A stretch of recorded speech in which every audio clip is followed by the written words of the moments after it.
Alright, that's me. Just a sec. 1, 2, 3, 1, 2, 3. Looks like I think the audio's working. Let me double check one more thing. I want to make sure that the new equipment is not actually capturing any sound, because then we would have like a echo, and that's not good. Let me just make sure really quick that's actually the case. Why is it actually showing though? Face cam. How do I make it to where you do not show up on the mixer? I guess I would have to do that. Okay. Alright, so I think we're good there. Hey everyone, welcome to the food truck. My name's Ruka, and welcome Rex First. Welcome. I'm guessing you were the one who was on a hiatus for not too long ago. But yeah, anyway. Actually, let me check one more thing. I'm having trouble with Streamlabs. Oh, looks like Streamlabs is actually working today for once. Okay, not Streamlabs, Stream Elements. So we are using the Stream Elements chat. Thank freaking goodness that actually works. But yeah, so today we are back to the workbench. Let me scooch this over a bit. We're back to the workbench, and today I may have lied on the thumbnail. We're gonna do a little bit of operation on this takodachi over here. You see the little feetsies? The stuffing has been beat up a little bit on this takodachi, and it needs to be refilled for maximum feet fluffiness. So we need to make an incision. We're going to make a quick incision on this taco and maybe fill it up with some more cotton and whatever. Actually, no, we're not doing that. We're not doing that. I just wanted to show the taco on screen, because I don't think I've ever showed the taco on screen. This is my favorite plush that I have, and it's just so soft, so easily bullyable. I can like toss this against the wall and it bounces back up right, like really nicely. Unlike some of the other hollow plushies, they don't bounce very well, but this one does. It's made to bounce. See? Look at that. Look at that. So it's very bouncy, very bouncy. Anyway, I did get some new equipment in for today, and I don't know if you actually noticed. Oh crap, did the camera freeze? Did the camera freeze? Hold up. Camera. I don't think we tested it this much. Did you actually freeze after? How long did I have you installed for? Are we gonna have camera issues again today? Camera says no bully. Yeah, it froze. It froze it. Welcome, Sola, by the way. The camera froze. Ha! Am I gonna have to use a different cord? Is that what's gonna have to happen today? Let me try. Maybe let me try disconnecting and reconnecting and see if that does anything. It's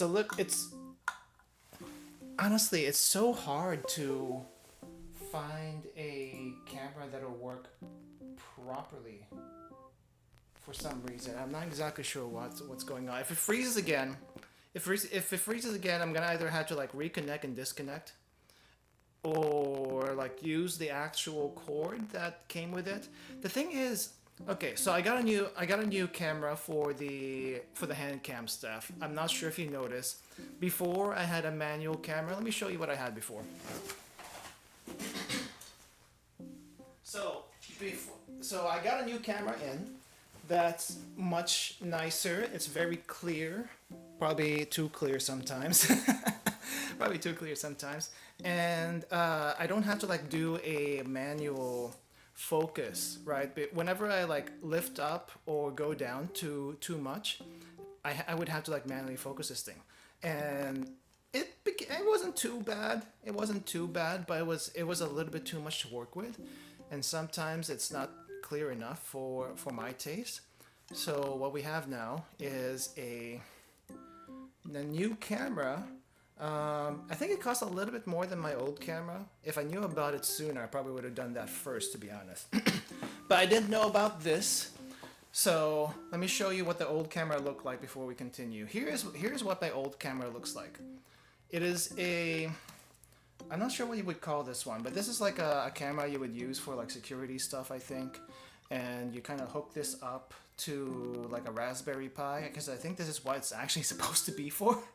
You're supposed to hook this up to a Raspberry Pi, and then you can control this and do whatever. The only issue with it though is that the lens is a manual focus lens, so whenever I have to like try to focus in on something, I kind of have to like adjust the iris of this thing, how near and far this has to be, and all that stuff. That's why you see things blurry all the time on camera, and now we hopefully don't have that. Instead, what we'll have is like some digital fuzziness, because this is a digital zoom camera. We only have one lens setting here. There's no like manual zoom adjustment, so it's going to be like a digital zoom. But for what it is, it's pretty darn clear. This is also very clear, but this also, at the time I got this, was about, I think about $100 for this camera, and then the new camera that I got was like $50 more, and it's just a lot easier to work with. But it's also a lot wider lens, so I have to like crop out a bunch of stuff, otherwise you see the sides of the desk and more clutter than you probably need to see. But yeah, this is actually not a bad camera for what it does. You just have to really tweak it, and it's best if things are, what do you call this, you know, in a not single, but it's best if things don't move. Like this is good for like really still shots, or at least a really fixed distance. Apart from that, it's not too good. Not too good, but it did the job. So now we have this, and Takodachi's gonna say bye bye Taco. Okay, you're gonna go. Okay, just toss that onto the bed. So what we're here for today is part 2. Part 2 of the Pop Team Epic MODEROID model build. Let me show you what we had from last time really quick, so to refresh ourselves. What we had from last time is this. So this is like so there's like one half of the model, or at least, well, you know, like one set of model, and there's like some parts here. We have a little mini figure that we apparently have to paint, and I was looking into getting some marker paint, some Gundam marker paints, and a friend of mine who does more Gunpla stuff than I do says that they don't really like it because apparently the paint is too thin. I figure a few coats would probably get it done, and you know, at the same time, even though I was this close to getting it, I was like, how often am I actually going to use this? I don't do model builds enough to justify getting like a set of markers or even the nippers. Get this. So for nippers on the plastic models, right? You do have special nippers that are, I think these the God hands, and apparently there's like 2 different God hand types. I'm not sure exactly what the difference between them is, but there's 2 different God hand nippers. And even one of them is like anywhere between $40 to $50, which is a lot for nippers that are specialized for the plastic model stuff. And if you do a lot of plastic models, sure, that would make sense. But I don't know if I'm going to be doing another plastic model anytime soon after this. So it's a hard sell for me. It's a hard sell for me. So the best thing I can do at the moment is just use my usual... Oh, I forgot to get the scissors. is just to use the scissors that I was using last time. So last time I was using scissors, I was using, what was it? A box cutter to do the shavings, and it did a fairly respectable job. Maybe not the best job in the world, but it did it. And we made this at least, so that's that. And we also made these things, and we have some extra parts from the previous build that we're gonna put together in the new build once we get that done. But yeah, I'm still gonna be using the scissors. However, we do have a couple of new tools today. Let me introduce you to the box cutters, what do you call this? Replacement. We have a X-Acto knife now, or maybe not technically an X-Acto knife, I guess it is the Alpha. The Alpha craft knife, and apparently it comes with a bunch of different blades. I did switch the blade out for this one. I don't know if this is the blade I would like necessarily need for the model building, but I figured a chisel type blade would be better than the, you know, the cutting one. But if this becomes a little bit too unwieldy, then maybe I'll switch back to the cutting one. But in any case, I've tested it on boxes already, and it's very sharp. I'm afraid if I slip up, this is actually going to cut me. However, the blade on this one feels very, very stable compared to the box cutter at the very least. So that's a good sign. Much more stable than the box cutter. And replacement blades. And we also have these, I guess, sanding sticks. There was a thing about, what do we call this? There was a thing about what was I thinking? There was a thing about like glass sanding stuff that I wasn't too sure about, and I would have wanted to try, but they're so reflective. They're so reflective. I'm like, nope, we're not doing that today. We're not doing that today. So we're doing the sanding sticks instead, which seem pretty decent. Though I'm not exactly sure which ones I should be using. I'm guessing the... Well, I guess I should treat this like a knife, right? So the really, really high numbers, we use that for polishing and stuff. And the really, really low numbers, we use like that for grinding stuff down until we want to get to a polish. But these feel weird. I don't like them. I don't like them. They feel very weird. So I'm going to just put that aside until I actually need them. What else are we going to need for today? So we got this. We got the scissors. These are going to be our two main tools. I got my bottle of water for drinking. And then we got this one, the actual box. The actual box we're going to be working on today. This is going to be the second half. This is the Pipimi mech that we are going to be working on. Oh yeah, there's one more thing. Tweezers. Tweezers.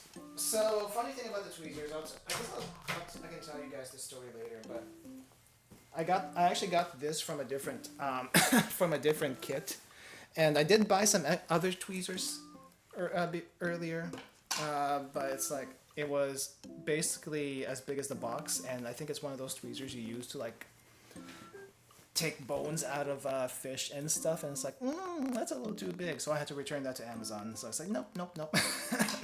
Nope. Anyway, okay, let's get started with this Pipimi mech. I'm hoping this doesn't take too long since I have a better idea how to work this now.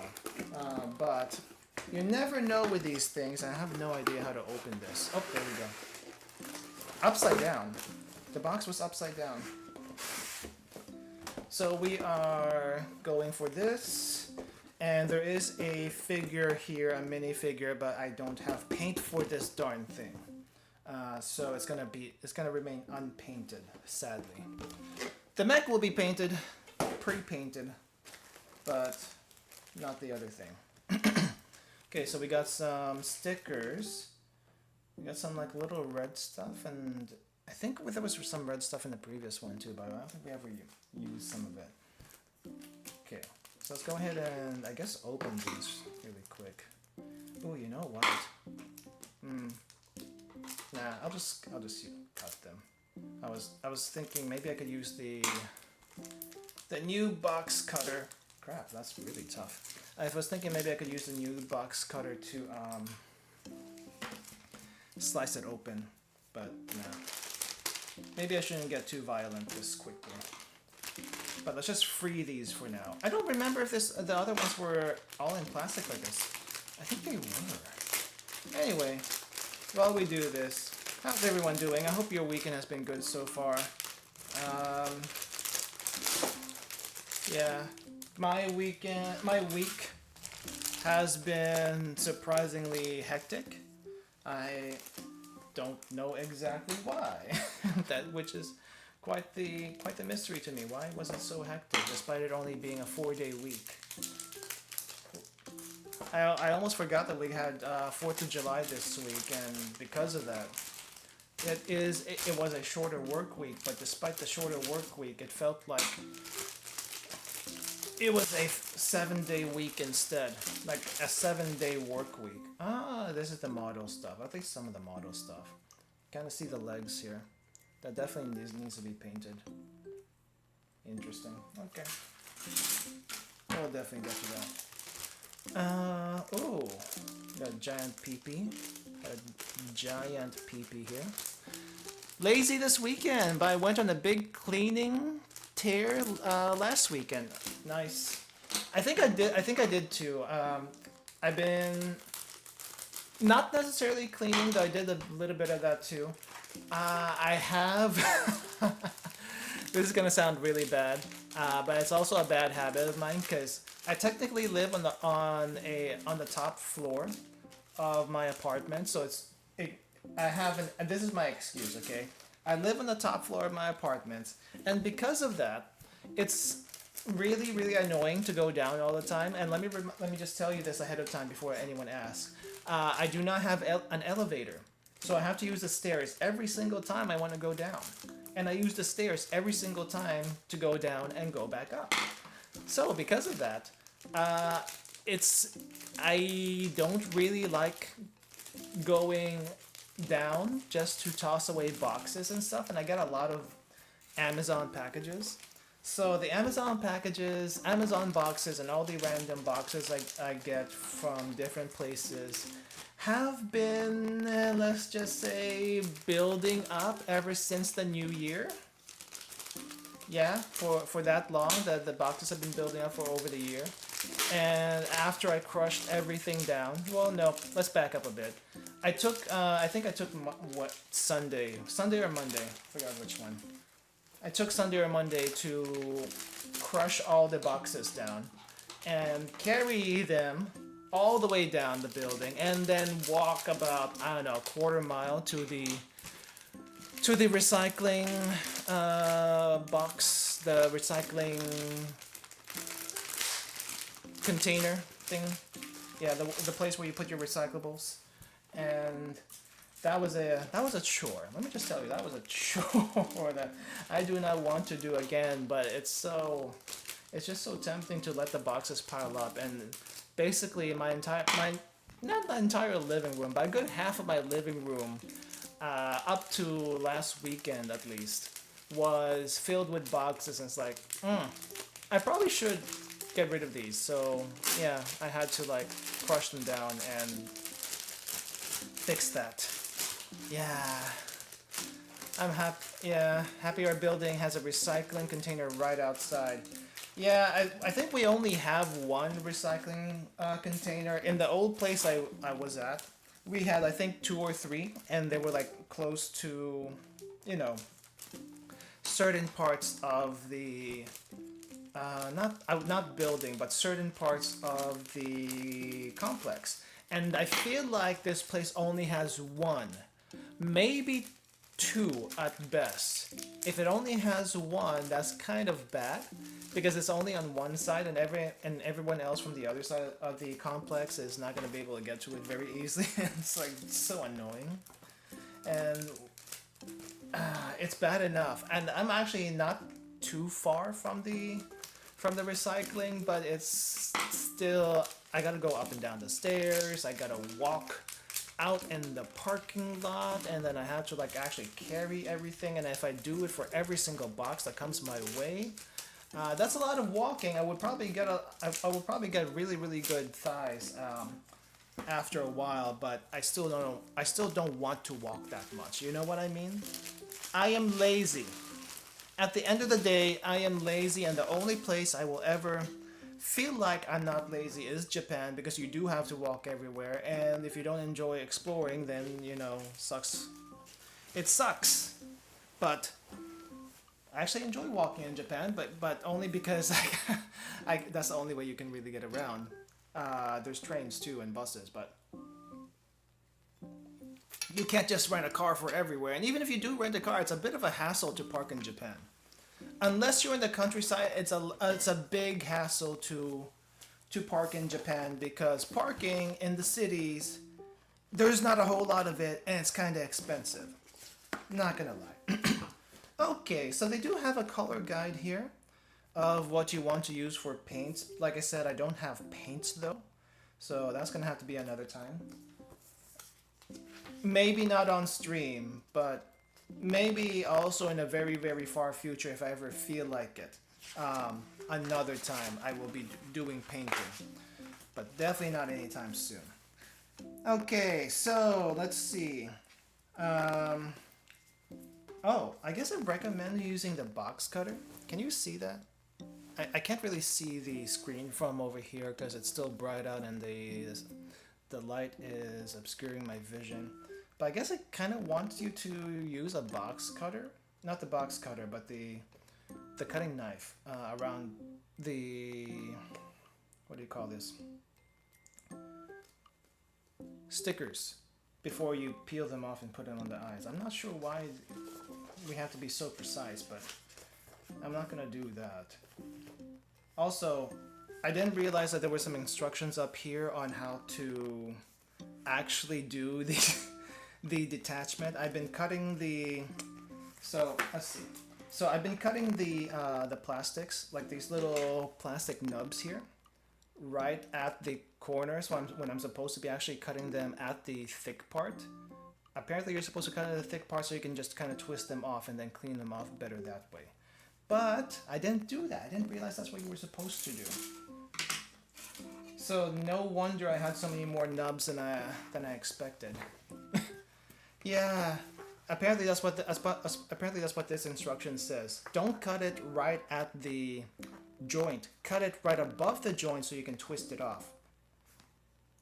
Or, you know, use nibs to what do you call it? Do it there. Either twist it off or use something else. There's also a few other weird things, like there's some weird overhangs. There's some weird overhangs that like blunt ends. I've seen a few of those in the last build. I didn't really think too much about them, but apparently you're supposed to also cut them off, which I did, but I didn't have the tools for it, so that's probably what that's for. I think there's like two different kinds of nippers, and that's why you have two different kinds of nippers. A flat kind of nippers and one nippers that's like just crunch, not crunch, but slice kind of thing. I think that's really it. I'm not sure what this part is. I think this is something about some primer coating. I'm not entirely sure, but we're not going to be painting, so that's kind of, yeah, that's kind of a moot point. Anyway, I'm going to have the instructions to the side here. You may or may not see it. But let's go ahead and get started. Okay. Let me get my bearings first, and then we'll go into like free talk mode. I mean, we're technically in free talk mode. So, let me just get my bearings first. A. I need A and G. Oh, there's a bunch of other stuff here too. Okay, so we have like the little small face plates, and I guess depending on what we feel like for this part, and the camera freezes again. Okay, so this cord is no good for long sessions, it seems. Let me try using the cord that it came with. I don't like using it because it's much shorter, but thankfully I think I can make it work. But it also is much shorter, and let me see if it'll actually reach decently, comfortably. Because if it doesn't, we're gonna have issues for long Handcam streams, which all Handcam streams are at least 2 hours. That's just kind of how they are.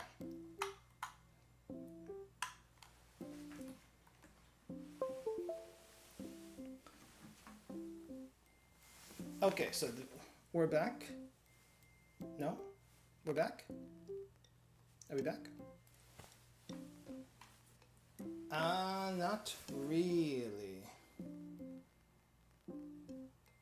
I am wiggling my fingers in front of the camera, and I don't think you need that confirmation because my hand is apparently frozen in the air, and it's not supposed to be frozen in the air like that. Let me see. This is, by the way,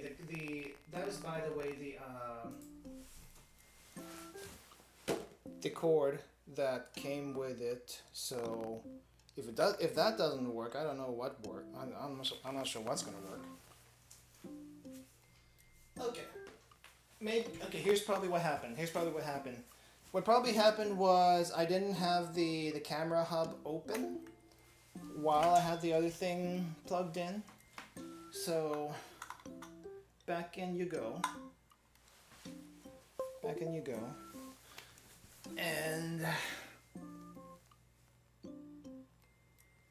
okay, so this is the cord I was using earlier, not the cord that came with the camera. If this keeps on freezing like this, even though I have everything open like I think I should, then this camera's future is going to be very questionable, or I need to find a cord that will actually work for 2 hours, because I bought a 10-foot cord that was supposed to work with this. However, it barely lasted even 2 seconds. So I don't even know. Maybe I just need a really, really thick cord. I think that's what's gonna happen. Not a thin cord, I need a thick cord. Okay, anyway, 2 faceplates. I'm gonna zoom in a bit more. I think this might be too far.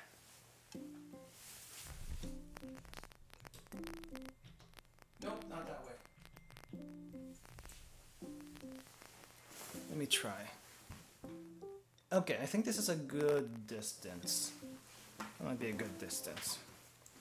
Alright, so we have 2 faceplates that came with the box. And I guess depending on our mood and depending on what we want to do, this part over here is going to be one of the 2 faceplates. So I guess we'll just go ahead and let those loose. And actually no, let's just get everything together first. We got K and J, and then I need A, B, G. We have G. Where is A? A is blue, so this is A. And G is red. Where's B? B is gray. This is E, D, B. B? Oh, B has a sword. Interesting. Okay, you stay there. Let me just get everything situated in my head. G3, which is this little thing. Okay, let me try to do the techniques that I was told on the box. So don't cut at the nib. Well, I can also just twist this off. That's also a possibility, but I guess to make this cleaner, we just do cut here and cut here. And then maybe we can twist off this bottom part. I don't think we have to. Yeah, we can just twist off that bottom part, and then we can twist off this this top part here. Yeah, and that's a much cleaner. Actually, that's much cleaner. And if I really, really wanted to, I could sand this down a little bit. Let me try. Let me see. Maybe let's use a 5000. Actually, which one's the rough part? Which one's the rough part of this? Oh, it's both sides, I think. Okay. Nope. We need to go rougher. We need to go rougher. Okay. 800 is not rough enough. How about 400? Oh, okay.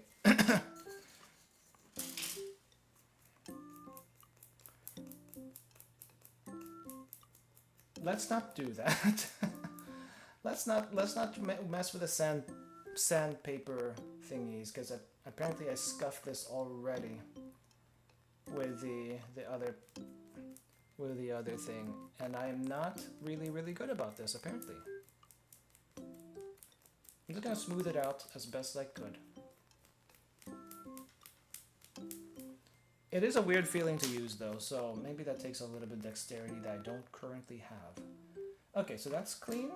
Nice. A4, A12. Technique. So this is A4. Could snap this here. And then we could twist this right here, actually. And that just comes right off. Let me see, I could also, so when you start chipping this, oh, still might be a little dangerous to do though. Oh, that's actually really sharp, holy crap.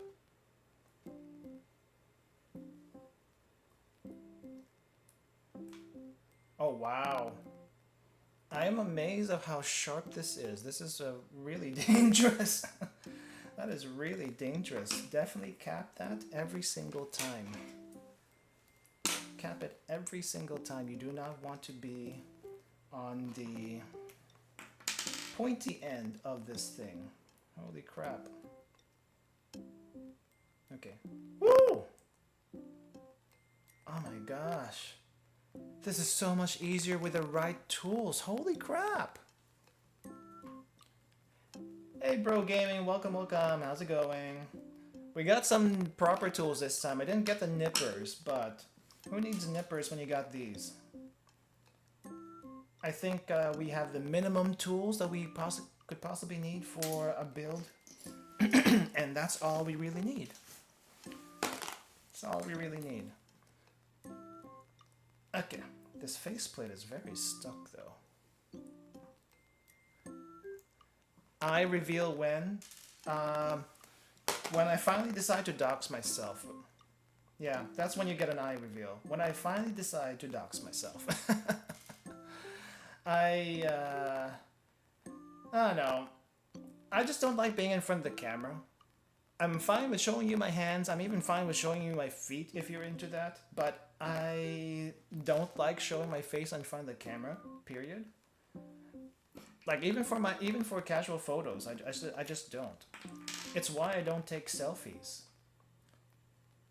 I mean, I take some selfies just to say, yeah, I'm actually here.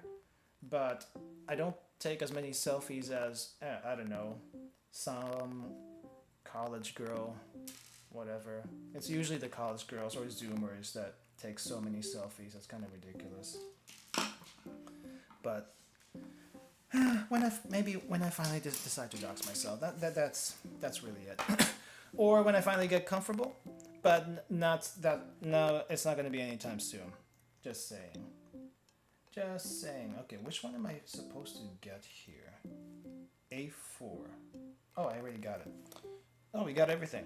No, A12. I still need A12, which is this little thing.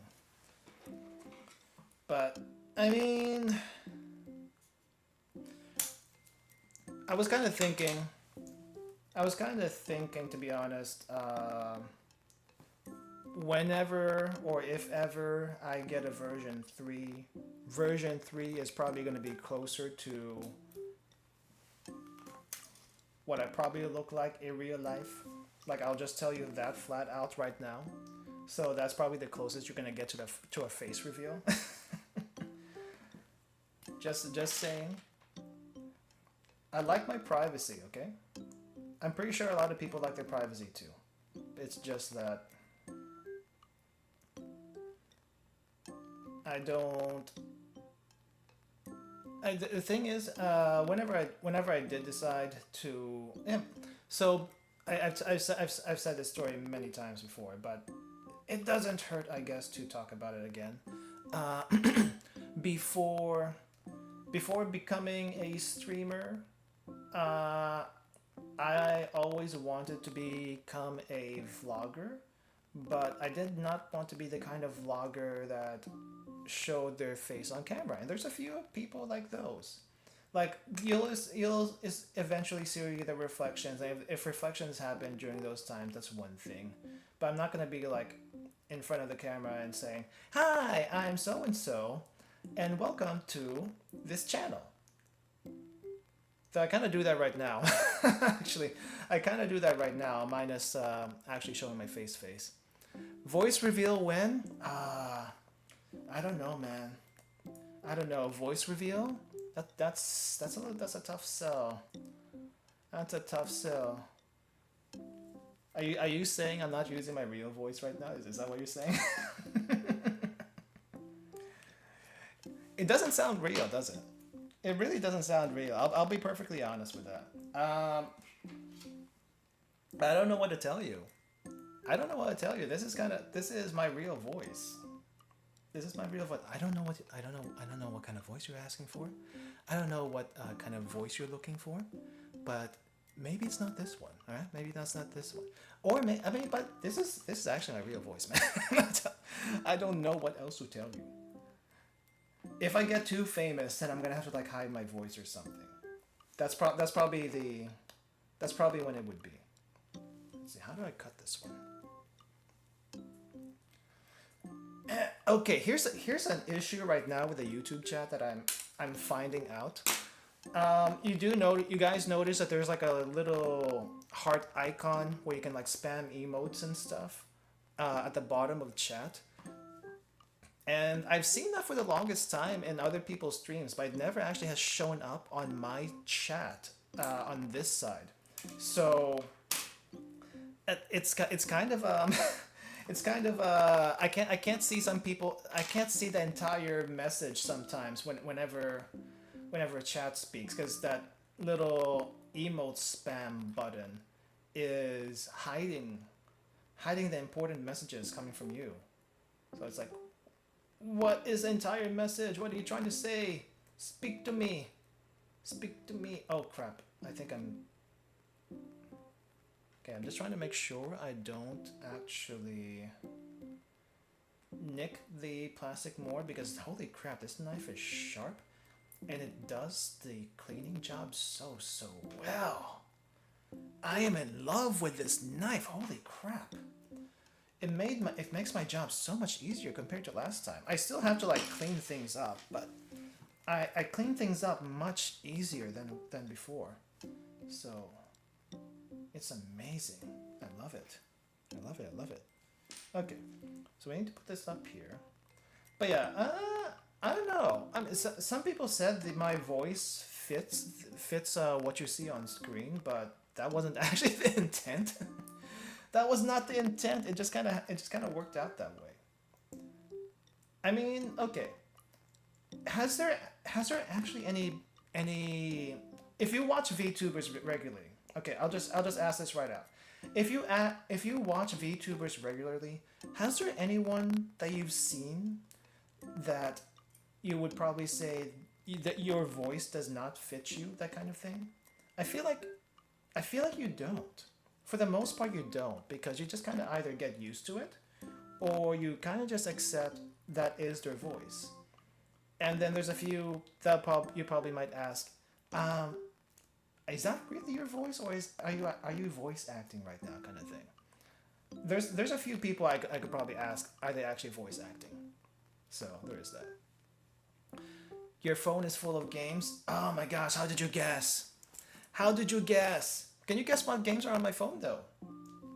Can you guess what games are on my phone? Because if you could guess what games are on my phone, that'd be really scary. That'd be really scary. Okay, looks like we got the head part. So we got a nice little head part here. And we have an extra faceplate that we're going to use whenever we feel like it. But it's kind of a pain to switch out, so I don't know how often I'll actually do that. Germs? That's not a game. That's not a game unless we're talking Dr. Mario. If we're talking Dr. Mario, sure. Actually, I haven't played Dr. Mario in a very long time. I'm better at Puyo Tetris, by the way. I'm not sure if you saw the stream for the Puyo Tetris that we did last week. I tried getting chat on it, but I guess we didn't have enough people for that, which, you know, fair. Puyo Tetris isn't exactly something everyone has on their in their Steam library, so fair. But it was fun. It was fun, so can't say anything about that. You have a YouTube? How did you guess? Jeez. What else do you know about me? That's kind of scary, dude.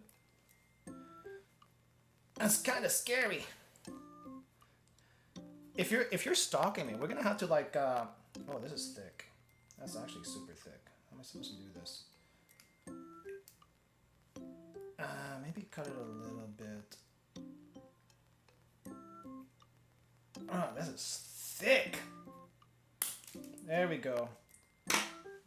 Not exactly how I wanted to cut it, but it'll have to do. You have a Twitter, you have a YouTube. Man, you got me figured out, don't you? Okay, fine. Fine. Fine. Looks like I doxed myself with that one.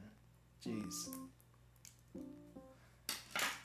Man, with all the stuff that's been happening on Twitter recently, I don't know. I feel like people just want to get off, but can't because the alternative to Twitter is actually an equally bad Twitter alternative. And the worst part, okay? The worst part about the Twitter alternative is that there you can't have horny. You can't have horny posting. And if you want your platform to survive, you need some horny posting on it. The artists like to post horny. You need horny on your platform.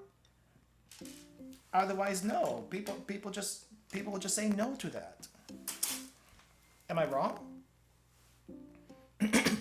There's too many potential alternatives, but the thing is, none of the potential alternatives people will go to or flock to because if they have Twitter, why go there?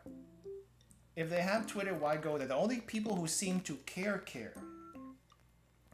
is, I guess, celebrities, content creators, people with a business, that kind of thing. So those are the only people that actually do care. Everyone else, not really. Not really. They'll just go where they can find the stuff that they want to see, whether it be Instagram, Facebook, Twitter, whatever. If you go to places like Mastodon or I don't know, some other place, and there's nothing for them there, they're not gonna stay. Why do you think people are on TikTok all the time? Because the videos are there, but it's not necessarily like a, I don't know, social media platform where you post your opinions and thoughts and stuff unless it's in the comments section. I'm in love with this knife, holy crap. Why have you never been in my life until now? Seriously. Seriously. Oh, I'm loving this. I'm loving this. Okay, I'm trying to read the chat, but it's so small where I am. So let me see if there's a way for me to make it bigger on my side. Just a sec. It's so small. It's so small. Let me see. Is there a way for me to make it bigger? Pop out chat. And then accessibility properties. And then is there a way to make it accessible bigger? Doc, no, that's not what I want. No. How can I make this text bigger? I don't think there's a way to make the text bigger, and that's a shame. Restore chat.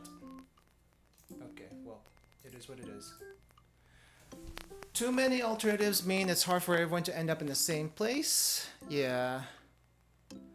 Good old network effects.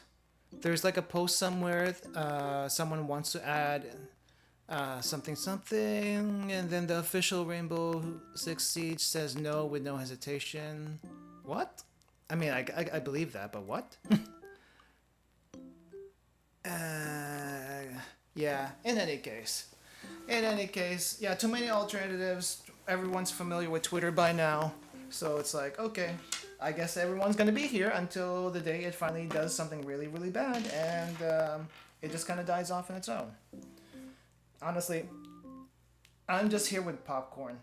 I don't like popcorn, but I'm here with popcorn, and I'm just gonna see where everything goes. I don't like to talk about the negative stuff, but we do have to talk about this once in a while because yeah, it's frustrating. Honestly, it's frustrating that the places we hang out at online are not the places that we used to know, and instead they're kind of like a former shell of themselves and whatnot. Ah, the good old days. You know what? You know what should have happened. Honestly, you know what should have happened is that Tumblr should have never banned the horny, because with Tumblr banning horny, that made the people on Tumblr go onto Twitter. And now it's a huge mess. I'm not saying Tumblr people are a huge mess to begin with, but the people who posted horny and stuff like that definitely went to Twitter, and that's where they found their home. And I love some of those people, but some of the people that also do horny is like, you know, they can be a little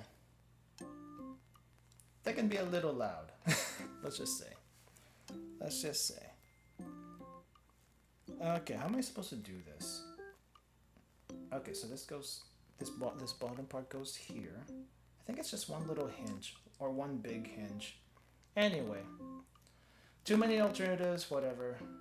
Well, we'll just see where it all goes. That's all we can do because we got no control except to go where we want to go to.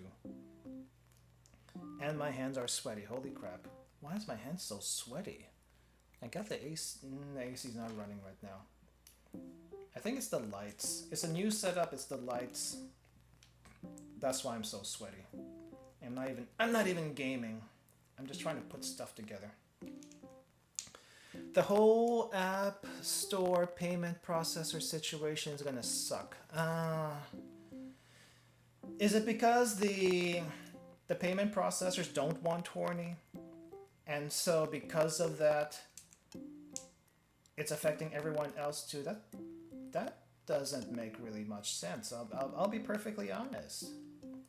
I mean, as long as it's not illegal, they should be I feel like they should be happy that they're getting any money at all, you know? Right? Am I wrong about that? Or am I just oversimplifying it? Because I tend to do that. Oh, there we go. Finally snaps in. I tend to oversimplify things, but the thing is, it usually boils down to something simple. It can be complicated, but it's not always complicated. Some people just make it more complicated than it actually is. Okay, well, I can smooth that later. It's that, and also certain app stores are 100% against it. I see. You know one store I'm glad has horny in it?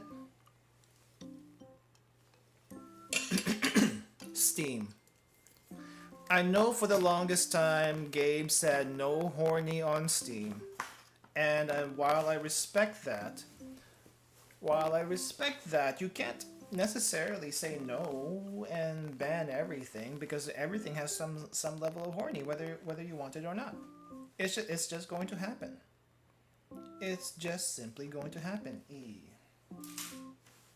So I'm glad I'm glad there is horny on Steam, with a caveat that said horny must be censored on Steam And then if you want to patch horny back in, you have to get it off site. It's like the technicality with the pachinko stuff.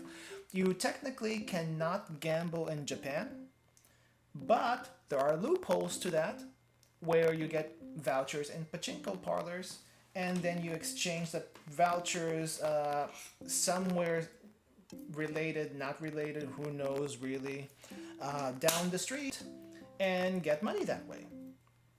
You know, that's all I'm saying.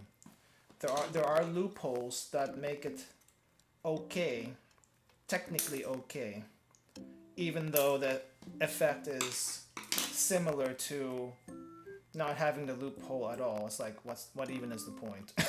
Honestly, what even is the point?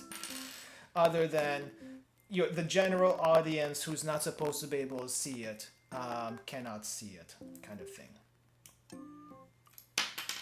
It's a bit roundabout, but I can't say it. I don't see where they're going with it. That's what I'm saying.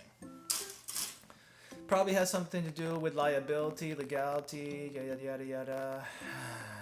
Local community standards and all that. Local community standards are arbitrary. Can we just admit that?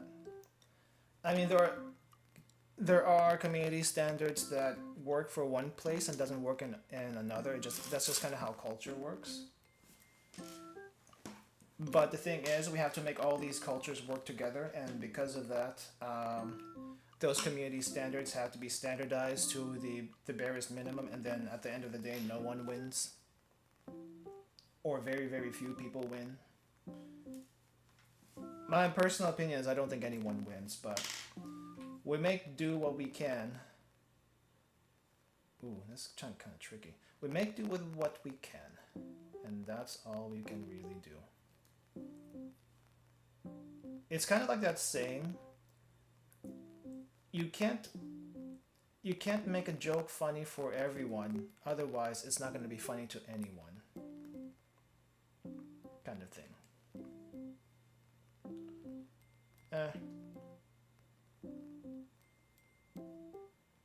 Well, it depends. Some jokes can take it too far, but in any case, you probably get what I'm saying. You probably get what I'm saying.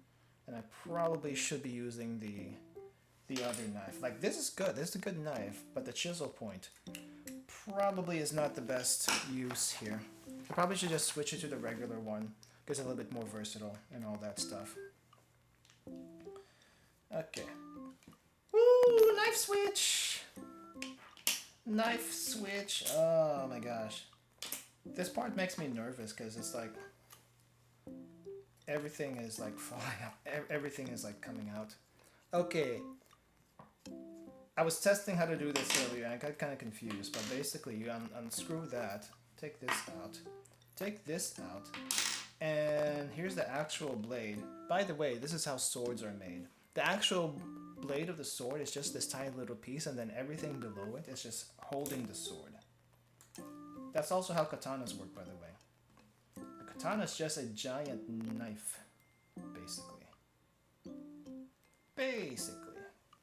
Okay, speaking of knife,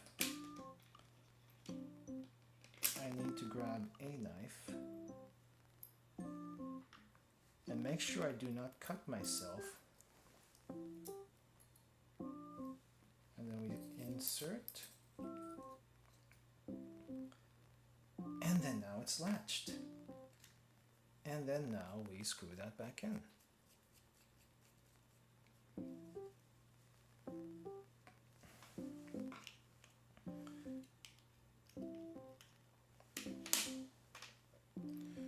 Well, I think the only thing with the whole Twitter situation right now is that the rate limit stuff, I think,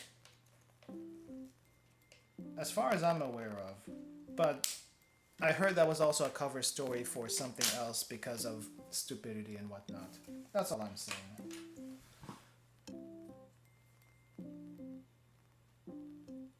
There was no actual rate limit. It was some sort of weird DDoS thing. At least that's what I heard. I don't know if that's true or not. A lot of people are saying it actually is true though. So, ooh, this is really tricky to use. Not gonna lie. That's really tricky. tricky. Maybe I like the chisel one more. Yeah, this is kind of tricky. This this pointed tip one compared to chisel. Clearly, the blade manufacturer should have signed the tang. Clearly, I think. Do they? They didn't sign the tang, but let me see. Can you see this? Oh no, you can't. It's too. You can't really see it, at least not to the level that you could with when I had the other one. So I guess the manual adjustment camera actually does have some advantage when it comes to like really close up photos, because if I do a really close up here, it's very hard to see any detail. But it's not exactly the tang. Okay, you can barely see it. You can barely see it. It's not exactly the tang, but you can see the what do you call this? You can see the etching on the blade itself here. Well, not the blade itself, but this part of the blade. So there's an etching there for the brand. So it's kind of like the manufacturer. It's kind of like the manufacturer doing that.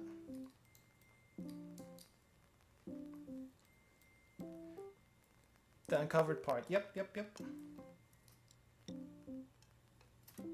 That way, you can tell it's the real deal. Supposedly. It cuts like the real deal, so I believe it. I believe it.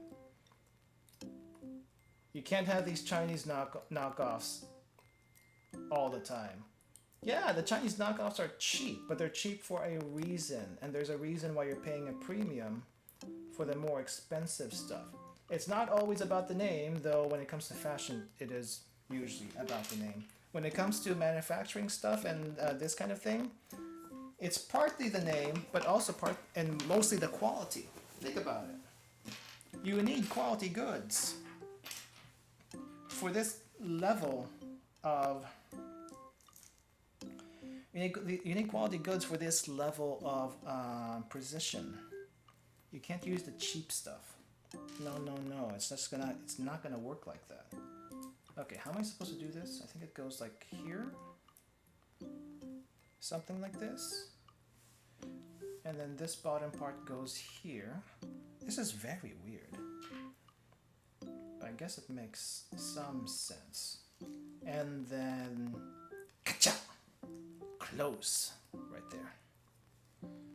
Or try to close, because this bottom part does not want to close. Okay, there we go. We good. And then we have more gatai stuff going on afterwards. What did I make here? I think there's like the neck, head, torso. No, that's not torso. This is something else. I'm not sure what that is just yet. C, B, E. Let me see what I have first. We have B, E, and we get C. C's over here. Oh, we have 2C. C17, two of them. Well, which way is C17? I think C17 is okay. So we have 2C parts, and this is 17 right here. Okay, let me cut this first, and then I'll check what's been said in chat. I really need to find a way to make the text larger, because I don't know if you know how far chat is from me right now, like physically. Like normally, right, I'm just right in front of the computer and I can see what you guys say all the time. And just because I don't read it out loud doesn't mean I don't see it. But from here, I think it's like a good 1, 2, 3 feet away from me, and I cannot read it. Normally, I would be able to if I actually had everything adjusted right, but it's so small. It's so small from here. It's a little difficult to read. Looks like a foot or arm part to me. I think it's only one part, so this can't be a foot or arm. I think it's like maybe part of a torso or something. It can't be an arm. Because otherwise, if it was an arm, I'd be making 2 of it. That's the only reason why I'm saying that. Mystery des. Mystery des. Oh yeah, by the way, I don't know if anyone's noticed, or if yeah, I don't know if anyone's noticed, and honestly, if you didn't, that's perfectly fine, because it's not necessarily for you, to be honest. But I have made a TikTok. Well, actually, I've had the TikTok for a very long time. Okay, let me just say that I've had the TikTok for a very long time, but I haven't really posted anything to it. But I'm starting to post some of the shorts on TikTok, and I am going to be making more shorts in the future. I feel like that might help get a little bit more exposure than, you know, just regular videos and stuff. For regular videos, I would like to make regular videos, but those don't seem to have much reach right now, because if you look at the channel, it's a streaming channel, and streaming channels don't have reach to begin with. Regardless of what we might want to say about it, streaming channels do not really have very good reach.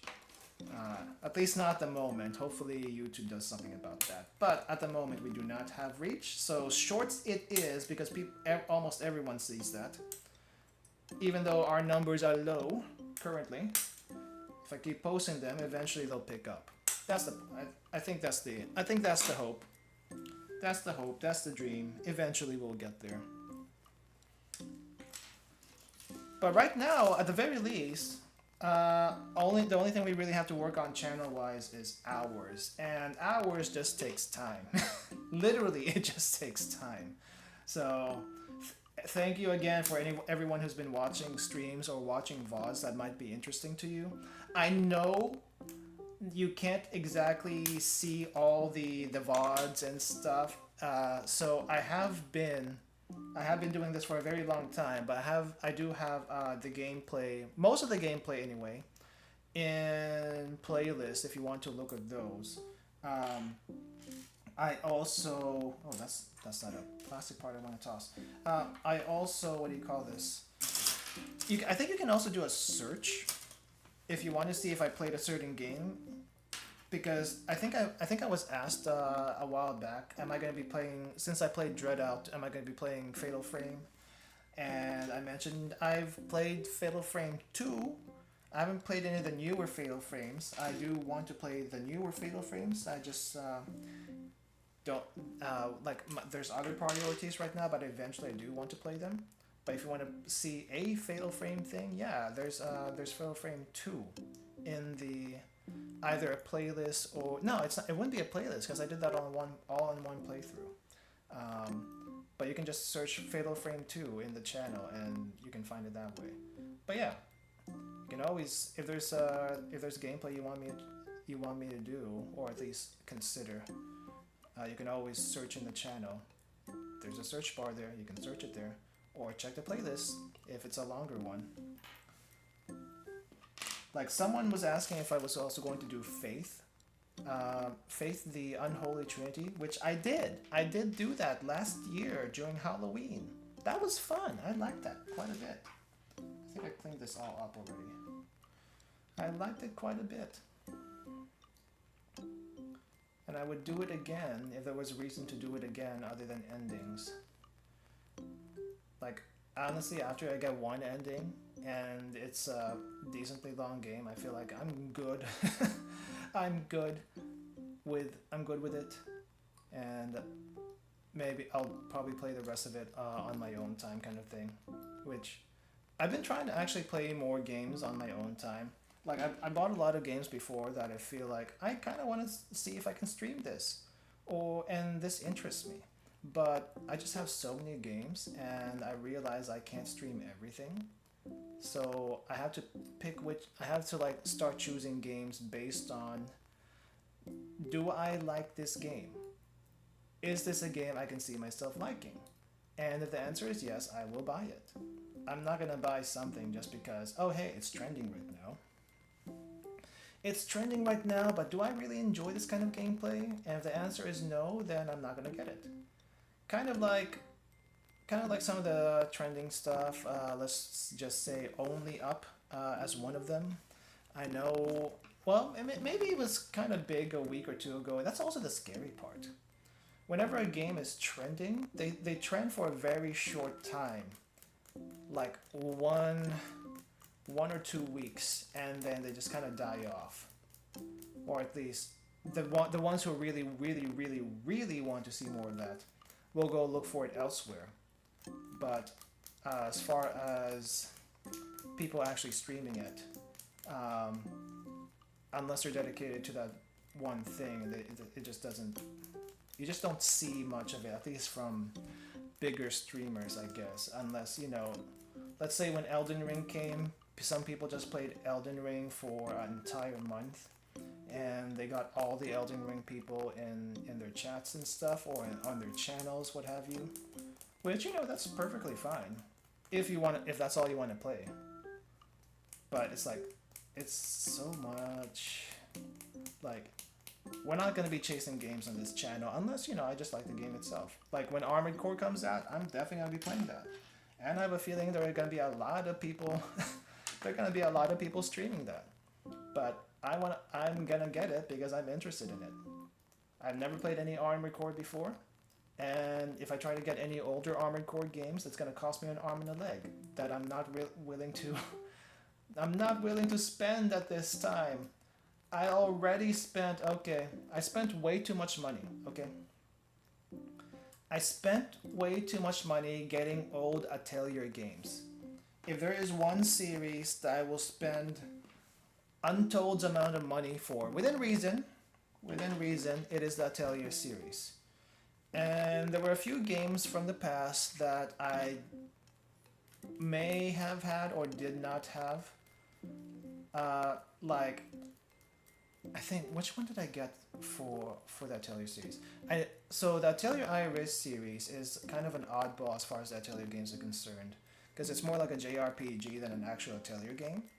But it has Atelier in its name and it's considered as a main Atelier line game. So Atelier game collector I am, I had to get it. So I got all 3 Atelier Iris games for a hefty price on eBay that I am not proud of doing, but I had to, because if I didn't, it probably will never show up again. It's just one of those things like, do you get it now or do you never get it at all? And if you really want to, you will get it. And I really wanted to, so I did get it, kind of thing. That's the kind of dilemma I find as a collector of games. Certain games, anyway. How do I attach you? This is a weird attachment. How do I attach you? Do you just kind of snap in? Oh, you just kind of snap. Oh, you do snap in. That's a weird one. But yeah, it's a really weird thing. And then there's some games you never would think would sell for a lot, but because they're so rare and they're such a cult classic, they become very expensive when even though they're like 20 years old.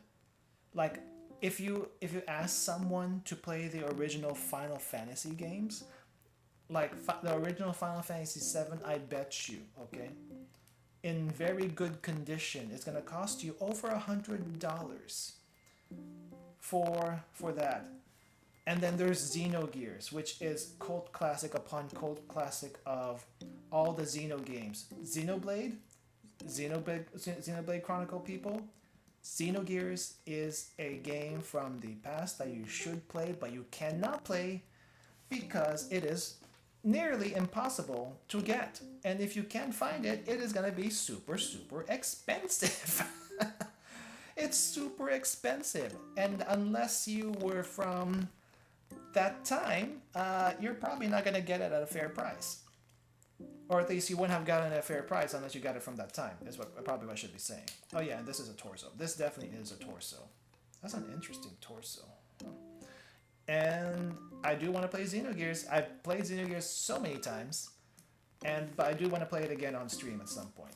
Just FYI, that's always been the plan, playing Xenogears on stream. Thing is, if I do Xenogears on stream, either I do a challenge run or I do a speed run, because that's going to be... it's a pretty long game, and then you can grind forever in that thing, but I don't think grinding is the way, and it's easy enough where you don't really have to grind to get anywhere decent. Let's see, let me check chat. AI was actually... Oh, Atelier Iris was actually my first Atelier game. I've only played some of the Arlen games aside from that, I see. But yeah, finding old game stuff can be super expensive, yes. Should replay excuse me, I'm getting burpy. I ate quite a bit before stream and now it's catching up to me. Should replay Xenogears. Become the Xenogears. Wait. Xenogears Arena Battler streamer. Oh my gosh! The battle arena in Xenogears is such a weird experience. It's so janky, but then again, you don't play it because you don't play the game for the battle arena, but it's interesting because it's kind of sort of works. And you know, Squaresoft back in the day, Squaresoft, not Square Enix, because they weren't Square Enix yet. Squaresoft back in the day did a lot of mini games in their titles, Xenogears included, and I don't think they do so much mini games these days anymore, do they? Unless it's for Final Fantasy 14, which, you know, that's Final Fantasy 14. That's not necessarily the other Final Fantasy games that have been coming out recently. Like you're not gonna see that in Final Fantasy 16. At least I don't think it's gonna happen. You're also probably not gonna. You probably didn't see it in 15 even, if I remember correctly. I haven't played either one, and you most likely didn't see it in Strangers in Paradise. Oh my gosh! Imagine a mini game in Strangers in Paradise. That's on the level as Gold Saucer. Can you imagine? I can't see it. I can't see it. The Final Fantasy games these days are way too serious. They're way too serious. I mean, I guess they've always been serious to a degree, but since I guess because I don't know. It was pixel art before 7, and then when 7 came, that was super dark for a Final Fantasy game. But, you know, it wasn't like edgy. Oh, I guess it was kind of edgy, but it was cool edgy, okay? Give me a break. It was cool edgy back in the day. But now you have 15, which is, what was 15? Basically Bachelor's Party. An extended Bachelor's Party from what I heard. I haven't played it, so I only know what people have complained about it. Edgy Bachelor's Party. That's not even edgy, it's just Bachelor's Party. And then I guess 16 is, holy crap, Game of Thrones? Supposedly Final Fantasy Game of Thrones? How did we get there? No, seriously, how did we get there? I don't understand. I honestly do not understand. The minigame in Strangers in Paradise is killing chaos. Chaos! Who said chaos? Who said chaos?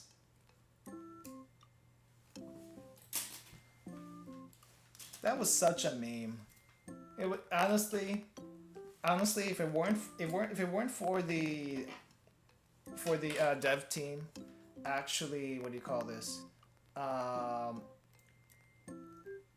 Being partially not so serious about the game, then I don't think it would have been as good as it was. I mean, it did have its moments, okay? I spoiled myself by watching videos because I knew I was never going to play it. So let's just get that out of the way. I am never going to be playing Strangers in Paradise, at least on stream or even off stream, because I had no interest in it to begin with. But I was curious about the story, so I watched some videos on it, and interesting to say the least. But I feel like it was a little bit too on the nose. I feel like outside of the store, outside of the meme, and it served its purpose. I feel like it served its purpose, but I feel like a lot of the Final Fantasy games have been a little bit too serious, way too serious, even compared to before. That's just me though. I might be analyzing it wrong, but I feel like it may have always been like that, but it didn't feel like it until recently. Then again, there was Final Fantasy X, which was also kind of serious in its own way, but it's not like grim dark. It was mostly sad. Like emotionally sad is my best description of Final Fantasy X, and you either like that or you don't, but it definitely had a mysticism to it that I don't think current Final Fantasy games have, except for 14, but we don't count 14 because that's an MMO, even though it has a mainline number. Let's see. I do want to get to that one at some point. Strange in Paradise. Okay. I felt like that's always been part of FF to some extent. I mean, come on, the recurring octopus gremlin character in Final Fantasy VI. But I haven't actually seen any of Stranger in Paradise. Yeah. I mean, I feel, I guess FF was always serious to a degree. But it didn't seem like that until at least, I don't know. I want to say 13. Final Fantasy 13, questionable gameplay aside, questionable story aside, I just feel like we've gotten too serious in that series. Meanwhile, Atelier series always been nice, chill, a little bit on the happy-go-lucky side, I guess. And then I guess Ryza is trying to open up a little bit and do more story, but I feel like they need to work on their pacing a little bit if they want to do that.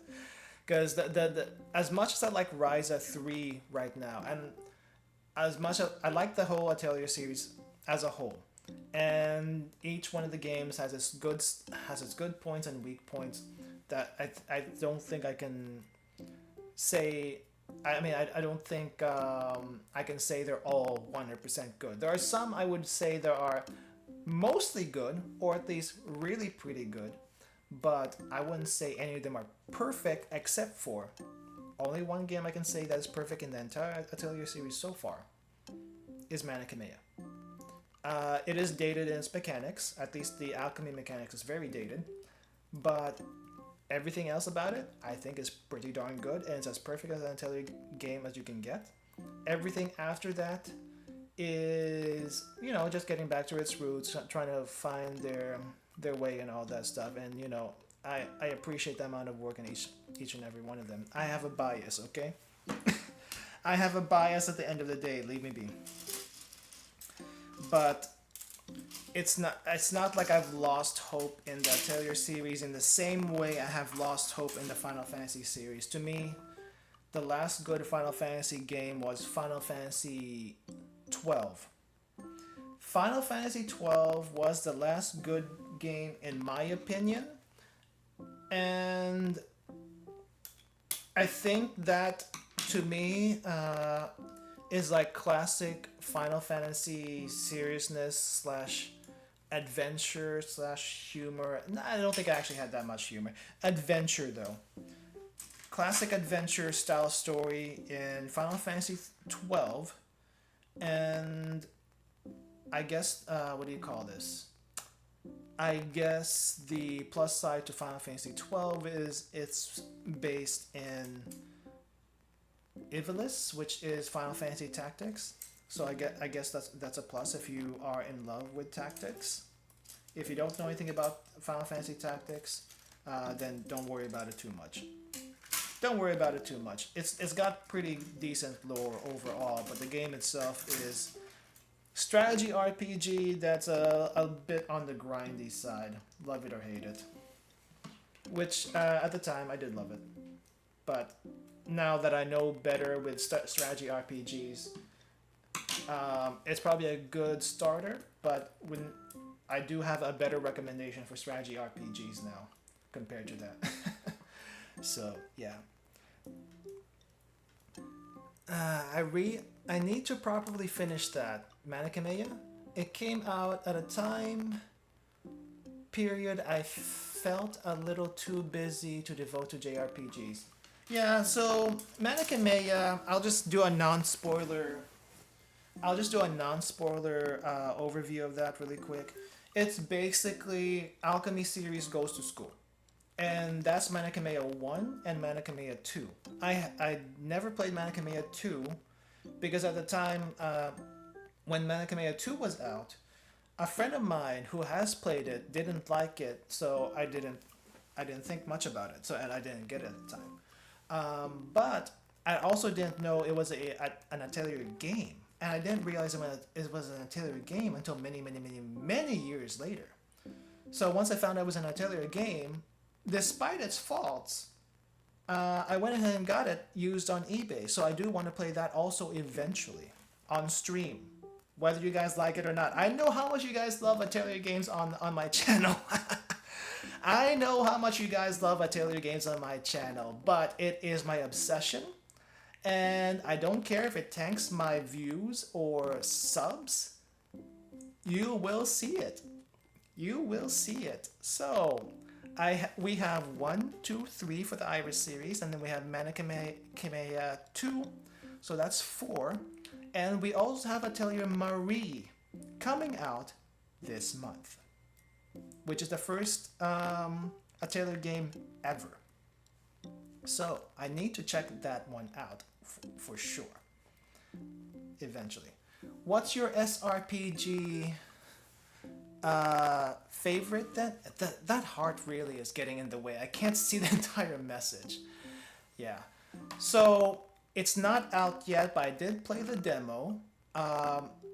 Because I mean, let's just face it. A lot of SRPGs are not really that interesting. They kind of all fall into the same formula of move here, attack that, and then see the results. Nothing really interesting happens. Like, as much as I like Super Robot Wars, the only reason why Super Robot Wars is good, and you can fight me on this as much as you want, but you know it's true. This is not the right part. You can fight me on this one as much as you want, but the only reason why Super Robot Wars is quote-unquote good is because you get to see your favorite mech animes all in one game, or at least mostly in one game, and then or you hope they're in the next game or whatever, and you get to see them in cool cutscenes and beating things up. Trust me, I like that too. Okay, I like that too. However, oh, that's a really tough part to work with. However,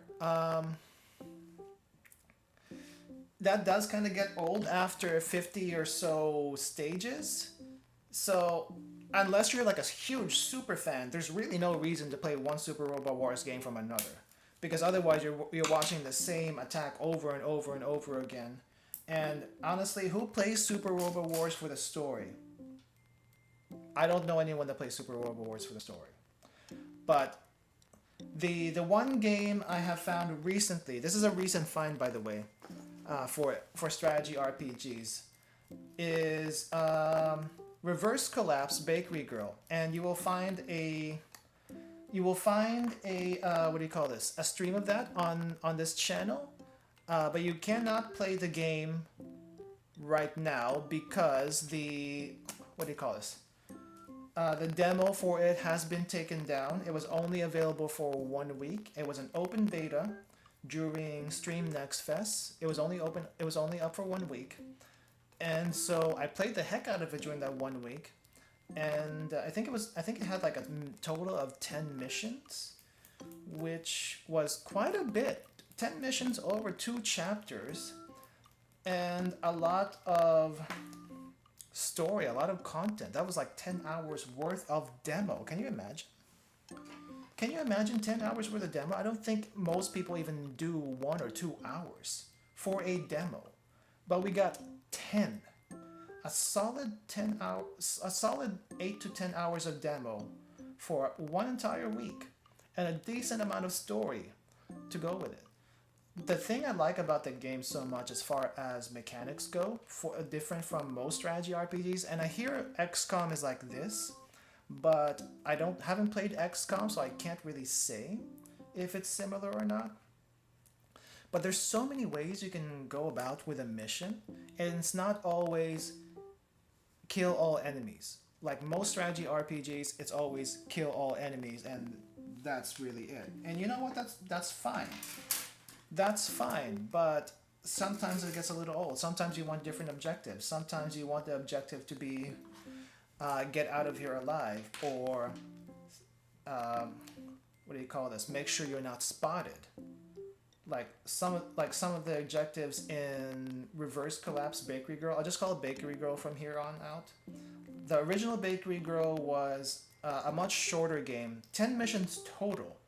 Not the 10 missions that we got for the Steam game apparently, but 10 missions total, and a much more straightforward storytelling than what we're getting for the remake, which is a remake, by the way.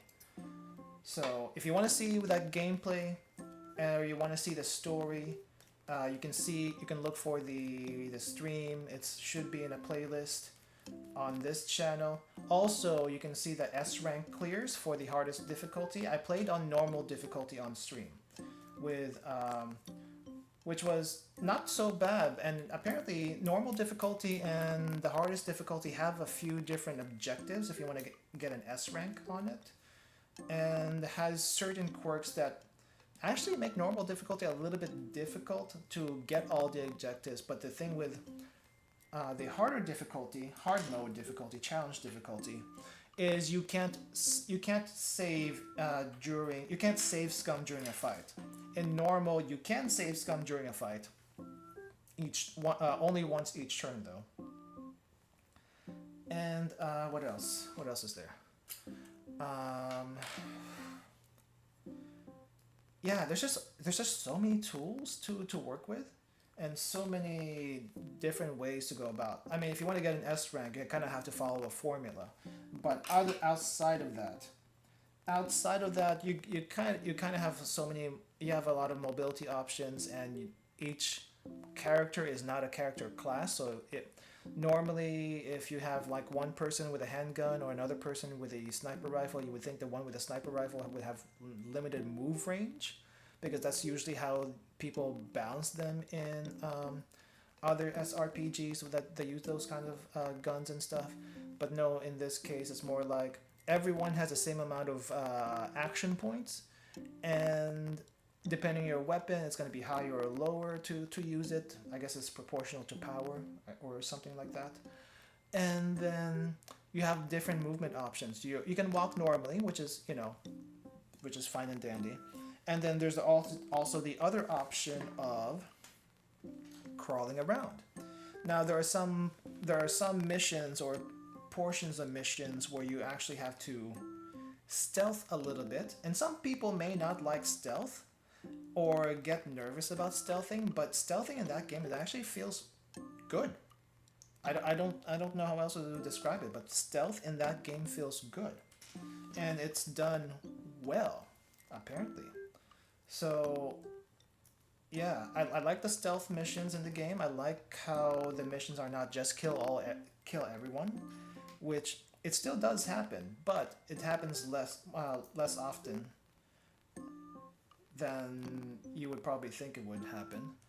And also, you have so many tools. You have so many tools to work with. It's so satisfying. It's so satisfying to like just toss a grenade to take out an entire group of enemies, and you're always outnumbered, which I feel like in most strategy RPGs, you're not normally that outnumbered. Like you maybe have 5 people on one side, and then maybe there's like 5 and 7 enemies on the other side, and that's pretty fair, because if there's more than that, it gets a little bit too difficult, I guess. But in Bakery Girl, you normally have just 2 people. It's 2 people against the world, and the world could be as big as, I don't know, 20 plus enemies on a map. 20 plus enemies on a map. No, you do not have to kill every single one of them, depending on the objectives. But if you do, they usually give you enough time and enough tools to do it. But it is interesting, the number of mission objectives, the number of special objectives you can complete. So it forces you to play a certain way if you want to S rank, but if you just don't care about that too much, then you can also do that and you can kind of just do whatever. But throwing grenade feels nice. Setting tripwires is hilarious. Setting tripwires up is hilarious, and it's even doubly hilarious if the enemy dies from setting off the tripwire. It's satisfying. If you look at that challenge 2-4 hard mode that I did, I think I set up like 1, 2, 3 or 4 tripwires near the end of that thing. And if I try to take all those enemies on that the tripwires killed, I would have a very much harder time. But since I predicted how they're going to move and set up the tripwires just right, instead of fighting those enemies, I immediately eliminate like, I don't know, 10 or 12 enemies or something like that. I think about 8 or 10 enemies, just using tripwires alone without having to fire a shot, and it is great. And you can do that while stealth, which is also great. Because if you get detected, you're kind of screwed.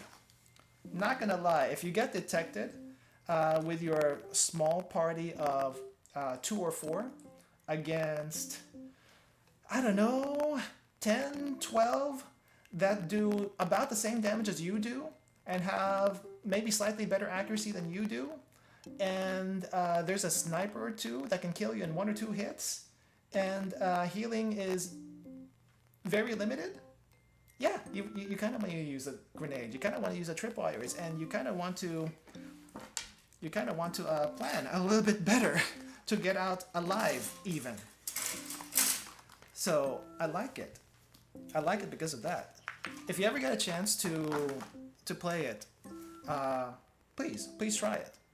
It's quite a different strategy RPG experience. Like I said, I think some people have said it's similar to XCOM, and I've never played XCOM, so I can't confirm or deny. But maybe one of these days, if I feel like playing XCOM, definitely will do that. Does it have the same XCOM, what do you call this, accuracy issues? Sometimes. But I think I lucked out most of the time, so I can't say that didn't help. I cannot say that didn't help. But it is fun. I cannot praise that game enough, and it wasn't even done. It's not even done, so the only place you can see any of the game is if people uploaded videos or streamed it on YouTube. And I don't know how many people actually did that, but I do know I am one of them. So check it out on my channel if you ever want to just get a feel for it. It's very interesting. It's very interesting. More interesting if you like or know about the Girls Frontline series, because it's kind of tied to that. It originally wasn't. The original wasn't. But this is a remake, so I guess part of it is a little bit in the remake. So yeah. But that was nice. I thought I'm glad I realized it was only a 1-week demo. Otherwise, I wouldn't have gone so hard on it. Because if I didn't go so hard on it, I wouldn't even have completed the demo at this point. So yeah, that was actually nice. It was a really nice demo. I'm actually surprised they gave us so much content to work with. Missed those 2 streams, so definitely will check it out. Please do. If you don't want to see if you don't want to see the story portions, you can always look at just the battle videos instead. But if you want to see the story portions and don't mind getting spoiled on that, do check the streams out. So that's the difference between the videos and the streams. Streams will have story, and the battles will have some story that's cooked into the stages, but it's not going to have like huge cutscenes or anything like that. That's the thing. Spoilers right now. There's actually one stage that there are no enemies. Like, think about that for a second. There is one stage that there are no enemies, but you can still die. Think for a moment how that makes sense. Because I'm gonna tell you right now, I don't think any other SRPGs do that. But yet, it happens in that game. Yeah. There's so many times I've thought about, should I just be a girls frontline streamer, because I feel like I should, but there's too many things I want to do, so I don't. Oh, by the way, if anyone's wondering about what the heck is happening with the Limbus company streams / videos, maybe not a good time to mention it, but I'm gonna do it here because I feel like I should talk about it, but I don't know if I want to make a huge post about it. I don't think I'm going to be streaming Limbus Company anymore. I'm just going to be like playing it on my own time. I tried to do a video. I tried to do a video of the latest chapter, but it's so long, it's so dragged out that I just don't feel like doing it. So it's like, this is too much. This is too much, so I'm just gonna be playing it on my own time, kind of thing. But yeah, I do enjoy it still. It's just too much fluff. I would rather play the other Project Moon games if I were to do a Project Moon thing on stream or video. Why is this so tough? Please tell me I'm actually supposed to cut this. Because if it's not, that would suck. Okay, I think I was actually supposed to cut that. Good. I have to say though, I've been kind of bad with the gacha stuff in general, not just Limbus Company.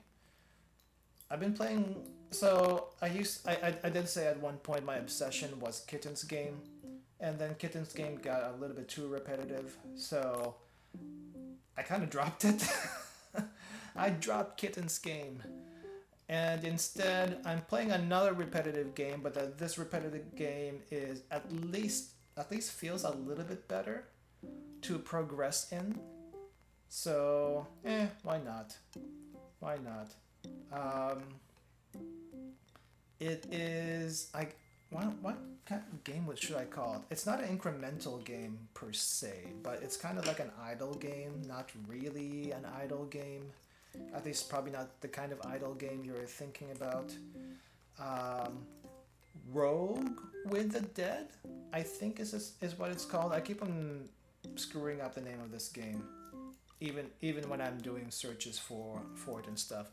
But basically, it's like a RPG auto battler kind of thing, and there is partly an incremental part to it where you have to like earn money to upgrade your units, and your units will keep fighting.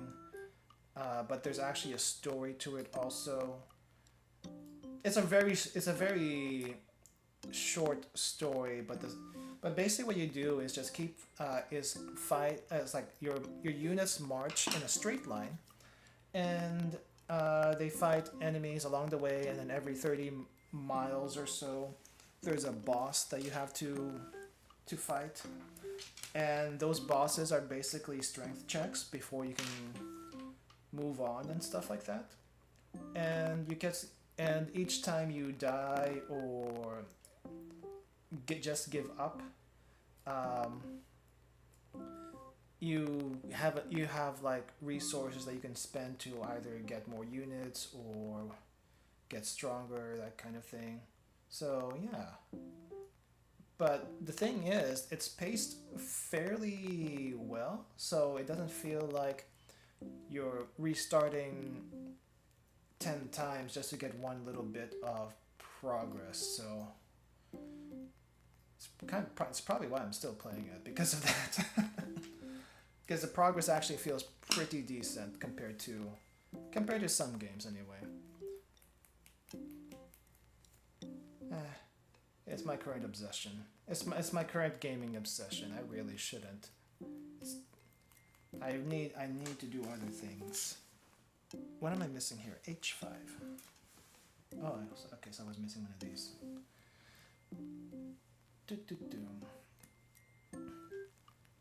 How many steps do we have? So I think we had like 60 something steps in the previous one. And this one has a lot less. It's like 30 steps. But this one is I think meant to combine with the other model, which we'll try if we have enough time. But this shouldn't take as long as the previous one. But then again, I'm kind of taking my time here compared to last time. But then again, it's also a lot easier now compared to last time. So we'll see. What doesn't help, what really doesn't help, is that my hands are a little sweaty for some reason. I'm not entirely sure why. Yeah. Okay. Oh yeah, quick question really quick. If you were, I guess you don't have to be in the US for this, but who went to AX, Anime Expo, this past weekend? I know there are a lot of people that went there.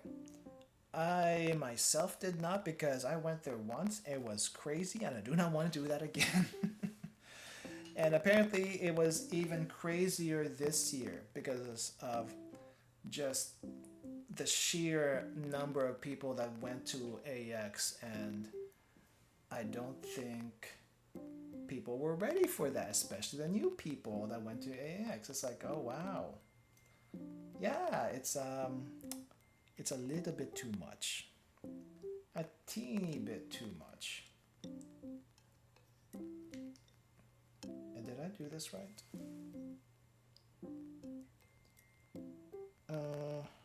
Oh no, it's misaligned. Wait, I don't think that's the right part. Oh no. Okay, no. It's the correct part. Yeah, I heard a lot of people went to AX. I think was the LULdog Expo in? Was there a LULdog Expo in AX? Because I feel like a lot of people went there for that. And Niji Sanji was also there at the same time, which, if I probably would have been convinced to do it if I knew about that ahead of time. But I already had other vacation plans for this year, so that wasn't going to happen in any case. AX seems too big for me to head to, even if I were traveling these days. Yeah, the thing about AX, like, the size itself isn't really the issue, even though it looked ridiculous. The thing about AX is that there's too many people for the space that they had. And that's really what it is at the end of the day. Like, I'm not sure if you guys saw the pictures, but the pictures looked like it was the same kinds of crowds you would expect in Comiket. Comiket, infamously, it has a lot of people go through it, and most of the crowds that you see in Comiket are like outside of the Big Sight building, which Big Sight by itself is gigantic compared to whatever hotel or convention center they use for Anime Expo. It's like maybe 2 or 3 times bigger than that, at least 2 or 3 times bigger than that, I feel like. And they just do not have the capacity for all the people they want to do. And then, They also have panels and what else do they do over there in conventions these days? They have panels. They also do the concerts and other stuff. And there's just not enough space for all of that.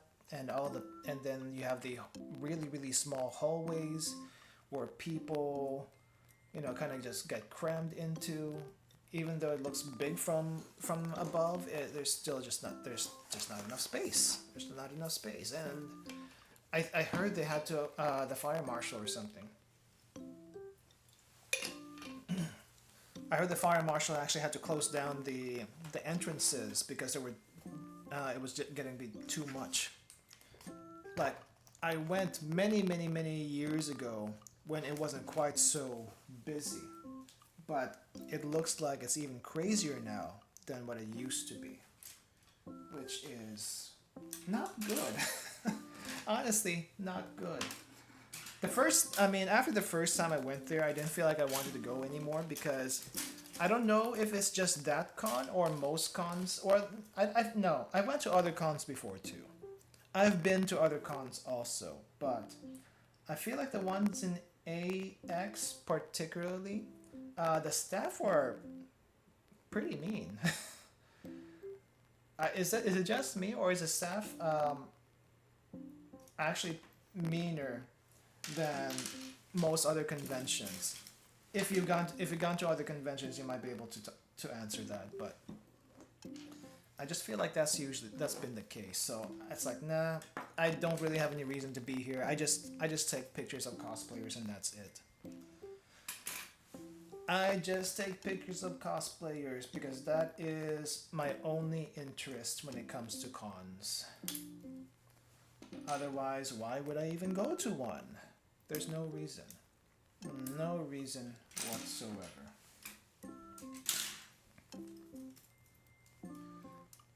Man, maybe if I kept doing the cosplay picture things, I may have been a cosplayer photographer at this point. But it's just a interest of mine, a silly little hobby, if you will. Not anything I really wanted to do, just for my own little picture collection and whatnot. Okay, you got this. I gotta say though, I think an AX is where you get most of the high level cosplayers. I say that, but only because they have a big turnout of people. But if you go to some of the smaller conventions, I feel like you can also get some pretty good cosplayers in there too. But I feel like some of the smaller ones are like more local. Some of them are anyway, not all of them, but some of them definitely feel more local, so you're kind of limited to whoever is in the area. I do feel like a lot of cosplayers seem to be from California for whatever reason. That's an overgeneralization, but I feel like that for some reason.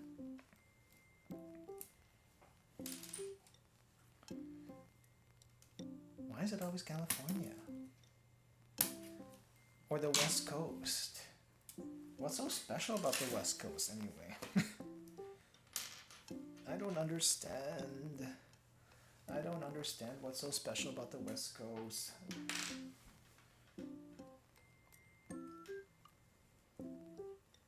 Anyway. Looks like we're getting some pretty decent progress now. How long have we gone? About 2 hours, and according to the directions, I'm barely 1/3 of the way through. Maybe I need to pick up the pace a little bit more. Okay. Yeah, I think I'll pick up the pace just a teeny bit more. But this build already looks a little bit cleaner than the previous one. And it's amazing how the proper tools are helping with that. But yeah, it's July. It's July. How do you feel? Has a year gone by too fast for you all? Honestly, for me, normally I would say yes.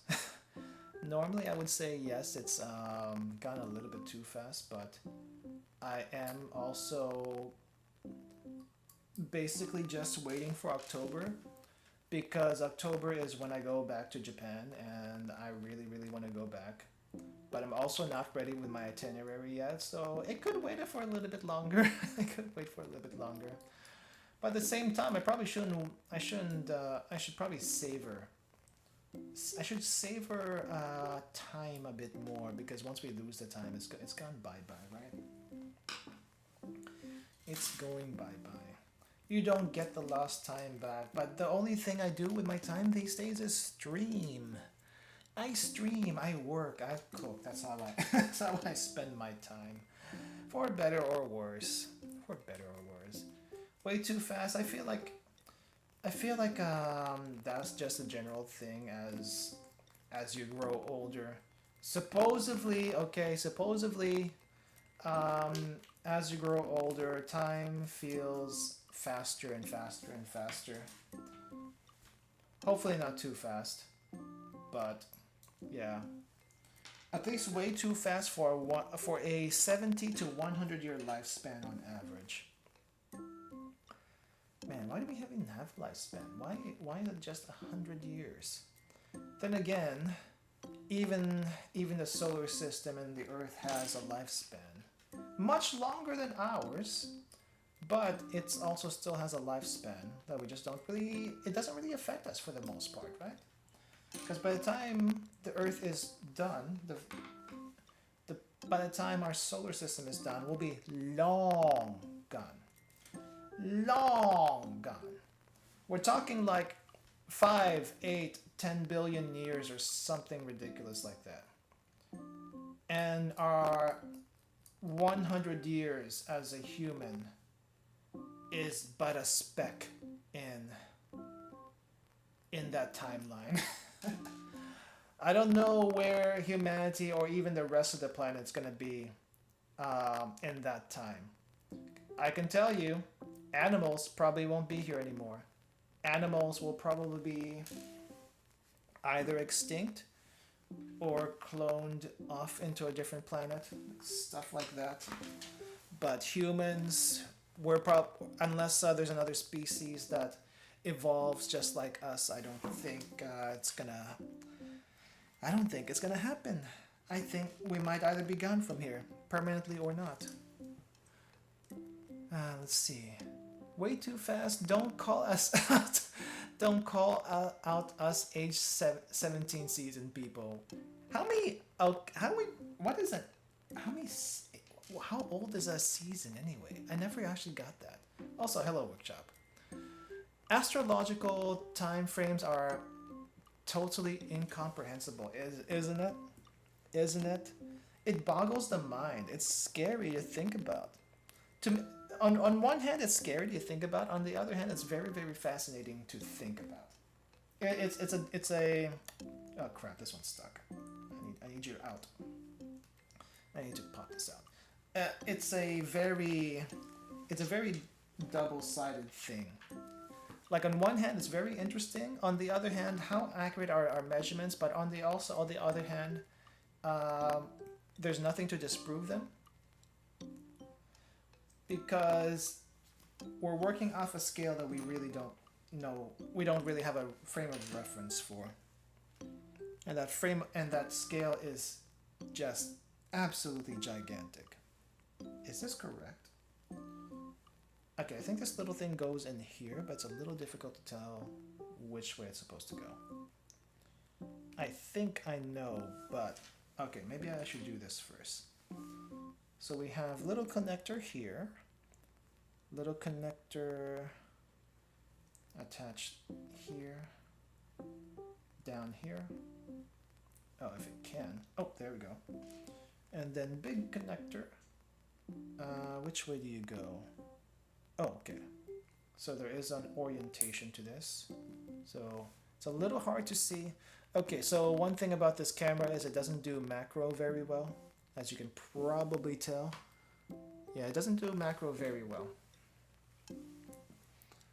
Doesn't do macro very well. It also gets very blurry. So maybe once in a while I'll switch out to the other camera so to show you a little bit better detail. I just need to set that up. And then we got tie that. Ooh, that snaps very well.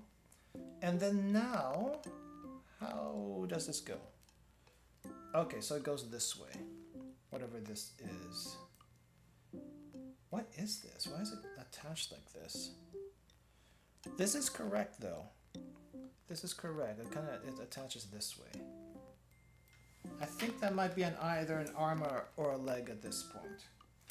It's a little hard to tell though.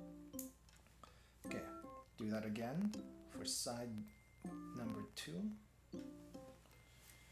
And then we want to make sure it's a certain orientation right there.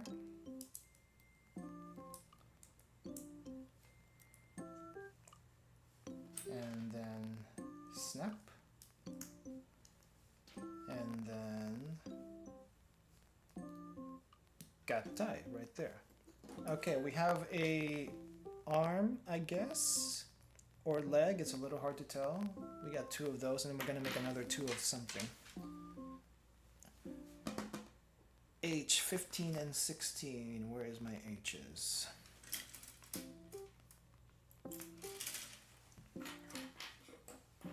It's taking shape. It's taking shape. Where is it? 15 and 16. Oh, down here. This little thing. I think I need to do something about the lighting. The lighting is a little bit darkish. It's nice and a little bit darkish compared to the other one. Okay, I can't get you out very easily because my hands are so sweaty for whatever reason.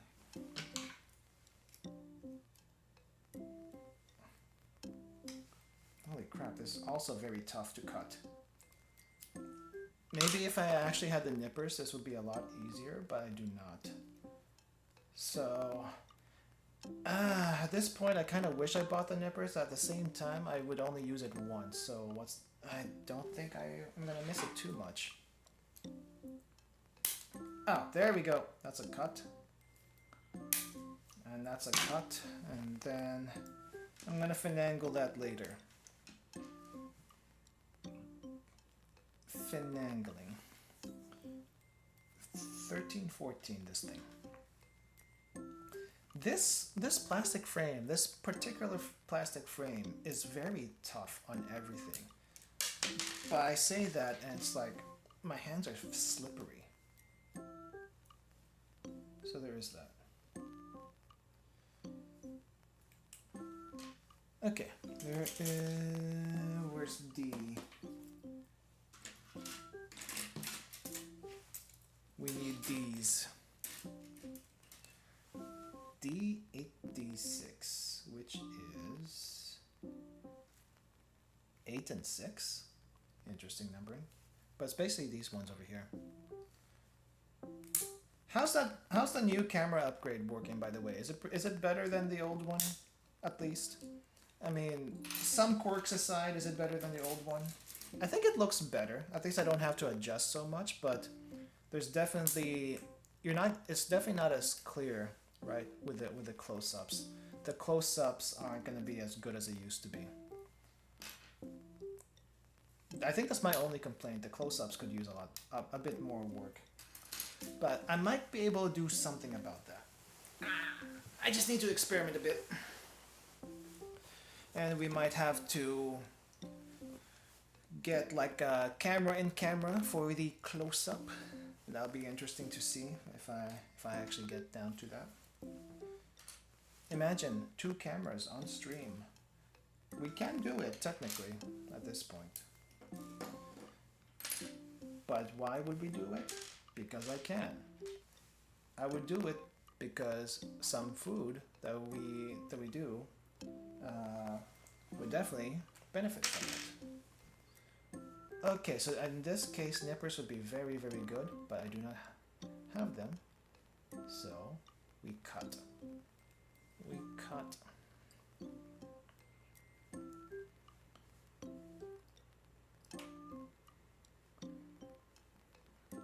I don't know.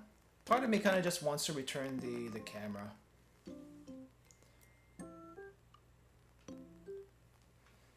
Part of me just wants to return the camera, to be honest. Because it's not as versatile. Okay. I probably shouldn't be using a sawing action because I can get into an accident doing that. Yeah. I do want to try something. Let me see.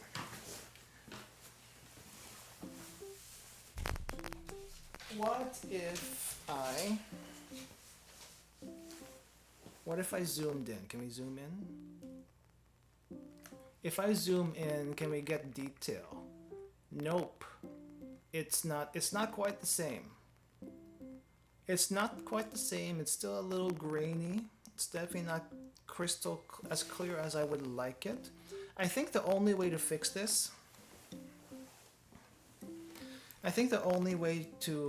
this is to get an actual camera. I have actual cameras. However, the only issue with said actual cameras is they don't really work as a webcam. There are some cameras that you can do that for, but not this one apparently. So that's a bit of a bummer. It's a bit of a bummer.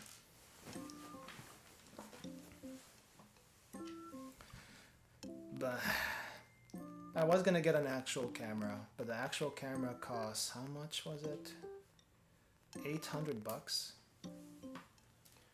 And for me to justify spending that much money is, what else am I gonna use the camera for other than streaming? And if I took more pictures, if I took more regular pictures, I could justify it. But I haven't in a very long time, so it's a little hard to justify doing that. I could also trade some of my older cameras and reduce the price of that a little bit. I think one of my older cameras can trade in for about maybe 240 bucks or something like that. It's still in good condition. The battery's still pretty good. So I could definitely get like that amount for it. And then I have an older camera that's a DSLR. But I kind of want to keep that around just in case I have to like use a telescopic lens for star pictures, moon pictures. They don't happen very often, but it would be nice to do, you know. Be nice to do. At least that's an option. If I traded both of those in though, the older DSLR doesn't sell for that much. I think it's like $100 or something like that. Imagine that camera used to like cost 500 back in the day, but cameras don't really hold their value.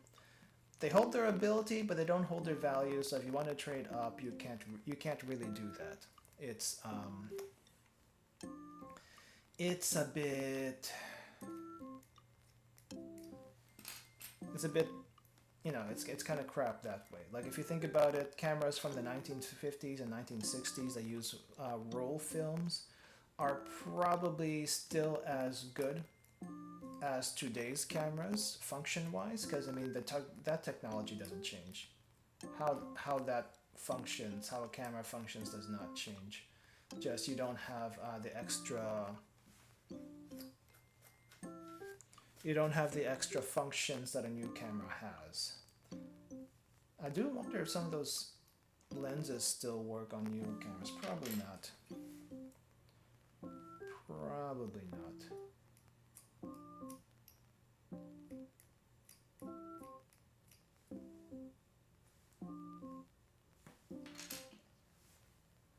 I wonder if the sandpaper was actually a bad move. I think the sandpaper helps a little bit, but definitely wasn't using it right.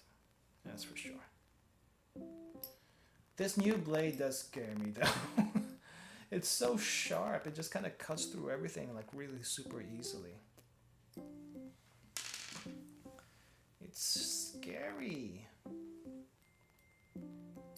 But also it's very useful.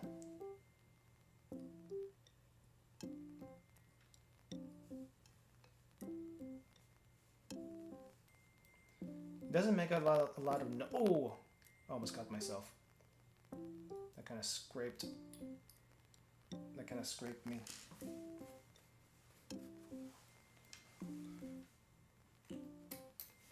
It's like it kind of like just brushed right there.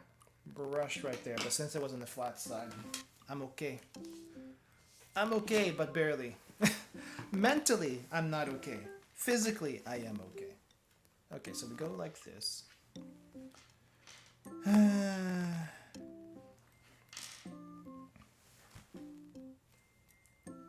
The only thing that kind of sucks, I'll be perfectly honest about this. The only thing that sucks if I do return this camera, this one that you're looking at right now, the one I'm using right now, is that the box for it is kind of destroyed. It wasn't easy to get the camera out of the box, so I had no choice but to destroy it, and it's kind of, the box is in pieces right now. Like technically I can like return it to Amazon and we would still be okay because I got it from Amazon. I didn't get it from the actual shop.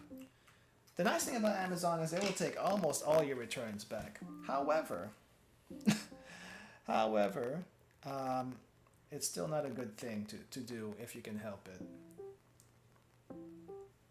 Okay, how am I supposed to fit this nut in? Oh, it's in the wrong spot. Well, that explains some things.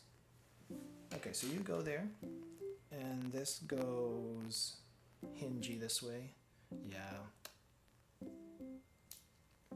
They'll take it back. They just might destroy it. Hey, if they destroy it, that's one thing. I get my money back, and I can reallocate that money into something else. The thing is, as long as it performs my purpose, I don't think I have to worry about that too much, right? Right? It performs my purpose, and that's really all I can ask for it.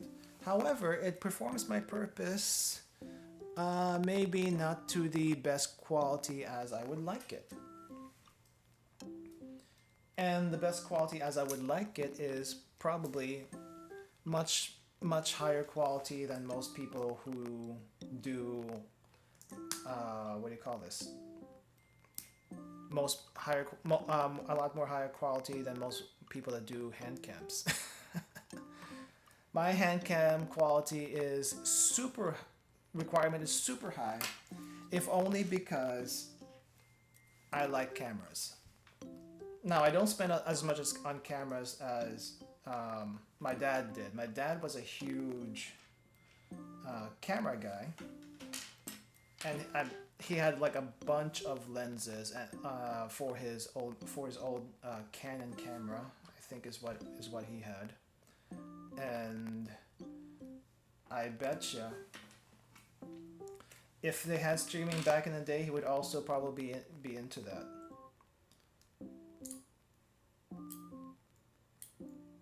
It just kind of goes hand in hand. I don't think did they have video recording back in those days? I feel like video recording wasn't a thing until maybe the 90s?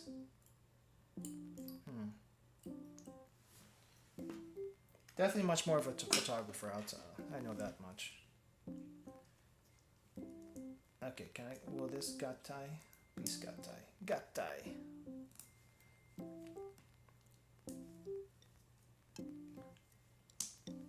Gattai'd. Okay, so I guess we have a few more things. So let me just show you where we're at for reference. So we are currently here, and it's been taking forever and a half to put everything together for some reason. And eventually we will get to, I guess, this point. We are on step 10 out of 34. Technically 34. Let's see, B and H. As you can see, the plastic chips have started to accumulate, as they usually do. As they usually do.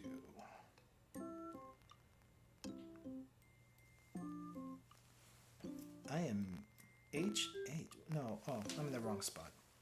I can do that later, but F2, 4, and 1, F1, 3. 2 and 4. Okay, so these two rows. How many hours in total so far? Hey Mars, welcome, welcome. So I think we did. I'm not exactly sure. Can someone double check on how long we did the last stream? It should be fairly recent, since it was just last week that we did that stream. Can someone double check? So far today though, we have gone 2 hours 15 minutes, but I think I also talked at the beginning for about 15 to 20 plus minutes. So total build time, including the 5 hours from last time. So 5 hours minus 30, because I think I did talk for about 30 minutes. Let's just say about 6 hours total so far. Yeah, 6 hours total. Not too bad. It does also help that we have a new tool that's very, very sharp. And a buffing stick that helps a little bit for some of my mistakes. For some of my mistakes, it helps a little bit. It doesn't fix everything, but it'll be fine. My condolences. It's not too bad. It's actually not too bad. It's what do you call this? It's therapeutic. The only thing I have to keep in mind is this is technically a Zatsudan stream. This is technically a Zatsudan stream with model building. Then again, technically all my Saturday streams are Zatsudan streams. At the end of the day, it's basically a Zatsudan stream, because whether I'm doing model building, whether I'm doing food reviews, whether I'm doing mahjong, it's technically a Zatsudan stream. We treat it like it's a Zatsudan stream. 8, 9, 3, and 10. Just kind of jump numbers there. At least you're not trying to finish it in one day like I did before. Well, it depends. I didn't finish everything in one day because it got too late. And I also had, I also,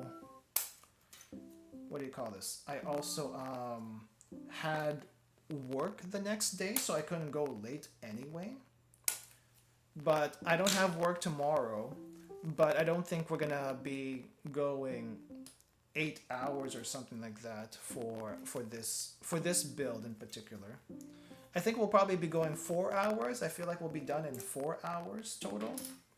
So total build time with the last one and this one, I think it's going to be around 7 to 8 hours. If you take into account all the times I just talk, and all that stuff. But otherwise, nah, it's not too bad. It's very therapeutic. If you were doing this by yourself, not worrying about chat or anything like that, it's actually super therapeutic. Super therapeutic. Because you can just kind of zone out, focus on the work, and then once you finish, you look at the time. Oh no! 6 hours has already passed. That much time? Yes, that much time. And that is your leisure time that you're using to put this plastic model together. But you know what? I can see why people like it. I can see why people like it, and then some people go a step further, right? Some people go a step further and paint it, make it look really, really nice. Make it look a little bit more detailed, and it's good. Everything can be adjusted down if you do it hard enough. That's actually really true. However, I personally do not like doing Zatsudans, quote unquote, during a gaming stream. I would rather focus on the game at hand. You know what I mean? Unless the game itself has something that lends itself to be a Zatsudan stream. Does that make sense? Does that make sense? Also, sorry if I'm looking away. There's no really good place for the camera. So whenever I'm looking at the plastic here, it looks like I'm looking away, but I'm actually kind of sort of not. Kind of sort of not. Yes, I am looking away, but I'm also not looking away on purpose. Anyway, it just happens. Okay, it just happens. Yeah. This is good. Does using a normal scissor cut nicely, or does it leave residue? So if you cut, so let me sheath this first so I don't hurt myself.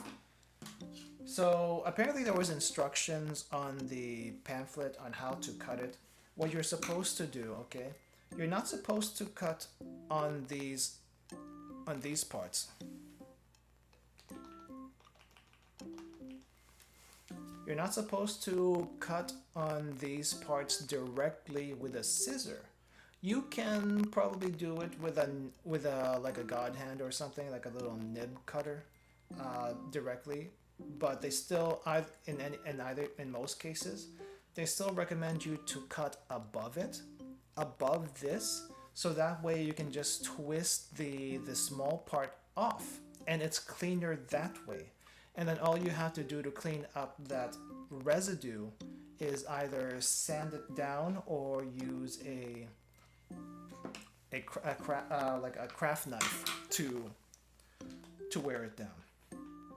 And that's what they recommend in the pamphlet. So that's what I've been doing. It seems to be working a lot better than last time.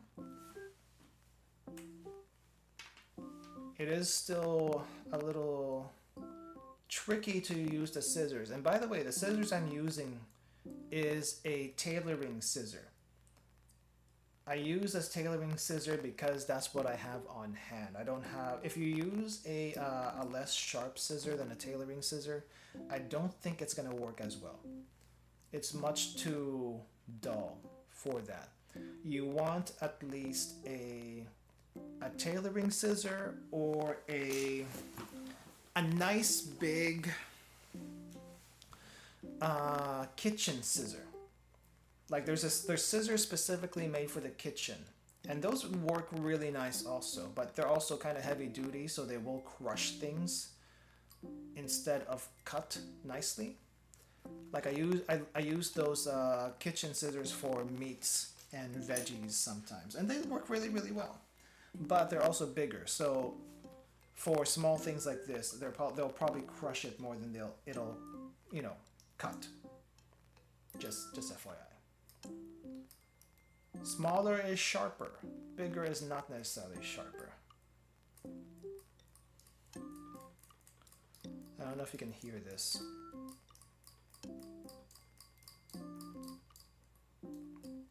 That's the best ASMR I can do, if you can hear that or not. That's the best ASMR I can do. I think there were more scraping sounds last time. Very therapeutic, at least. Anyway, I hope you're having a good weekend so far, Mars. At least, as good as it can be. I saw your tweets, but I can't really say anything about them. But yeah, I hope you're doing well. Oh yeah, I guess that also did happen recently. Nina Kosaka from Nijisanji En, aka Mom, is not in Nijisanji any longer. She chose this. So we have to respect it. But I will miss her in Nijisanji. Whatever she does in the future, I hope it's good. I hope it's makes her happy, I guess. And I hope she'll be satisfied with that. Though I don't know in what capacity she'll be back in the future, considering she did that gigantic stream yesterday. It was like 18 hours or something like that. It's crazy. But I guess she wanted to talk to everyone. And that's basically what happened yesterday. Okay, so I think we're... Oh crap, I'm missing one more part. Oh crap, I forgot to take this apart. I did cut it, but I didn't take it out. Alright, so we just kind of twist this. And then we'll clean it up.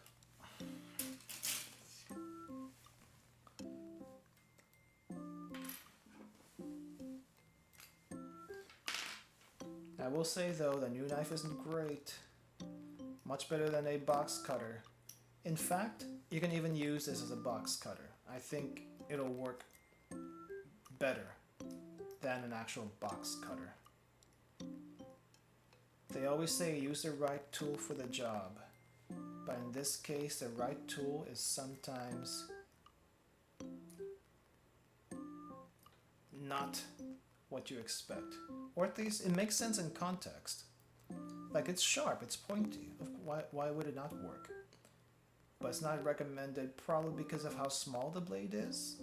And if you do something it's not used to, it will probably dull the blade. So there is that. I mean, blades are cheap, I think. Blades are not that expensive, but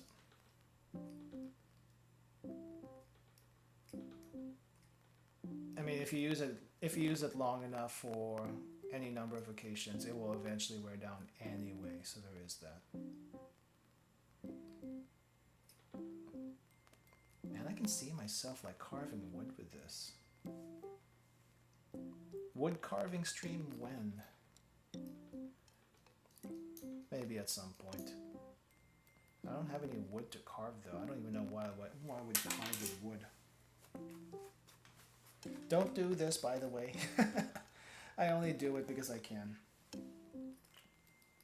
Cleaning the blade on my sleeve just because I can.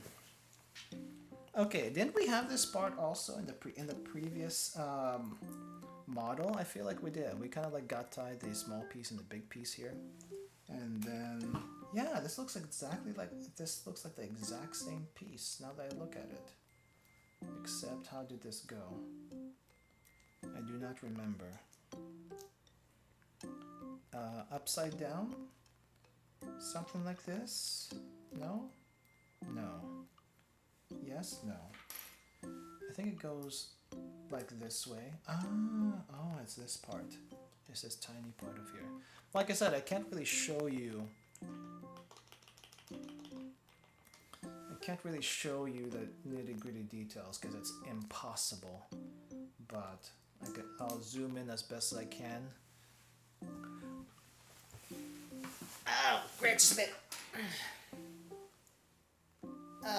My foot's been falling asleep, but that one, ow, ow.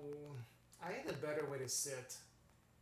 When I'm doing this handcam stuff, ow, it's tingly. Oh, it's so tingly. My foot is so tingly, I don't like it. It's probably not a good thing either, but how do people sit in Seiza for hours? It should not be possible. It should not be healthy. By the way, I was not sitting in Seiza. It's probably worse than Seiza. But how do people sit in Seiza for hours? That should not be a thing.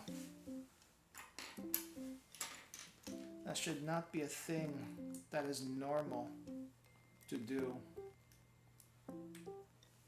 We're just kind of combining like this. But it's really hard to show. Oh crap, this way. It's really hard to show. Like, oh! There we go. Right there. I think I have like another. Oh man, how many more parts do I have to make before all of this comes together? We made like a bunch of double parts here. We made a bunch of double parts, but we haven't been able to put any of these together yet. Okay, let me see what we got. because I think I'm making doubles. B19 and H8. But the B19 and H8 also have a double that I need to not mix up apparently because orientation matters. Orientation always matters. If it's not a match, it just doesn't work. Okay, 8 and 6. Let's make sure we separate this because these things matter. These things matter. Eeh. Also very tough to get out. Very, very tough to get out. How? I guess normally you would do nippers, but we don't have them. Yeah, this is like stretching my scissors to the limit, and I probably shouldn't be doing it this way. But I don't have anything else. And that piece went flying. I am gonna have to retrieve it. Okay. Oh, nope. Nope. Woo! Nope. Do not do that. Do not tilt. Do not tilt. I forbid you to tilt. I forbid you from tilting. No tilting. You got that? No tilting. That is a forbidden move. Okay. Found it. Found the piece.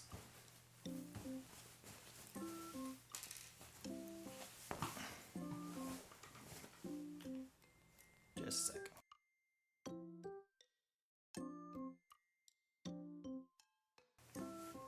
Okay. Let's see. So we got teeny tiny piece here. And then B. 1914. And one of these days I should just sit down and watch some anime. Apparently Atelier Ryza has an anime this season, and I kind of want to watch it. But at the same time, I'm worried. I am super... No, I shouldn't be that worried. But I feel like it's going to be not that good, I guess, if that makes any sense. By the way, I think someone mentioned an Artonelico OVA in chat the last time we did something like this. And I checked it out. I checked the Artonelico OVA. And let me just say, it was okay. It was very basic. It definitely showed its age animation-wise. I don't know if they could have done that an entire arc even. I felt like it was a little too rushed. But what can you do?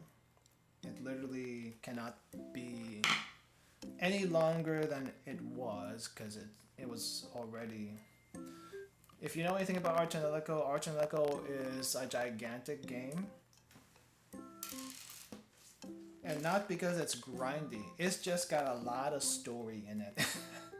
A lot more story than I feel like most games back in the day. Yeah. Definitely a pack in as much special length as possible. Yeah, feature kind of thing. Yeah, I cannot in good conscience recommend it to anyone, but at the same time, if you're ever curious because you are a Gust fan or an Artonelico fan, I guess check it out. But I definitely would not have bought that OVA. I would not. If I knew, maybe at the time I would have, just because, you know, it is a thing. But, no. OVAs are kind of expensive.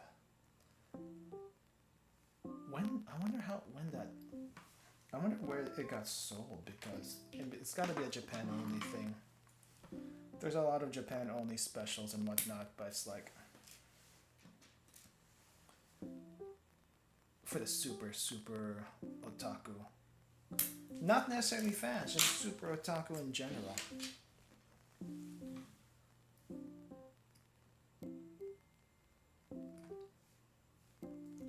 Okay, so I mentioned Atelier Marie, the first Atelier game, is getting a re-release this this month. I think it's gonna be released next week even.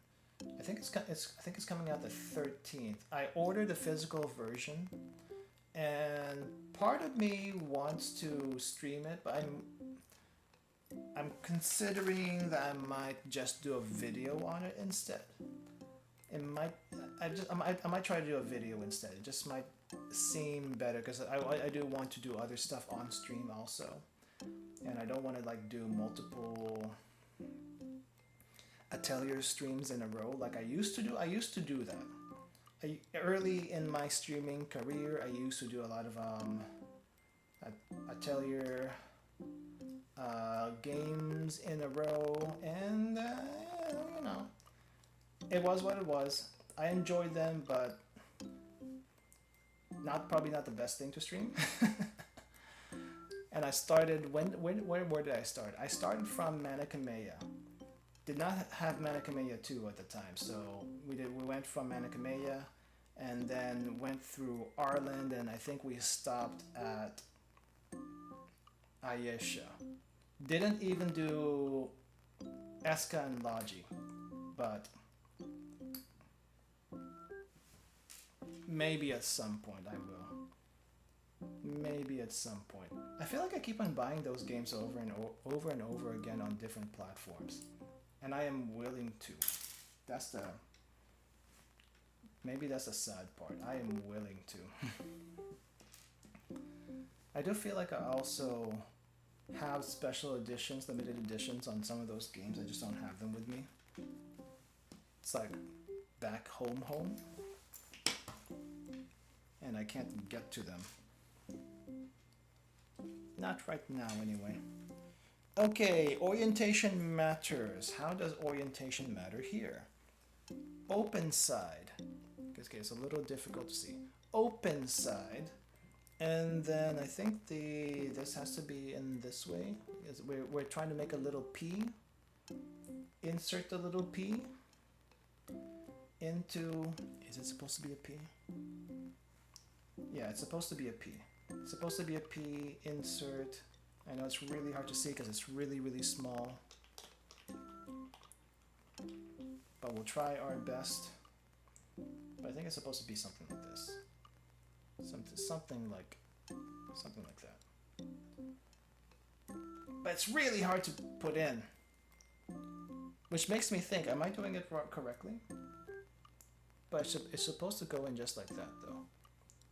They're really tight. Oh, there it is. It snapped in. Just used some force. And then we close the hinge up. Like that. Oh, this looks very small. Very small. And we get to do that again. Alright, so here is one. So we put the P in. That one went in a lot easier for some reason. And then close up the hinge.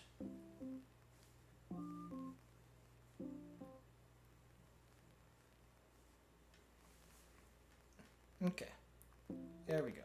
I guess depending on what we're doing, here's what I'm thinking. Depending on what we're doing, the camera is going to change. If I do something that doesn't need a whole lot of detail, we use the manual camera. No, we use this camera, and if we do something that needs extreme detail, we go for the manual one. That way, it doesn't feel left out. Yeah, that actually sounds good to me. It doesn't feel left out. Neat. All right, we got more parts.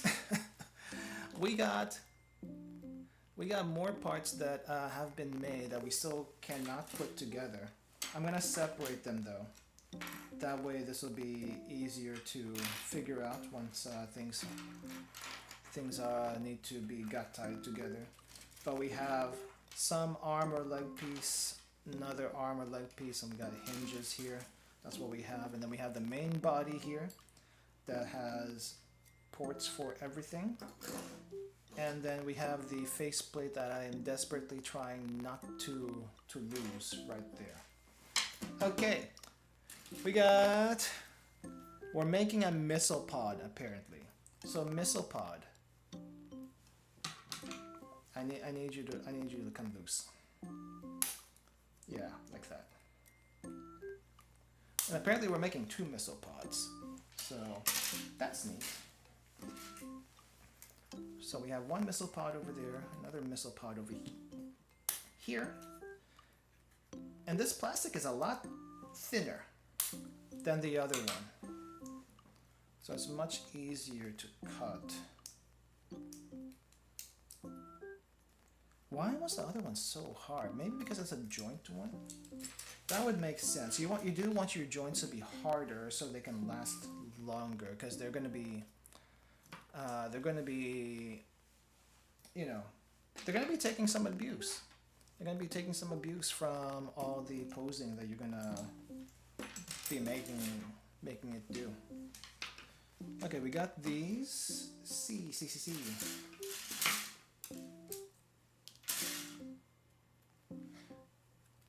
The only thing I'm worried about though is where the heck am I gonna put all this stuff? The gunpla boxes, model boxes are so freaking huge. And the models themselves are also big. There's a reason why I don't do figures or models that often. It's because they take up a lot of space and I gotta think about how to transport that space whenever I move. Because unless I'm in like a house situation where I know I'm gonna be there permanently, more or less, it's gonna be a pain to move things in general. What do? Alright. We're missing the actual missile screen, so we got the missile screen right here. Except how the heck? Right, we cut you here.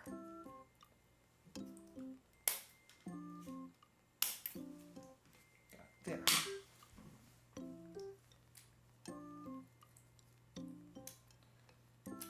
This just you know what this reminds me of though? This whole model building business. It just reminds me that there hasn't been a good mech anime in a very, very, very long time. And I don't mean Gundam. Gundam is like a staple mech anime, but it's hardly about the actual mechs themselves, typically. Like, I haven't even watched the new Gundam series, what was it, Mercury or something like that? And I already know it's not even about the mechs there.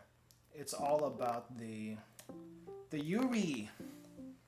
It's all about the Yuri, and I have it's all about the Yuri, and that's the reason. That's the only reason why people watch it. A Yuri Gundam series. That would have been unthinkable back in the day. It's like, what is this Yuri doing in my Gundam series? Actually, has there been any Yuri in the Gundam series before? I feel like there wasn't, but I could be wrong. Then again, I don't follow Gundam, to be honest. I do not follow Gundam. I'm actually more of a Super Robot person, and I think the last Super Robot series that we've had, period, may have been... Oh crap. I think the last Super Robot series may have been,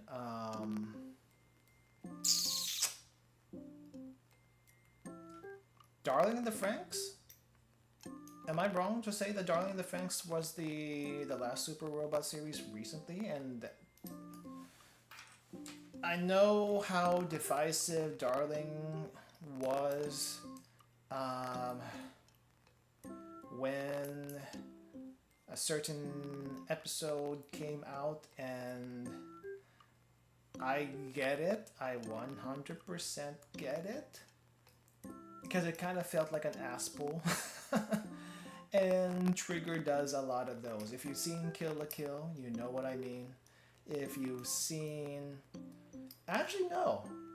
I was about to say Little Witch Academia, but no. Little Witch Academia was actually fairly well from beginning to end. But then again, Little Witch Academia wasn't necessarily a Trigger made story. I think that was done by someone else, and then Trigger adapted it or something like that, or at least helped with animation or something like that. I don't know.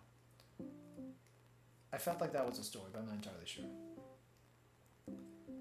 But yeah, I think Darling was the last one, and I think that was okay. It just wasn't as good as it could have been. I missed the Super Robot animes, kind of like Gurren Lagann, GaoGaiGar. No, actually, we've had a few. We've had Getter. We've had a new Getter anime recently. I haven't watched it yet. I probably should actually. The recent Getter anime was supposedly pretty hardcore, but I haven't had a chance to watch it. I wasn't a Getter fan, to be honest, until I saw Getter Armageddon. Getter Armageddon is like pretty good. I kind of like that one. Let's see. I'm not mostly about the it's not mostly about the Yuri. It's about the horrors of war and the exploitation of the weak. Since it's Gundam, but there is definitely Yuri. More hot blood would be appreciated. Yeah, we need more hot blood in general in anime these days, which I don't think we've had much at all. I'm not saying isekai can't be hot blood. I'm not saying the usual stuff, whatever usual stuff you watch can't be hot blood. It's just in general, there hasn't been any hot blood. I'm not talking about shonen either. Shonen will more or less almost always be hot blood. I say almost always because I'm reminded of Nozaki-kun. I don't know if anyone here has watched Nozaki-kun, but technically Nozaki-kun is shonen. Nozaki-kun, for all its title and looks, is 100% a shonen series, despite it being named Gekkan Shoujo, monthly shoujo Nozaki-kun. And it is a shonen series. But is it hot-blooded? Maybe not in the traditional sense, but kind of, sort of, if you think about it hard enough. Some parts are. But it's not about power and friendship or anything like that, right? Or whatever shonen trope of the day you want to talk about. But yes, it is.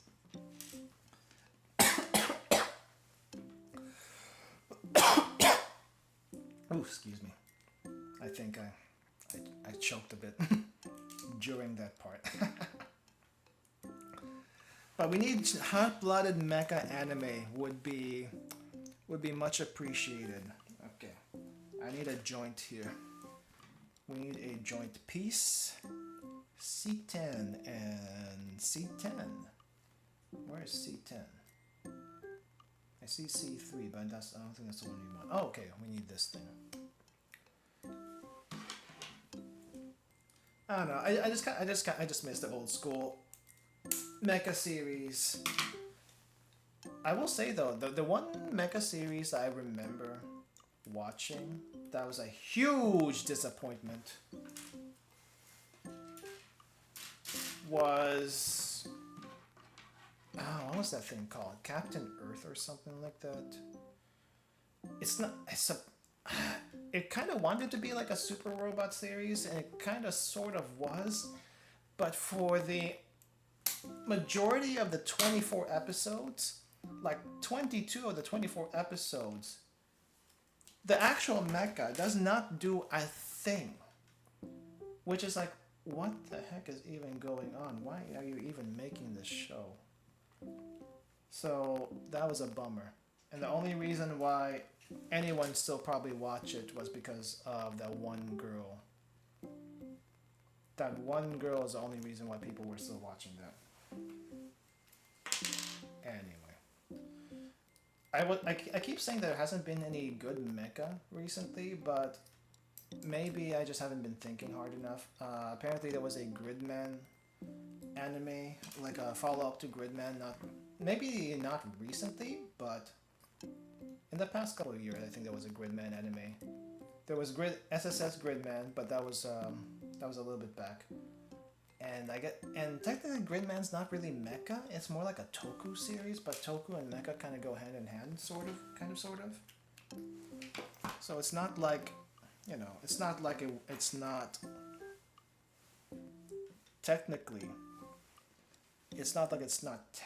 a thing, but okay, this is a weird bit here. So this one is like a clamp that kind of goes in like this, I think. There's a groove up top and there's a groove at the bottom. So I need to like squeeze it in somehow. Squeeze. We need to fit the square peg. There we go. So we do that. That's like the hardest part. And then got the shoulder here. And then got the cannon here. And then we got a shoulder piece. So this entire thing is a shoulder piece. I'm assuming this is an arm, but we'll find out sooner or later. Okay, other side, we gotta do the same thing. So, squeeze. Gotta squeeze.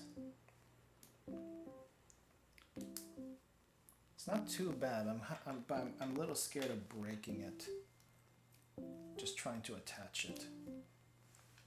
Got tight. And which way does it go? Yeah, this way. Got tight? Question mark. I think that's how it's supposed to go. They do. Oh no, that's the wrong way. we need to reattach. We need to reattach. You don't. That is the wrong way.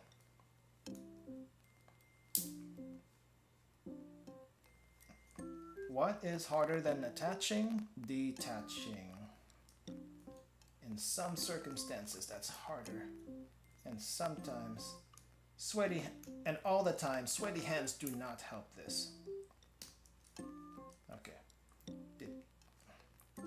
Got tied this way.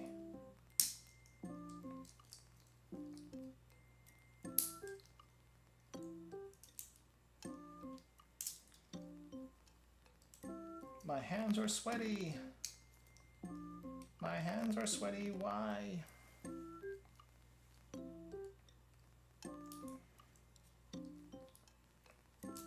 Okay.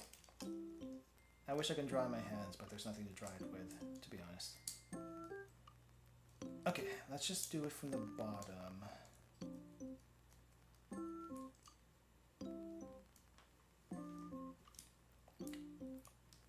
Sorry, you're not going to be able to see much, but I'm just trying to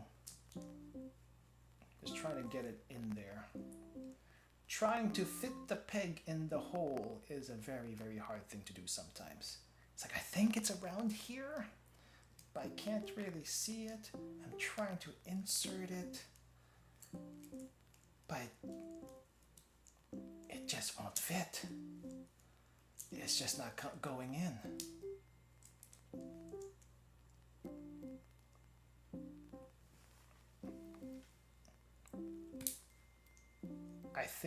I hope I did this correctly. I hope, yep, I did this correctly. It should be like that. Okay, good. Good. And then we do that, and then we attach it like this, and then we got shoulders now. Nice. We are now halfway through the build. We are halfway through the build. We're not quite there yet, though. But I am needing 2 parts so we can attach the arms. So we need to get, apparently these are arms that's gonna attach into, so these are arms that's gonna attach to these, and we need these 2, but we're also missing, oh, we don't need this actually. This is for something else apparently. 7 D7, C, and C7. D, D, D, D, D, D, D. Where is 7? Oh, here is 7. It's a little hard to see. Twist. I like it when I can just twist them like that. It makes my job so much easier. Ah!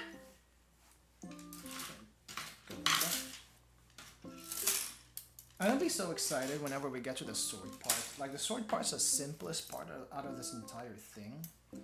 But putting a sword together is just nice. Just very nice.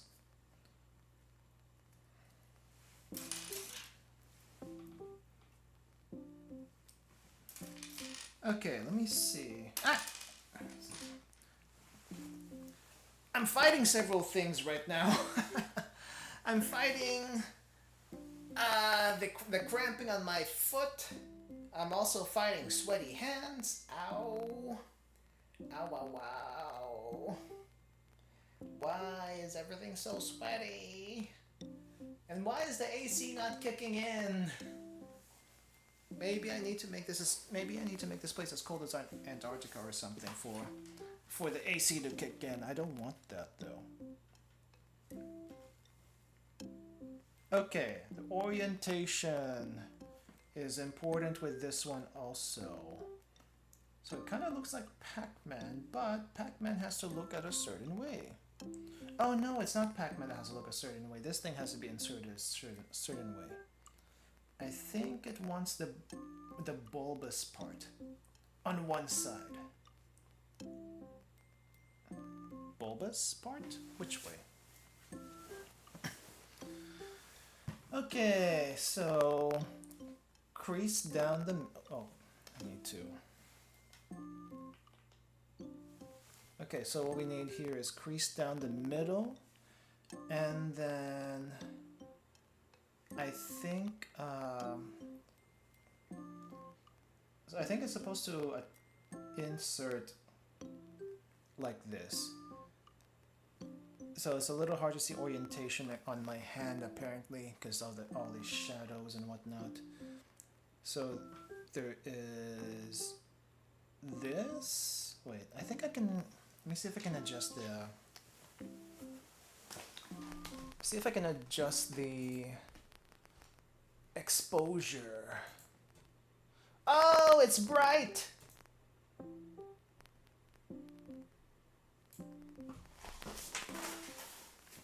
Sorry, did I flashbang you guys? I think I flashbanged you guys. Let me see if this works better. It's bright as heck, but this at least gets the idea across. Okay, I didn't...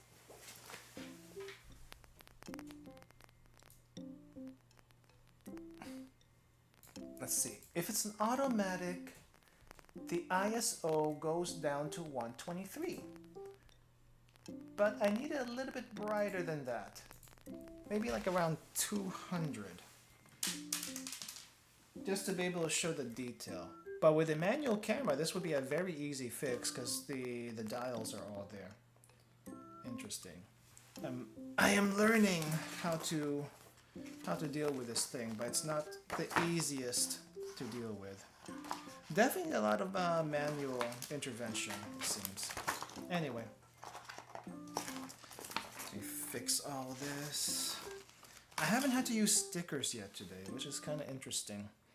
Okay, anyway, seam. So we have a seam here. This should be a little bit easier to see. There's a seam here. And then we have this part, which I think is in the wrong direction. Okay, there we go. I think the thick part needs to be pointing out one way. So it literally goes in like this, I think. No? No? Which way do you want it then? Or am I doing it the wrong way? Oh, it's the other way. I think it's this way.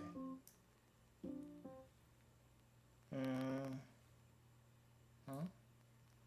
No. Wait, which way is it supposed to go? Okay, so this is pointing up.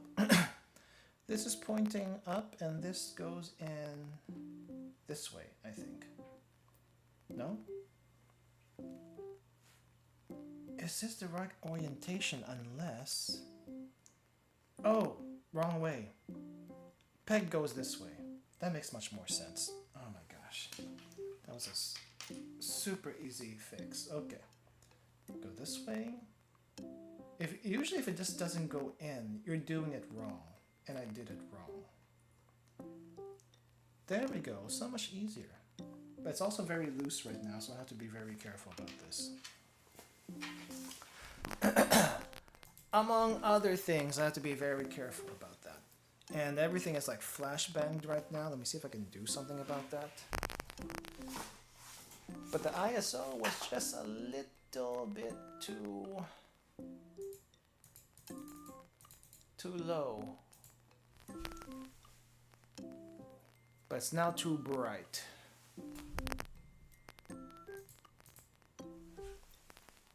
ISO is tricky.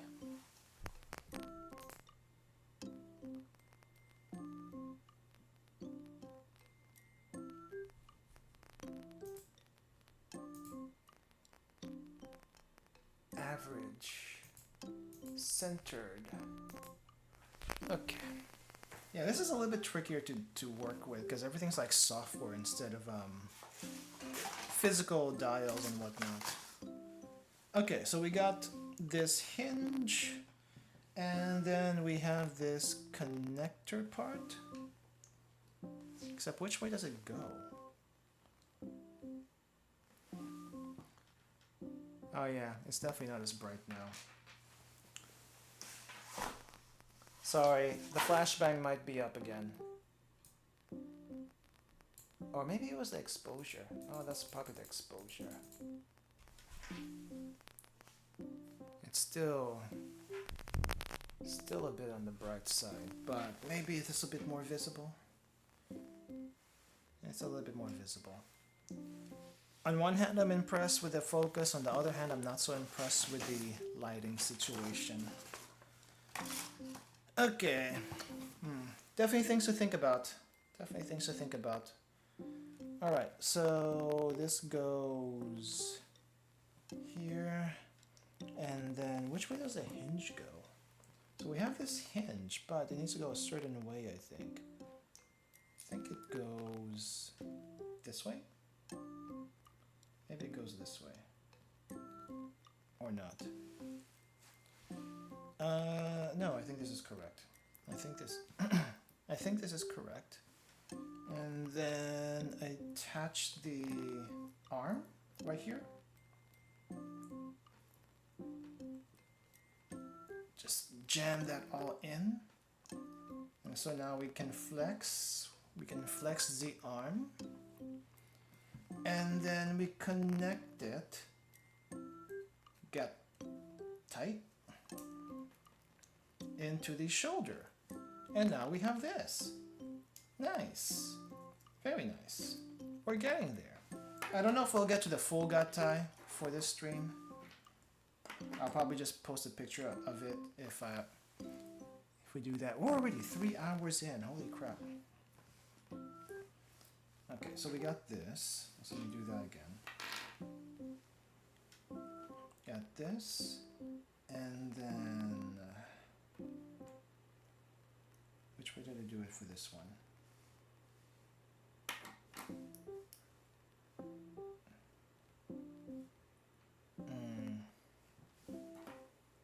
Seam is right here, but we want the seam to be this way.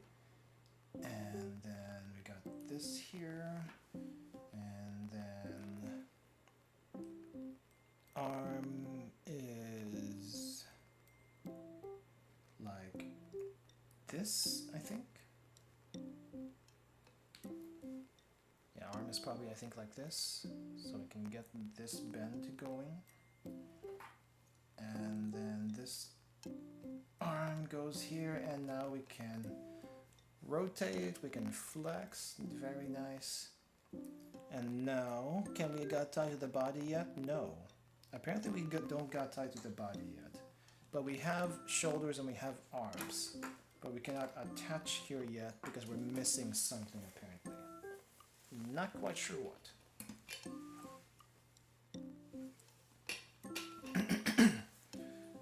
Okay.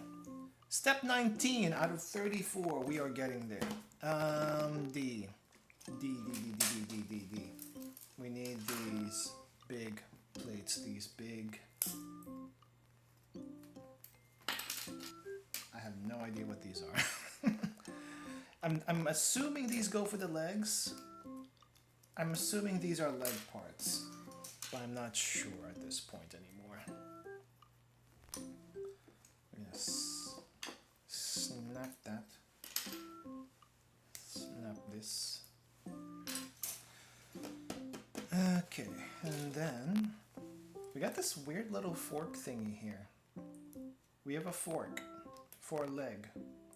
I guess it kind of makes sense. They're kind of long. Joints are fork-like. Actually, no, that doesn't make any sense. Why would it make any sense? We got that. And then color-coded for your convenience. We have these spiky things, and we are almost done with yellow. Nice, very nice. The only thing I think on yellow that we need is this giant P thing, which I do not know exactly where this goes. This is probably a stand, like a literal stand for something, but I do not know what. Do not know what. We are almost done though with this hard piece though. This extremely hard plastic frame, because this is where all the joints are. All the joints that need to be strong for every wear and tear. For the minifigure maybe? Probably. We're gonna find out, but you're probably right. You're probably right. Okay, so we got these. I just need to shave them down first before we move ahead.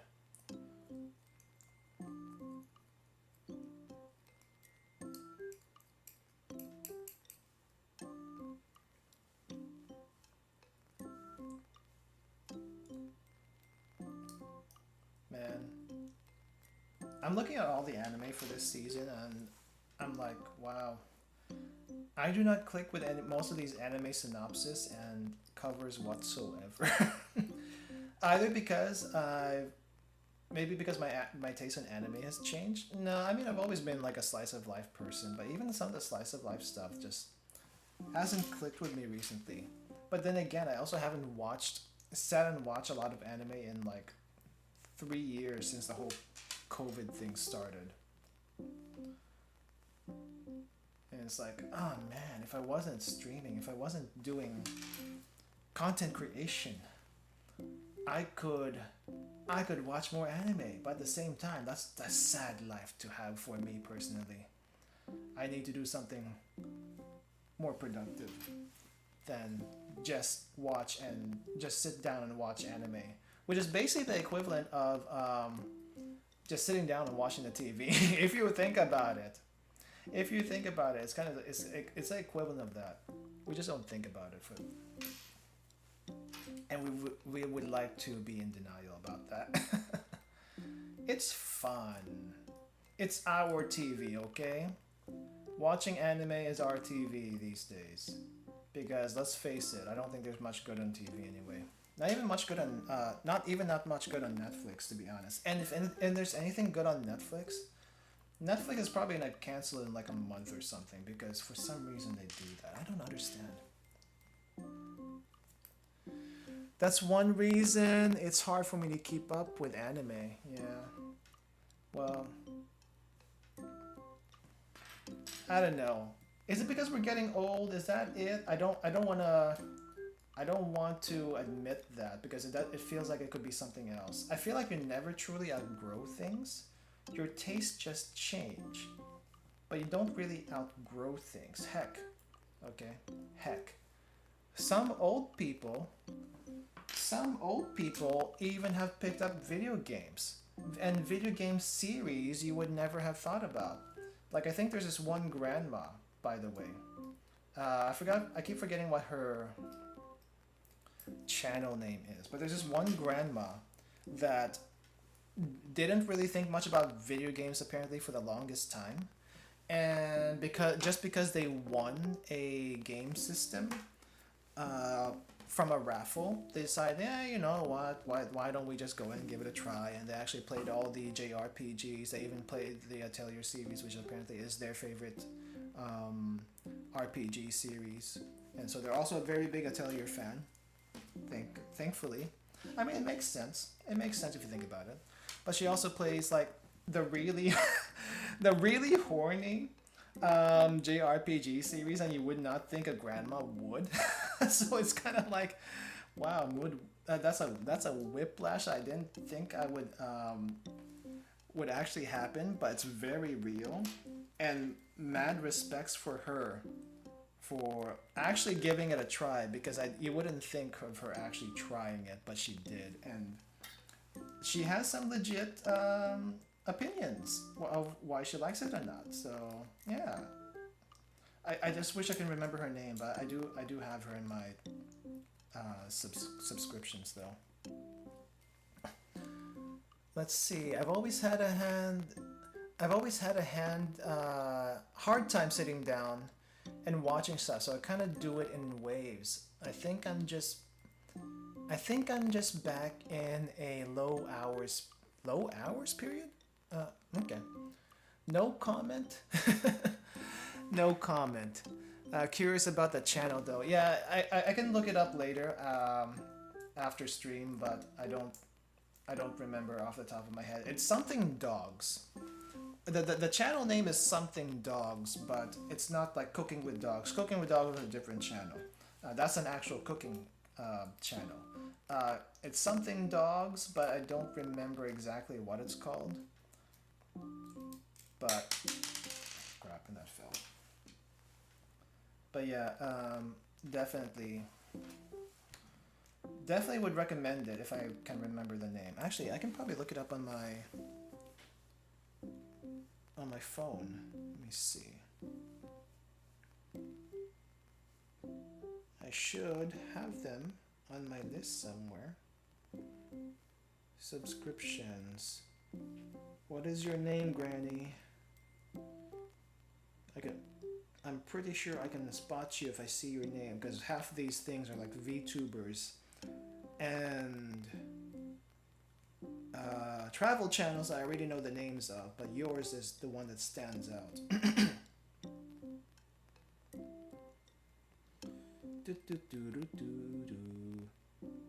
No, not cooking hobbyist. That's a different guy. Not that one. Not that one. Not the food review show. No, not you.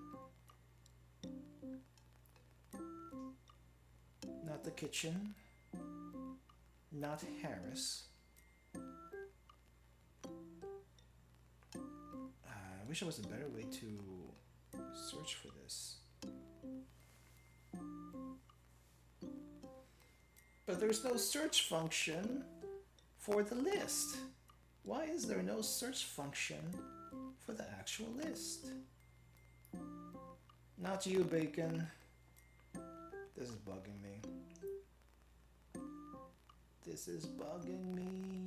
Not you. Not you, Mika. Not the Mountain Huskies. No, that's a different one. Not the Mountain Huskies.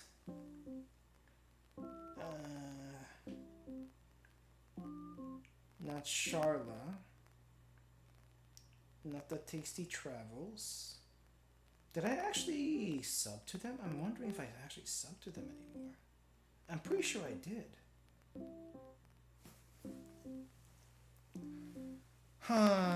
Let's see. I'm gonna scroll through the channels one more time. I reached the end, but it's like... I also have a couple of Korean channels. I don't know what they're called, but they're like the Korean animation stuff. You may have seen them before. It's kind of funny, the stuff that they make. But then again, they're also a studio, so it's probably easier for them because they have more people working on it. I kind of have to hand it to these people that make studios just to make YouTube videos and stuff. Because on one hand, it's a little bit envious to have that many people working for one project, or the project being making YouTube videos, and actually taking off because they can actually focus on that. But on the other hand, I'm just a little guy. Most of us are just little guys. We don't have that kind of resources. But I respect it. I respect it. I enjoy the stuff that comes out of it. So yeah, there is that. I'm starting to think I didn't sub, even though I remember subbing. I'm just gonna. Ah, there we go. I knew it. It was food for dogs. Food for dogs. And the picture, the icon of the on it does actually have a dog and an old lady. And when I say food for dogs, it's food number 4 dogs. There's also, yeah, just look that up and you'll see it. You'll see it. She's been a bit more active recently, but for the longest time, she hasn't uploaded videos, and then she started, I think just the past few weeks, she's been doing more. And it's mostly review stuff, so just keep that in mind if you're looking for something specific. Okay, oh, okay. So we kind of squeeze it in like, oh, I'm not even in frame. So we just kind of squeeze it in, and I'm hoping it works. Okay, so it didn't snap like I expected, but...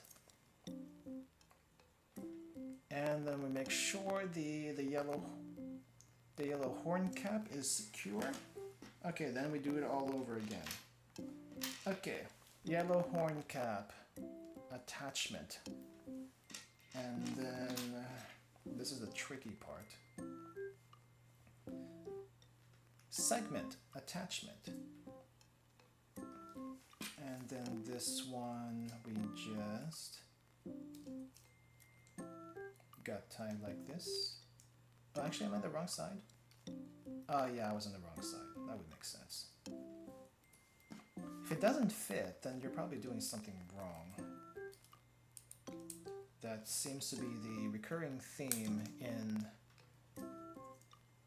model making. Because it should fit. It might take some little jamming it in. Just jam it in. But it will fit eventually. Okay. I think we need to make a hinge now. It's asking me to make another hinge. C14 and 13 and C1 and 2. Multiple parts. 13 and 14 and 1 and 2, which is these ones. And we can just snap that off. Just so easy to snap it off. I say that and I couldn't snap that one off. And then this one is not so easy to snap off. It's also very pointy. It's very pointy, so it's kind of hard.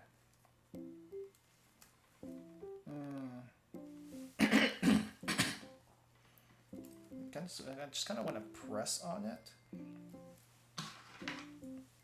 How am I gonna do this? Maybe we cut from here.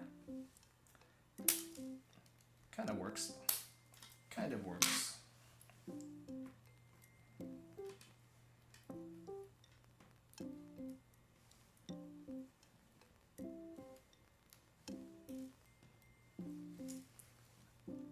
And how we do this part? Ah! Snap. Oh, ouch, ouch, ouch, ouch, that hurts, that hurts.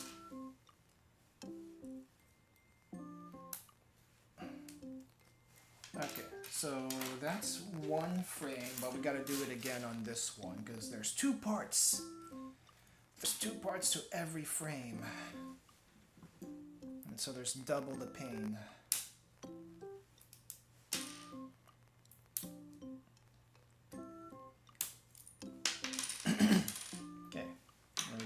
snap snappy again, because I don't think it's gonna come out otherwise.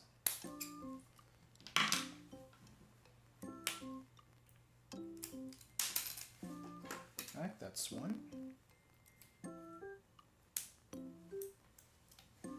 That's another, and I think this might be the last joint piece. No. It is H, right? Yeah, this is the last joint piece. Oh, okay, I was looking at the wrong step.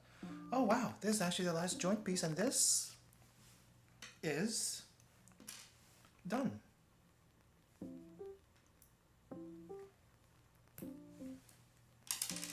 Progress!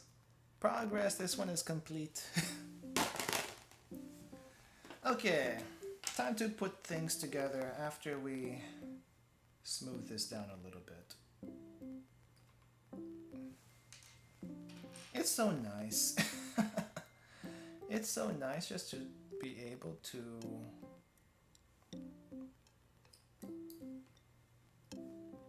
this one seems to have a deep nick over here from taking it out of the frame.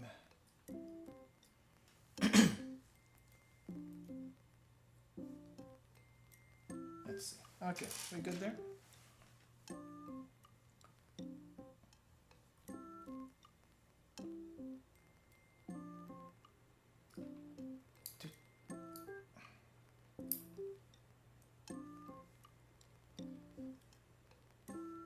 I'm just trying to make sure I don't cut myself, so I'm pretty quiet. I'm sorry about that.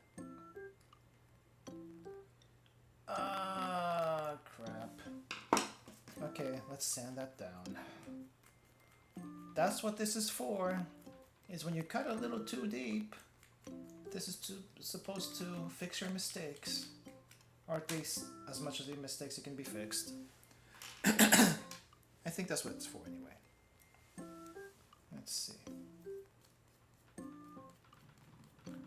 I may be using tool over grit, but I really don't feel like I should go higher because I did scuff some of the other ones, so there's that.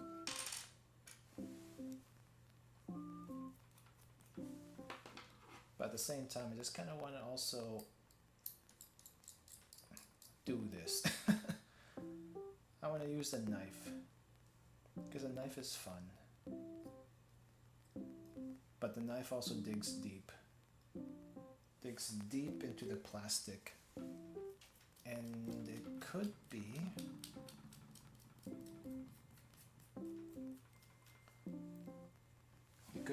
It could damage it more, which we definitely do not want.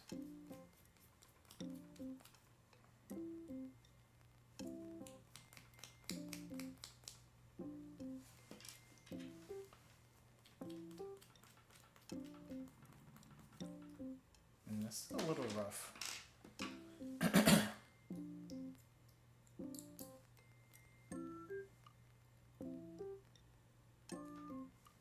I'm just enjoying this knife though. I'm enjoying the knife way too much.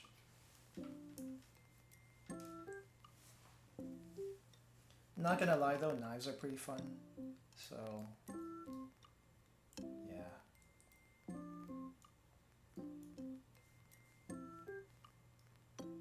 It's nice seeing things get cut up like that.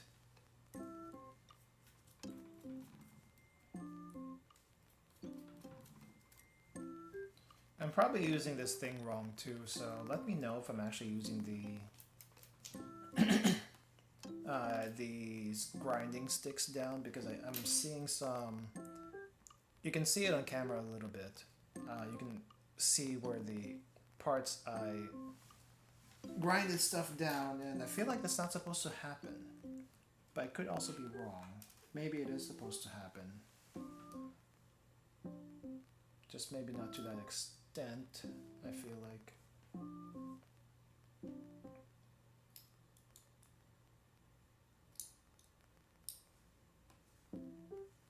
Oof.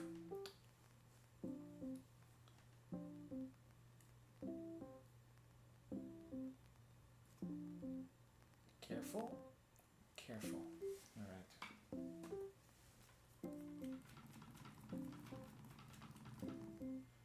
This is kind of handy though. I do like this better than sandpaper at least. It's a lot more... It's a lot easier to handle.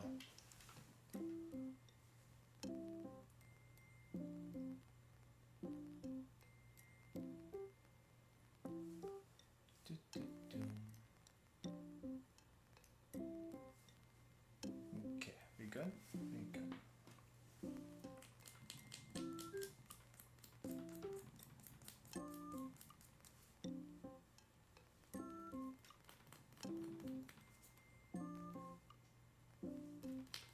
Okay, I think that part's done.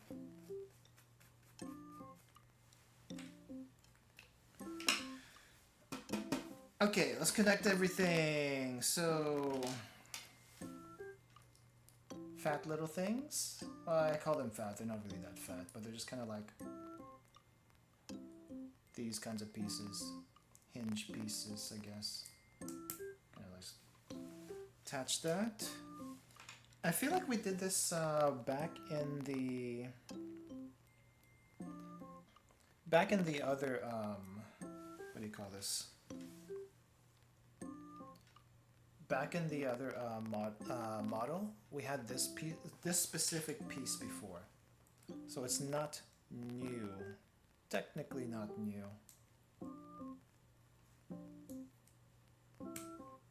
Yeah. This feels familiar at least. So that part's closed up. Let me do the same here. Oh crap. You know, I forgot one thing. So we did that. And then we connect this. Yeah, I think they use some similar joint parts. And this might just be just for this particular model, or at least this particular set. And it makes sense, but I'm starting to I'm starting to suspect that they might use similar joint parts in other models too. Because if it's just a joint, it kind of makes sense. But I don't know if that's true or not. Okay, so we're just gonna close this up. And apparently, oh, we're not done. We're not done with the connections yet. Okay. 15 and 16. So these long things over here. So yep. I can probably just push this out. Yep, we can just push that out and twist them. Much easier.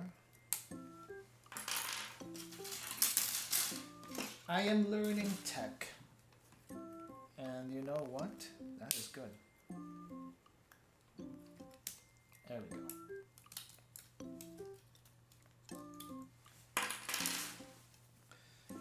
Okay, let me just make sure we don't need to sand anything down or chip stuff away, which it looks like we still do a little bit. Ah, nope, not that way. I'm gonna cut into the plastic if I do that. This is okay. I think this is okay. Yeah, that just needs some sanding. This probably also needs a little sanding. I think for the most part, this just needs sanding. But I should probably use a higher grit, but then again, this is like super polished, so I don't really want to use a higher grit than 7,000. Or lower grit than 7,000. I just want to polish it. Not really grind it down, because the way I kind of use this is very clumsy. And if I am any more clumsy, if I'm clumsier, then I will probably regret it.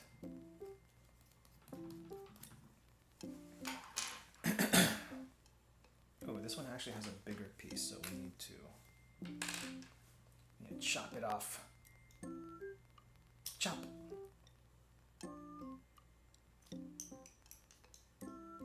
Chop, chop, chop, chop, chop.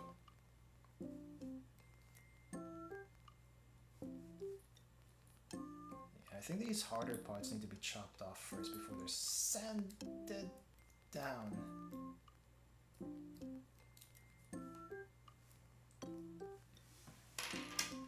Make sure I chop this stuff off before I sand this down. Have an effective production line. It doesn't matter what you're doing. It could be model making, it could be sewing, it could be cooking. Production line makes things much simpler. Okay, that doesn't really do much, but it does help my mental a little bit to do this.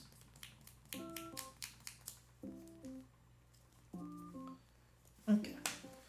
Alright, can we put stuff together now? Alright, we got hinge. Which way does this leg go? I think the hinge goes which way actually?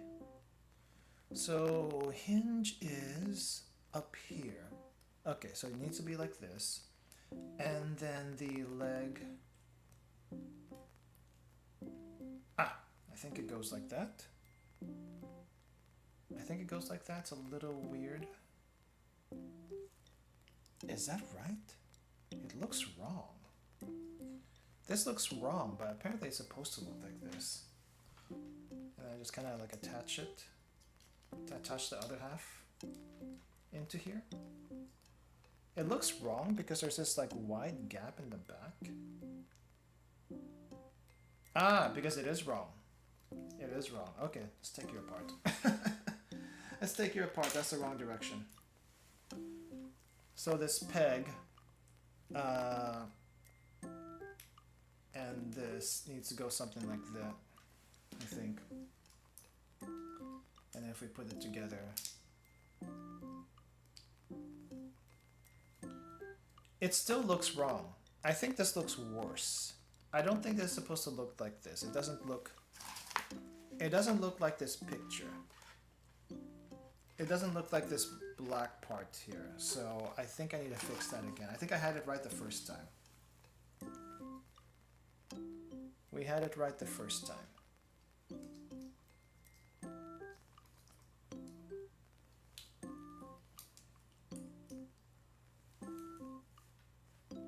No, did I? Let's see. Okay, which way are you supposed to be? Let's start there first. So eventually we want it to look sort of like this, and we kind of need this too. So there's a peg back here. There's a peg back here, and the hinge is supposed to go here. So in like this, in like this. It looks wrong. It looks wrong, but I think what happens here is that, so this looks wrong, but I think what happens here, it goes like this? No, but, ah! Okay, it was just folded too far back and I forgot I could actually do that. Okay, this is correct. This is correct. We want the knee like that. We want the knee to be facing where the peg is. So peg out this way, kneecap also facing where the peg is, and we close that up, and then we connect this like this. I think I'm missing one part. Wait a minute, I'm missing one part before I do that. So we have one more red piece here and we'll be done with red frame. We're done with hard frame and we're done with red frame. Yay! Where's that yay sound effects? I need a soundboard. Yay! Yay for soundboard.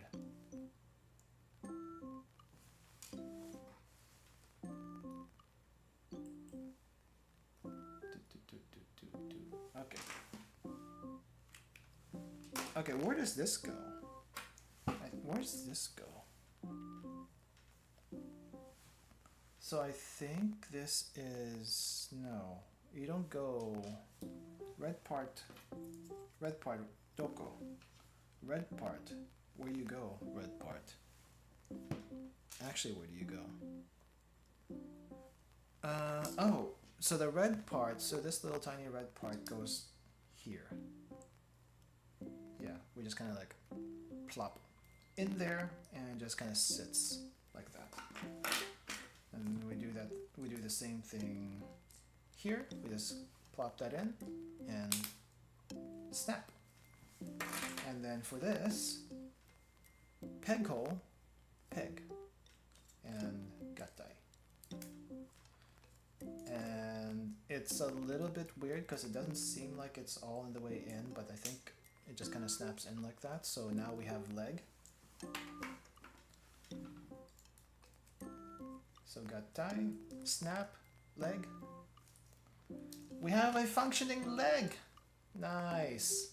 We got knee, we got leg. This actually looks a lot better now. Okay, so we have leg portion. CCC. I think we're making the foot next. I think we're doing foot next. So we need this part. And then the flat part of the foot. And then the connection for the foot. Because this is your ankles too. Right here. Ow, ow, ow, ow. Plastic, why you gotta be so hard? I just want to take you out of the frame.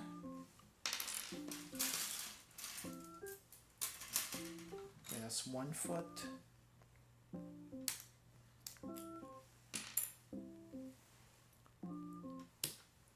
Here's the other foot. And then the other ankle. Let's make sure everything is good. So these connecting parts, I'm not going to worry about them. I think they're sanded down just enough. Probably gonna, yeah, we're just gonna cut that off then. Boop, boop, boop. Okay.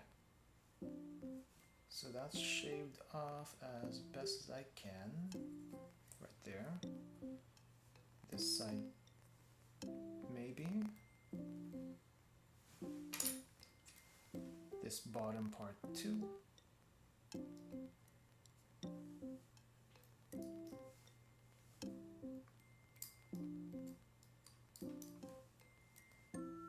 I think I'm gonna have to sand this down a little bit. There's a lot of stuff sticking out. But I just want it smooth. I can't really make him disappear, but I just want him smooth.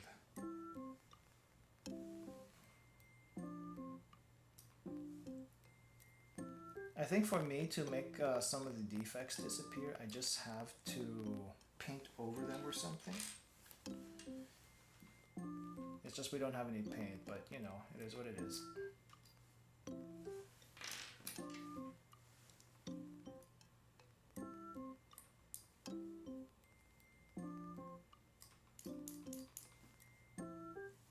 We still get plastic shavings, just not as much as last time. We get more plastic nubs though, like these ones over here. Okay, how do we attach foot? So, to attach foot, get your base. Get this funky looking thing, but maybe not yet. We need to attach funky looking thing to top part of foot, like so. And then we get the base to cover that up, like so. Nice, we got foot. We just do that again. Top part, in you go, like this, hinge like this, and then close it up. Foot done. Almost done actually. We have a few more things to attach the foot. Apparently, we need the the back foot cover, which is I guess this thing over here. And then we need the top foot cover, which is this other thing over here. Alright. Snapped. Snapped. And then... Ah! Woo! Ow! Ow! Ow! Ow! Ow! At least I'm not bleeding. At least I don't think I am. I got hit over here. I don't think there's any blood. There's no blood, but that hurt. Ow! Imagine if that was a knife. Oof. I don't even want to think about it.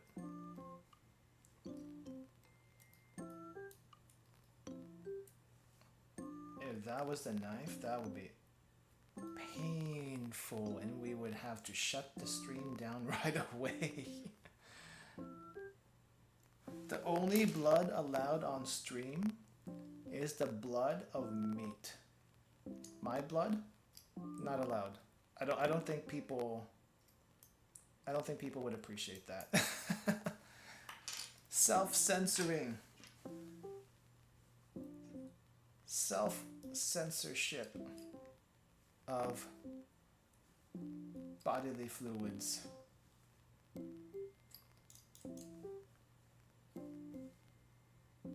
Because we don't want to scar people. At least I don't want to scar people. I don't know, some people might be.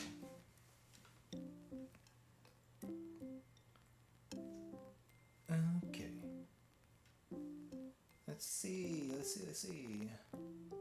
We good? We good. Alright then. I think I need to buff this one down a little bit. Because that's kind of... Oof. I really need to be careful not to overuse it.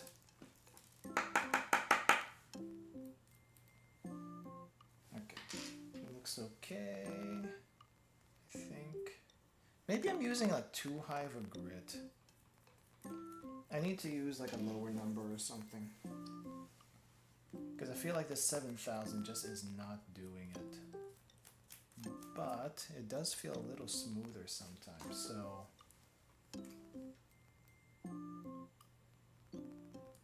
Maybe it's doing something. Maybe it's doing something.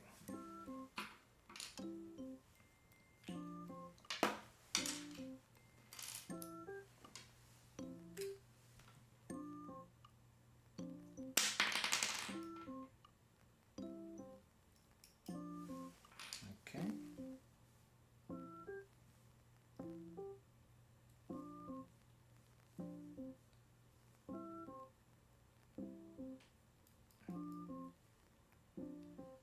I think I just need to do something about that camera stuff.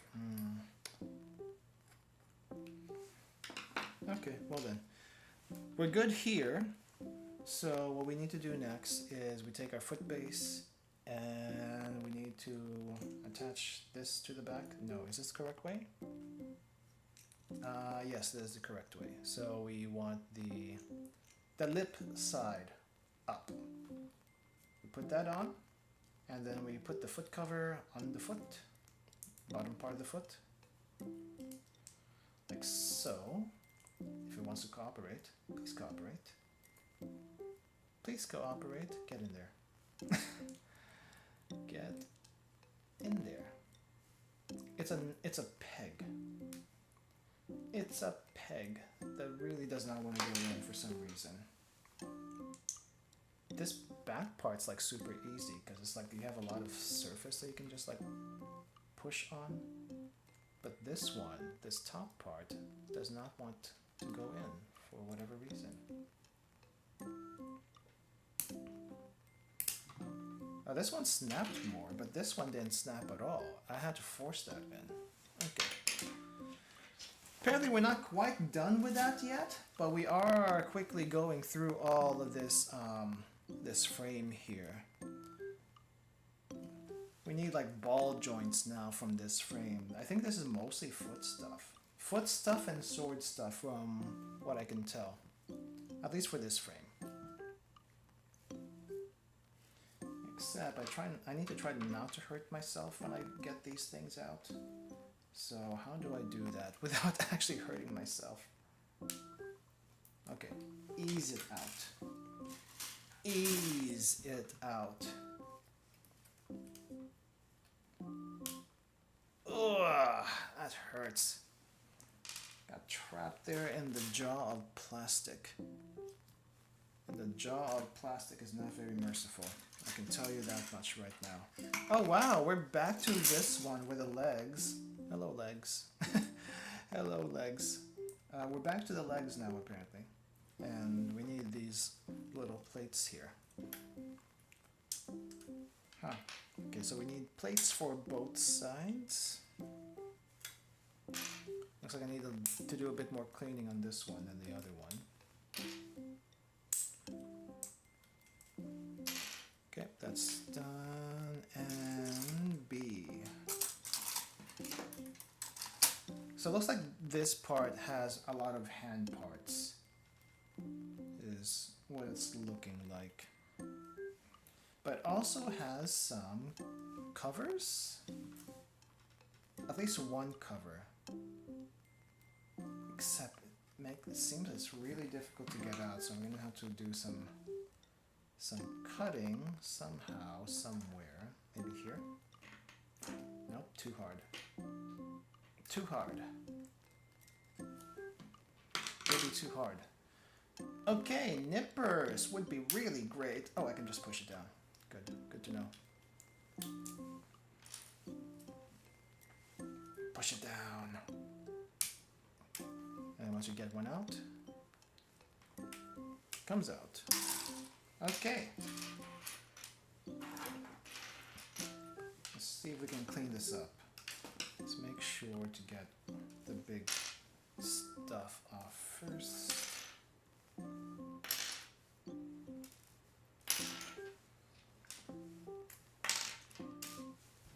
And then, holy crap, there's a lot of plastic debris here that I kind of just twisted. I'm pretty sure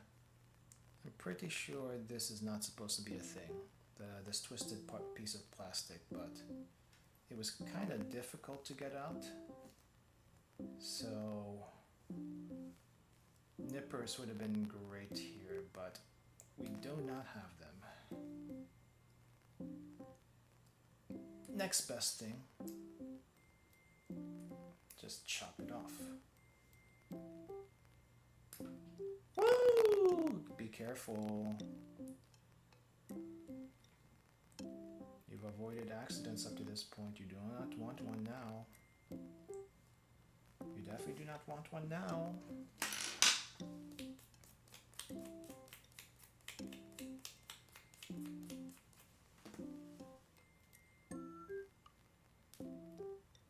There's a lot of rough parts. It's kind of bugging me, but at the same time, I feel like I shouldn't worry too much about it. It's just gonna look like wear and tear, which might be a good thing if you want to do like a weathered look on a model. I'm just trying to make it come out nicely. Weathered look should be on a paint, not the chips, though some people will probably use chipping intentionally. I don't know if I could do that. Well, definitely not. It's definitely not something I can do at this level, but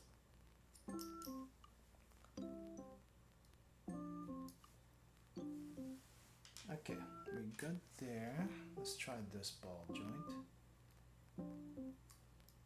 Make sure to level that down.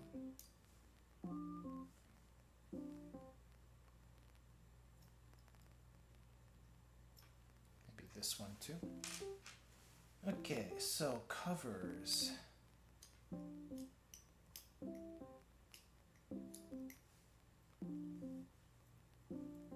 Ah! Crap. Oh, that's dangerous. Cap first. Safety first. Where did you go? Actually, I do not see you. Actually, no, I do see you. Come over here. Come over here. Okay. How'd you get my foot for that one?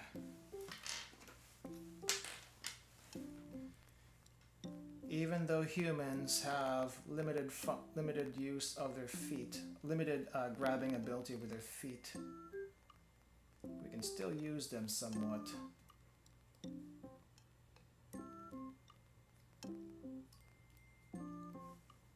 Oh, I definitely need to smooth that down a bit. That's a weird angle, to be honest, to be chipping plastic off of.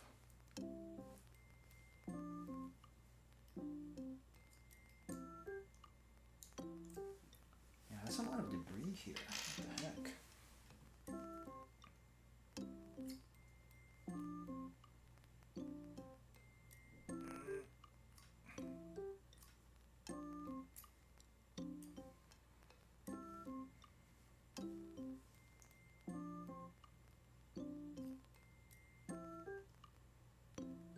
Chip.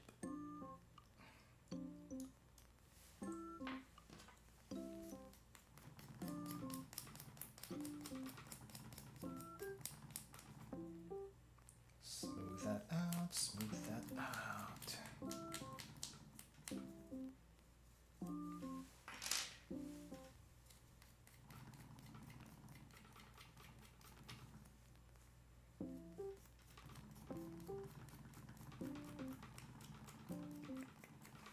Okay, that's one side, and then we have one more side of white plates. I think this one just needs to be buffed down, because most of the residue is just nope. Okay, we good there?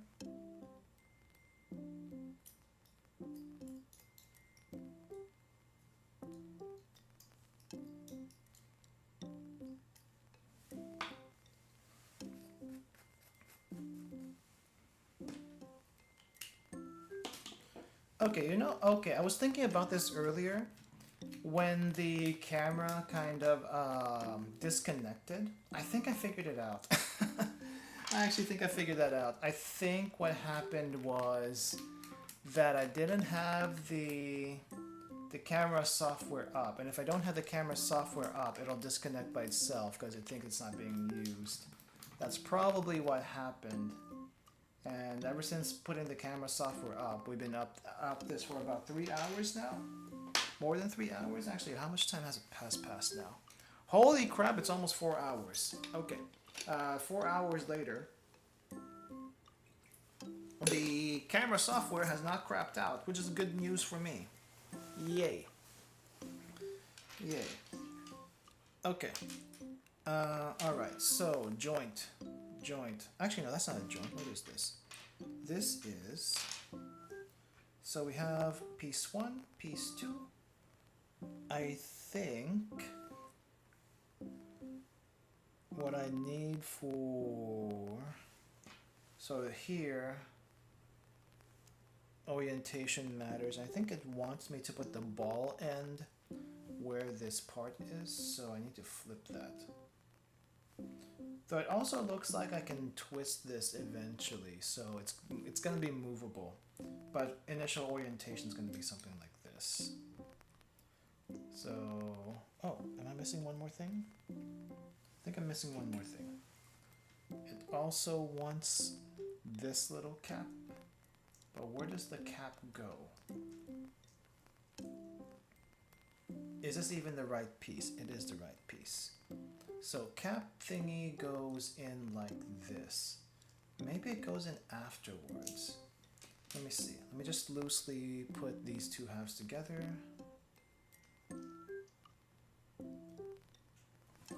And then this section needs to come down. Oh, okay, so it just kind of sits in like that. Interesting. And definitely need to make sure that the ball is in the right orientation, otherwise it's gonna be a pain in the butt to connect anything to it later. Initially anyway. Okay, let's do that then. Ball. Later ball. Because ball needs to go here, it needs to be anchored down. Right there. In the non cup pointy portion. And then this comes down.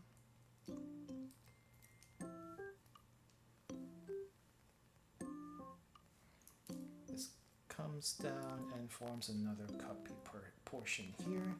We're getting like, I guess, knee guards or something from the looks of this. That's kind of what it's looking like. Okay, we're going into foot gattai now. So foot gattai, here we go. You ready for this? Leg, foot, gattai, and then top part, which I think goes in like this. Leg with foot. I guess this is the thigh. Which way do you go? I guess just make sure we have a left side and a right side. Got tie. Right there.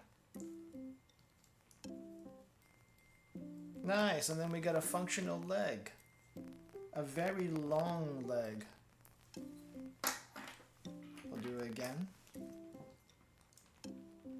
Snap.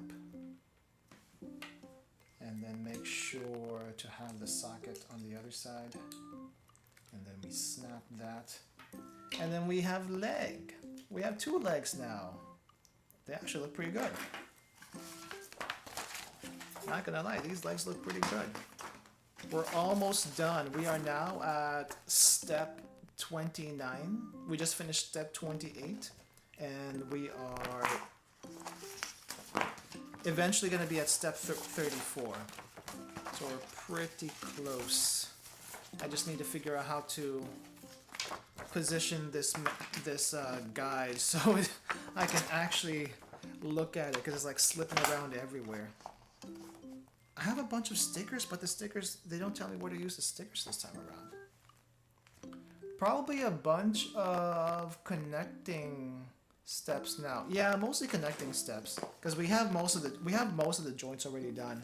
The only big pieces left to do is like some accessories, and that's about it, really. Speaking of accessories, it's time to put together this weird little piece over here. It looks like a side sword, chain sword, I don't even know. But we have a little tether thing, a plastic tether that's not really flexible.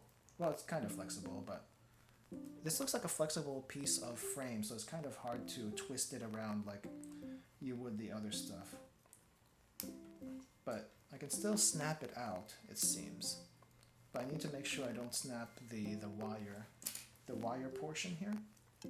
But we're going to be using this entire piece, so this is pretty much done as soon as we get to it. Ow! That hurts, plastic.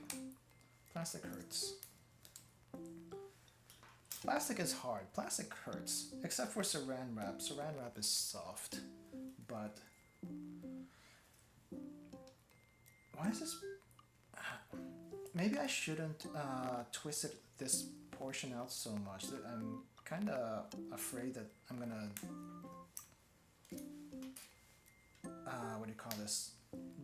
Disform it? Malform it?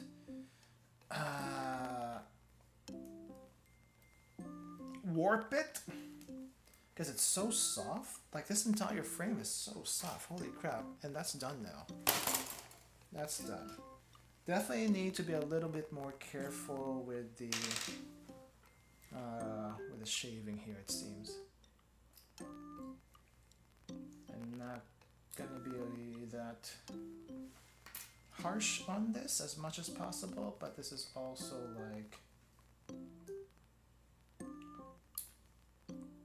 very flexible. I think I kind of understand now how they make these frames. They do one for hardness, like the hard parts are all on one frame, which are typically joint stuff, and then they do colors, and then if it has to be soft like this one, then they also put all that on one frame so they don't mix up hardness and color up. I guess it kind of makes sense because, you know, you can't exactly mix hard and soft parts of plastic onto the same frame. It just doesn't work that way.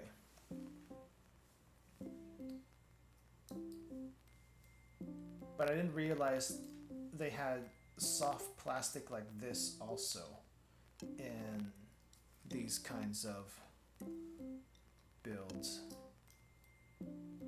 I don't understand why this would be soft though. The only reason why I can think of why this would be soft, like this one would be soft, is because of this tether part, and apparently I'm not done yet. I have a connecting piece that I need from here,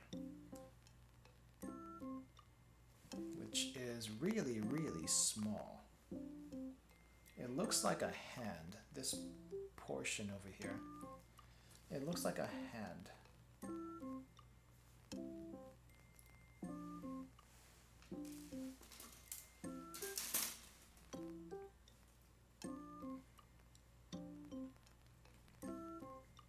Oh my gosh, this is so small it's hard to get out. I could cut it out, but it seems easier to just twist it though. And it's also very tiny. You see that? It's like very tiny and you can't really see the details because of this darn camera. For all the good this camera has, it's also got some bad.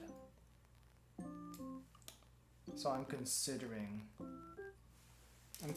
returning the camera and upgrading to something else. If I have to spend more, I will spend more. That's just how this works. And if I can use it for multiple things and not just streaming, even better. Why not? Why freaking not? I will do it. The streaming is just an excuse. I can use it for something else. Okay, how do I actually attach this though? Because we got like tiny little hand part, but I do not understand how to attach this. I think it's supposed to go in like this. So there's this weird, actually it might go in the other way. Let me see. Is there a spot for this? I don't think there is. I think, how? Wait, I need to look at this closer because it's so small. Okay, finger parts out. All right, understood. That's what I thought it was going to be, but I wasn't sure. Okay, so we have this. Finger parts out, but how do I make it stay? Is that the wrong direction? It's really tough to get in. Oh, okay, so it just kind of goes in like this. It's really, really finicky though. That's probably the wrong sword part. Okay, and we just kind of like squeeze that together. And this does not want to connect because I think I warped it. Whoops. I warped it and hence it does not want to combine. Maybe I need to rewarp it. Which one should I rewarp? Yeah, okay, so I warped this plastic piece. You can see it's not very straight, so I need to straighten it out. And then hopefully now it will come together. Otherwise, I should have just cut it normally. Okay, I think that works. I think it came together okay. And we just need to do that again. And hopefully I don't have to bend anything in place. This looks a little bit straighter, so I'm hoping that's gonna go in. So we put that in together. Snap. Good. We good. Bang, bang, bang. I think that's what this is for. Bang, bang, bang. Alright, that part's done.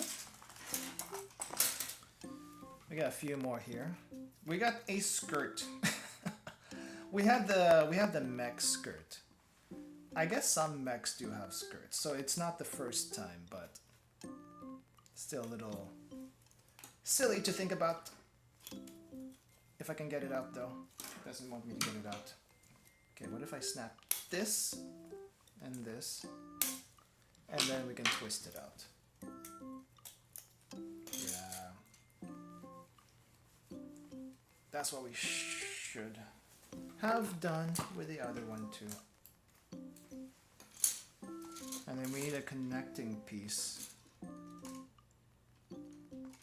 What do you mean H9? What do you mean? Oh, I'm not done? Oh, there was still one more piece? Oh my gosh, there was still one more piece here. I thought it was just like part of the frame. We got this little... I don't know what you call this. I don't know what you call this. Crossbar thingy? Okay, now we're finally done with this frame. I think this is finally done now. Oh wow, I didn't realize there was one more.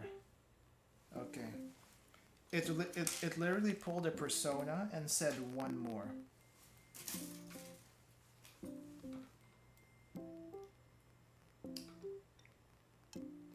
It hit me on a technicality. Okay, so make sure that is all clean as much as possible.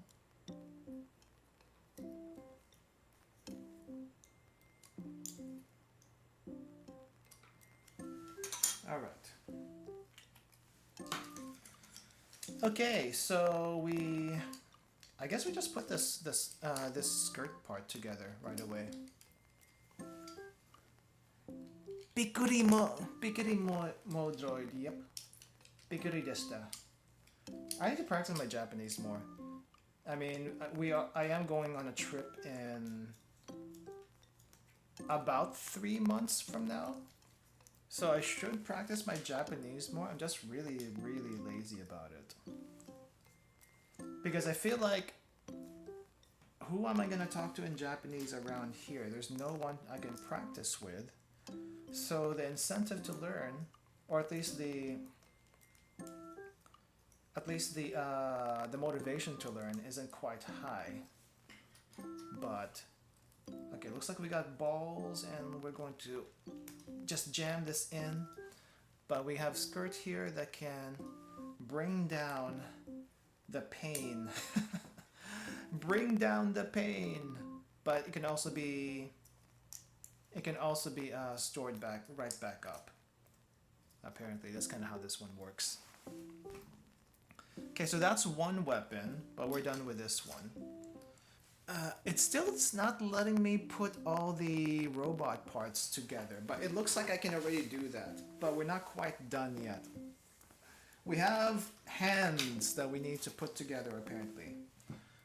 Many hands, and they're mostly all going to be here, and we need to put it together with this part also. Which hands do I need? 8, 10, 6.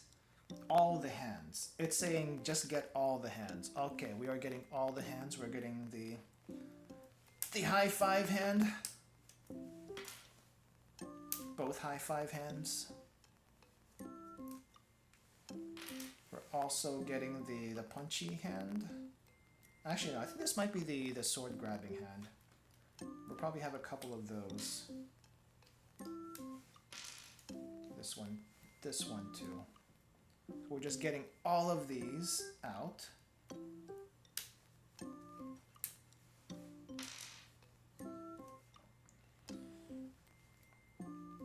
Ow!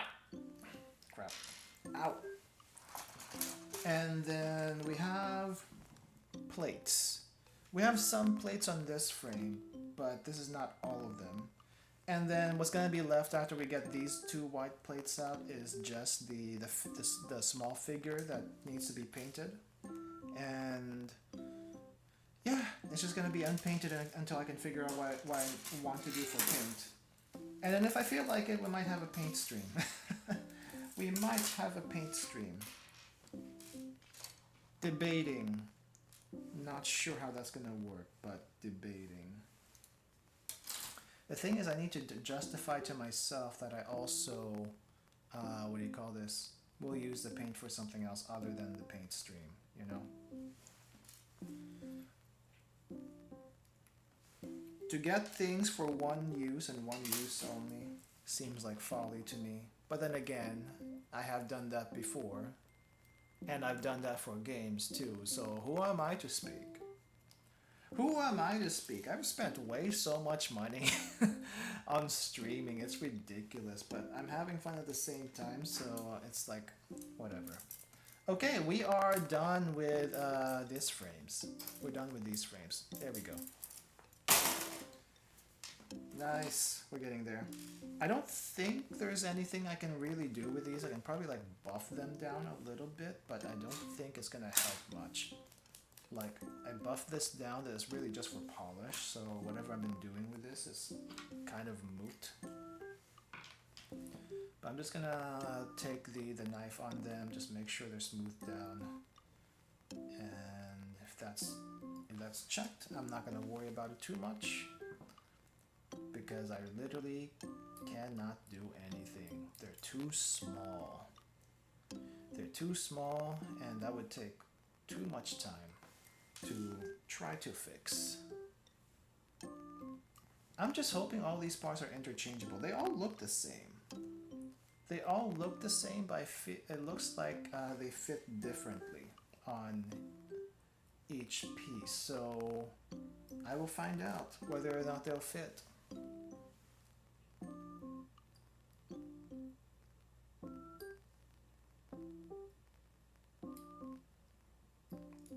This is so...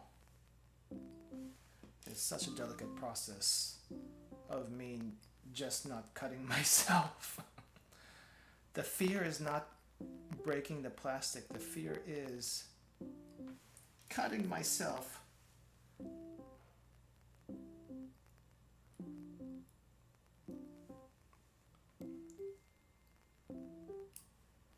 And we have a big owie on stream. I don't think I've ever actually hurt myself on stream other than cramps, burning with hot water. I mean, at the very least, I haven't bled on stream, so I guess that's a good thing. I would like to keep it that way, but at the same time, I shouldn't jinx myself, because if I talk about it more, it's probably gonna happen. As long as I'm holding this knife anyway.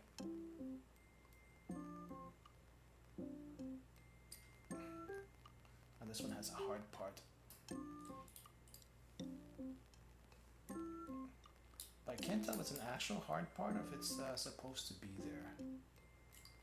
So I just need to be a little careful. I don't think it's supposed to be there though, because it doesn't look like it exists on this hand either.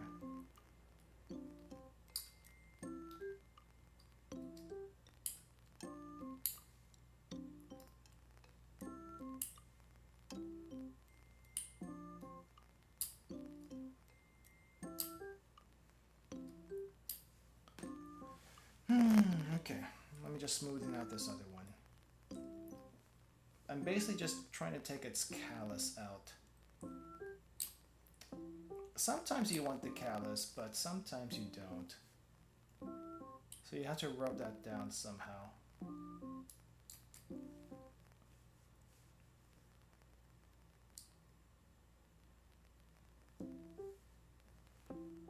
Okay. It's as good as it's gonna get. It's as good as it's gonna get.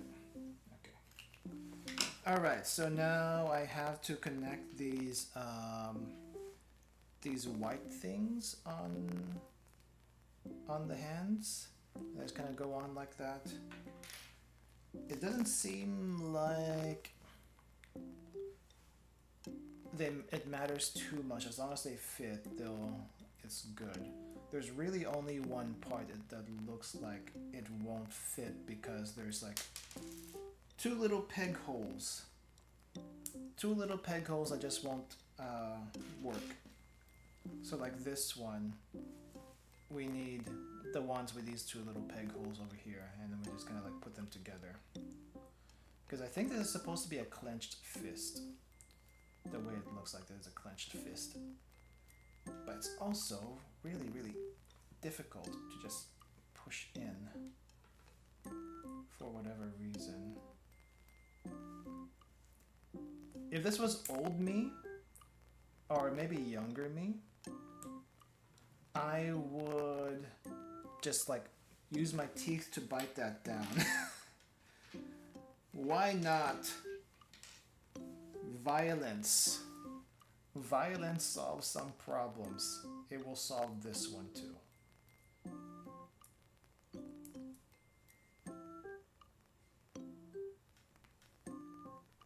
It's just really difficult though to squeeze with sweaty hands. Okay, this one's also good to go. Yeah, I think these are just clenched fists.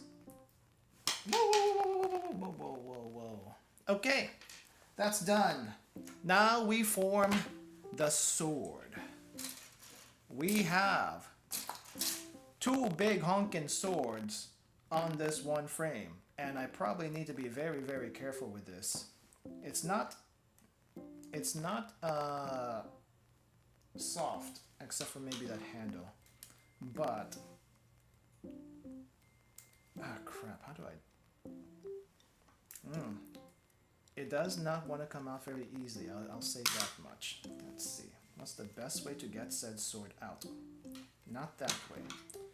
We must free it. Forcefully.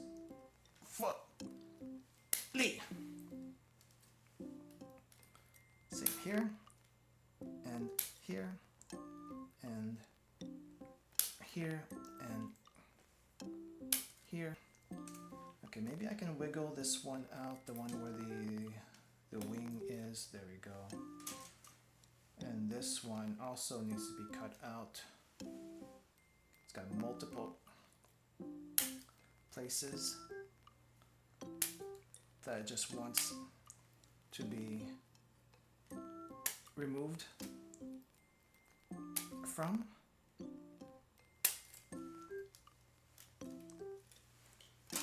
And now this scissor's stuck in my hand. Okay, we can wiggle that out. And we are done with this frame. Yay. Alright, now we clean the sword up. No, we'll clean the sword up in a bit.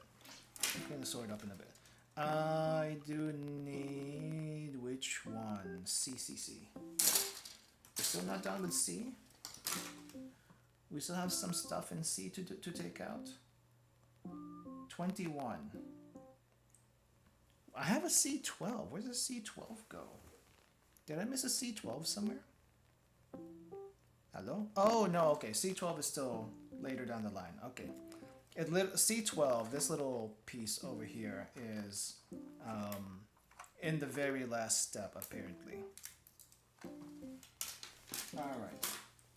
So we're going to snap these out. These will go on the swords.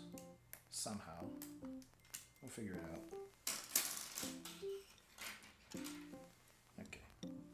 Now I just need to make sure... Okay, let's get these pieces out of the way, because they're kind of in the trash heap at the same time, and I don't really want them there. The sword, though, I feel like... Oh wow, this sword is chipped already.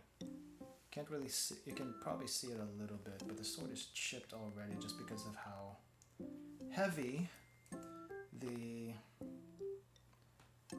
plastic pieces around here are. You really want to use nippers here, but I cannot. So we'll just do the best we can. I can't even twist it because it's so short. I couldn't even twist it while I was in the frame either. It wasn't just happen. It just wasn't happening. Okay, how am I supposed to free you? There we go. And you are literally a hard piece of plastic that needs to be smoothed out.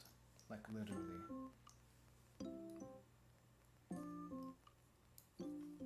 And this is definitely one of those things where you want to probably sand this down or paint over it. Like I'm already chipping through the paint a little bit from just trying to trim this. So it could use more paint. And some very TLC. High quality TLC. Okay. That's as good as a sword's gonna be. It's definitely a very scuffed sword. Just because the little pegs are so hard. But I don't think I can do much about it. I really cannot.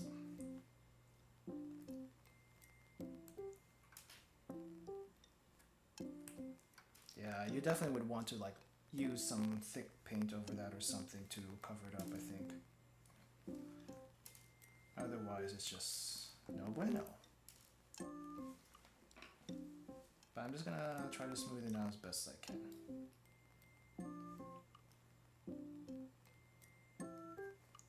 We'll try our best. Big one over here. Nope, nope, nope, nope, nope, nope. Okay, pretty good. Swords are pretty much done, but I think we have to connect something to it. Just gotta make sure this connection is cleaned up.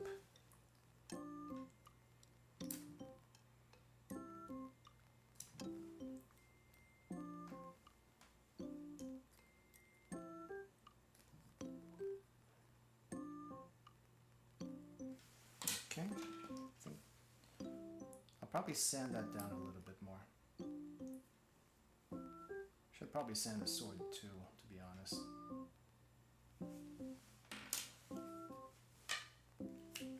Okay, let's just see what we can do here. It's a bit weird already. Guess a little bit of this wouldn't hurt.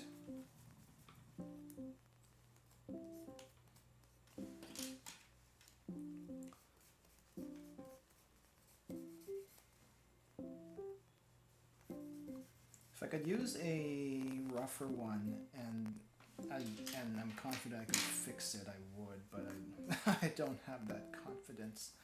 I probably have to sand it down with something rougher first and then work my way down to the finer ones so that, you know, it's like smooth and stuff, but eh. No confidence. Right, so how's this gonna work? Actually, how's this gonna work? I think... Does it go like this? Oh, I think it goes like this. So the swords go something like that, and the bottom part connects, and then you have this double handle thing. So you have a hand guard on top of your hand guard, and this this little piece down here doesn't really snap on, so it's gonna move a little bit whenever you try to do something. But yeah, look, it goes from swing and then it goes from swing. It's like the longer version of the small sword. Kind of funny. And I guess we can use, oh, okay, I guess what we can also do is we use the these hands to go through. So let me try that. Though which hand goes where? I'm guessing one of these swords, one of these hands can be, but I'm not sure which one. It basically just says pick a hand. It basically just says pick a hand to use. So like, okay, I guess I will pick this hand. I will pick this hand. Ouch! And I stabbed myself.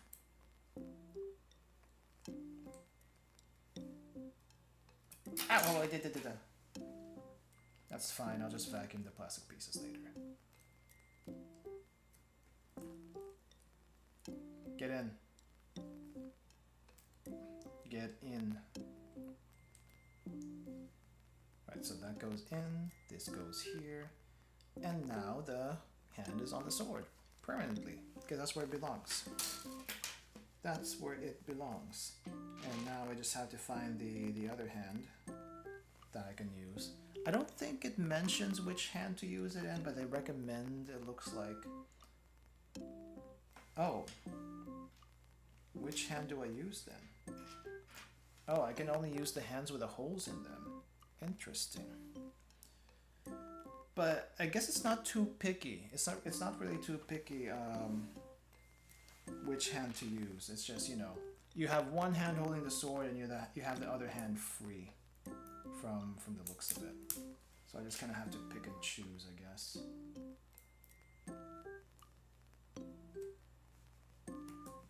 But it looks like the hands are interchangeable, so that's a good thing. I'm just gonna put them on here so we can actually have something on there. But yeah. Woo! We got the swords now. Okay, we're gonna be doing a big gatai, but I'm also have a few pieces apparently still left. Okay, well, before we do the big gatai, we have a few pieces that we need to liberate from the frames. So we have these parts. I'm not sure what these are. It looks like side skirts. So this looks like a side skirt. Well, how long have we gone? How long have we gone? 4.5 hours. And this is why we started at 6:30 today. If I did not start at 6:30 today, we would be here much longer. I would have started earlier today if I could, but I had a feeling I was going to be doing something. And 6:30 seems to be pretty early anyway, as far as stream times go, so yeah. Okay, blue frame is gone. This one will also be gone soon. We are there. For these frames. Bye-bye. Okay. We are here. We are almost there. So make sure we smooth that out.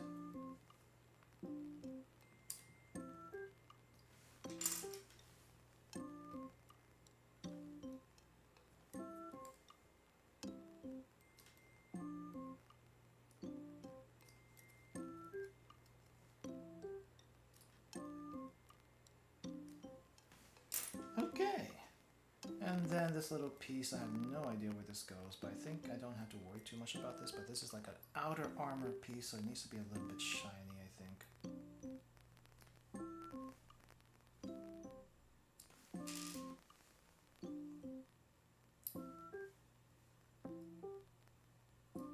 Alright, I think that's as much as we need to do for the mech.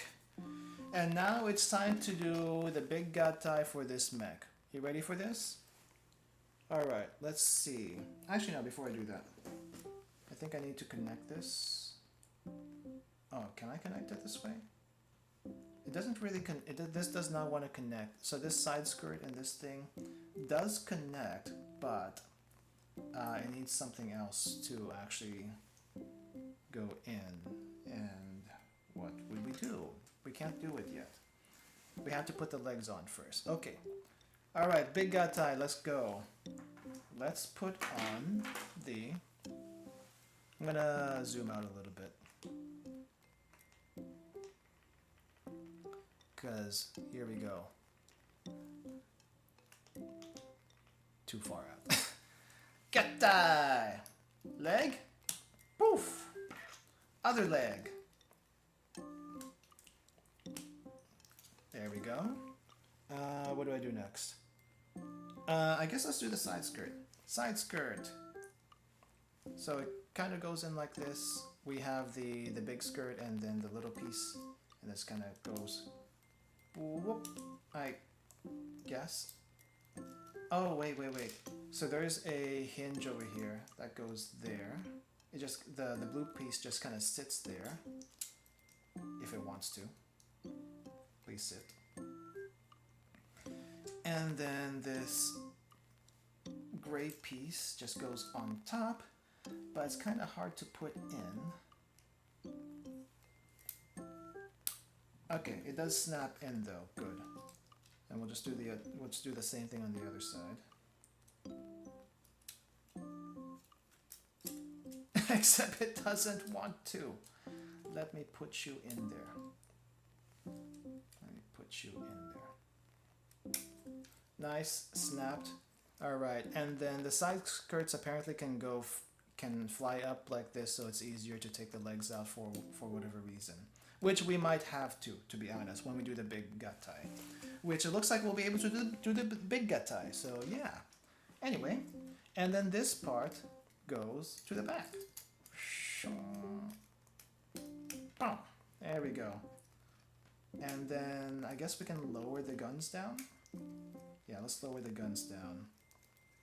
Lower the guns down to this. Nice. And then arms.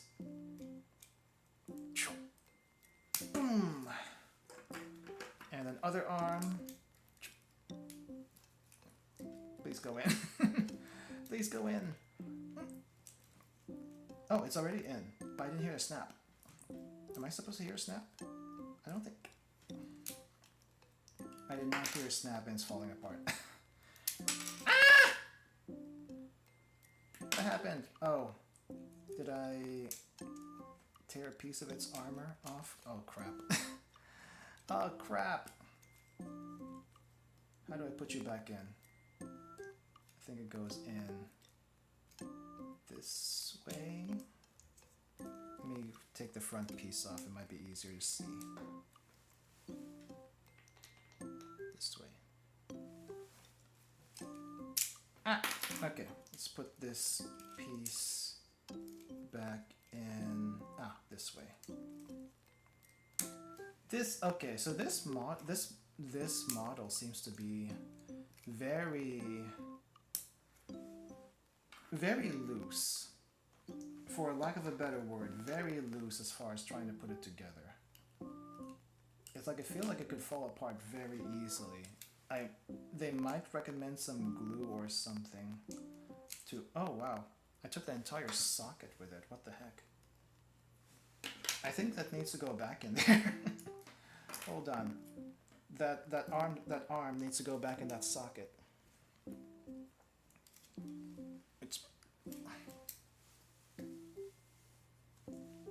I should probably take off this back part first. It's a little distracting, but I can't. It's kind of stuck there now. Great. Alright. How do we do surgery on you?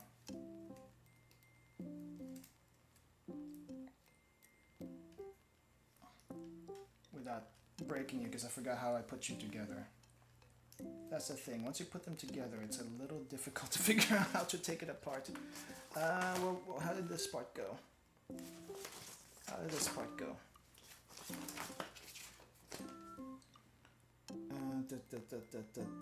Okay, it was snapped in, so we have to pull it out.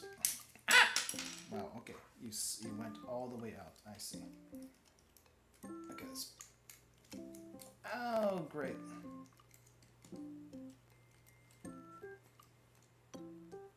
The surgery is in progress.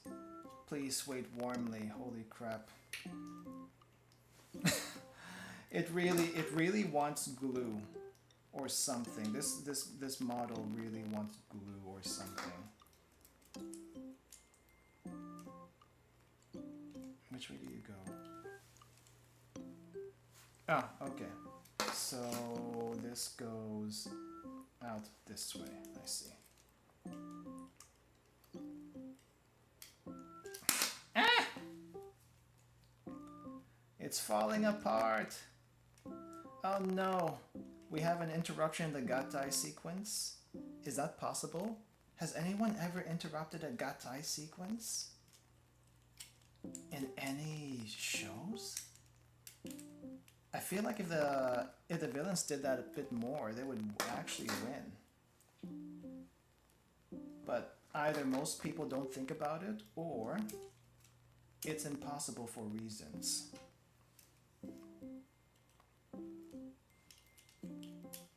Okay, I'm just trying to put... Okay, I need to put this head back. Actually, can I put the head back on later? No, I have to put the head on now. Plastic is flying everywhere, and it is... Let me just... Ah, okay. Might be easier if I don't have the ball in the socket. Let's do that first, huh? Let's do that first.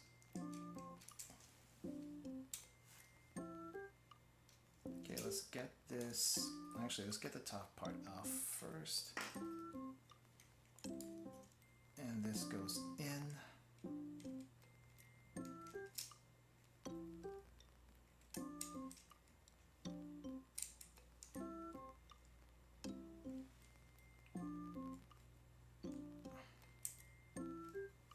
Okay. And then this goes on top. Actually, no, not yet. Yes, yet.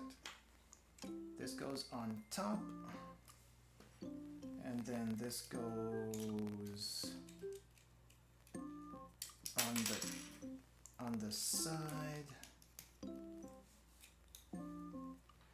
I assume at some point, pretty sure ZZ Gundam. Wait, ZZ Gundam has a combining robot? Really? I didn't realize any Gundam stuff had combining robots. I didn't think it was a thing they did. Because that's more of a super robot kind of thing, isn't it? Huh, interesting. I remember they tried to do that in Gridman or something, but they have plot armor, so that didn't happen. But they did try to do it in Gridman, if I remember correctly. Okay, that's fine. I can put that back together pretty easily. This thing likes to fall apart very easily. What is happening, Peepee-me? Why are you falling apart, Peepee-me? Okay, let me just make sure you can stand. You are very loosey-goosey, and that is not good. We're on stream. You can't be loosey-goosey on stream. Hold up. Okay, I need to give it a hand. So I need to give it small sword first. Right there. Small sword. And then other hand. And it is completed. It is completed. Let me try to zoom in a bit. Oh, other way. Okay, it's not a very good picture, but I'll try to take pictures later. But yeah, it is done. It is done. I wish I can do this at the proper... I wish I could do this at the proper angle, like, you know, like this. And then actually do the whole thingy. Okay, the hand also comes out very easily, but for a reason. But this is the best I can show you. Laying down.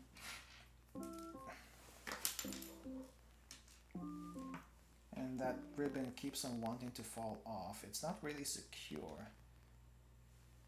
So I think what this model needs is some glue to keep it together, because it's not very stable from the looks of it. But yeah, this is what it looks like. If it doesn't fall apart that easily, this is what it looks like.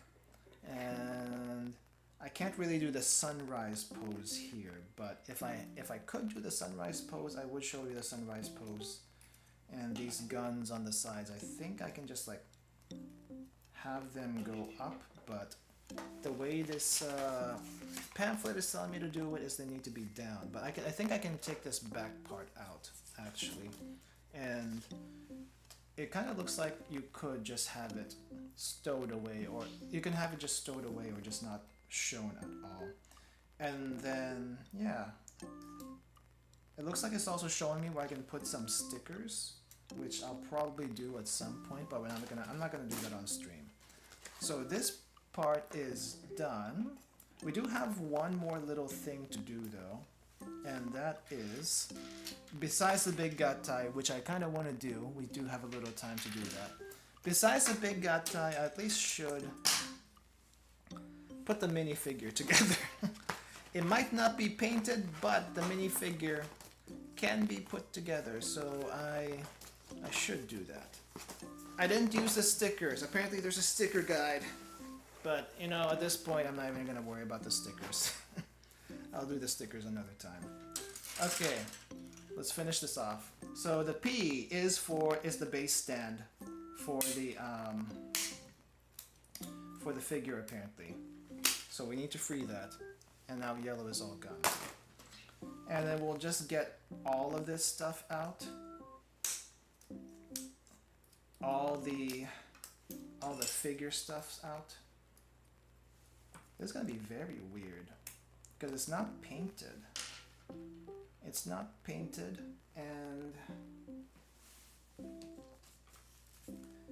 it's gonna look very lifeless. That look very lifeless. It does. I probably should put the eyes on, at least. And they do give you like 3 chances at the eyes. They have like 3 different eye stickers, which is basically 3 chances at the eyes. Holy crap! Some of these pieces are very small, like the hands and this arm.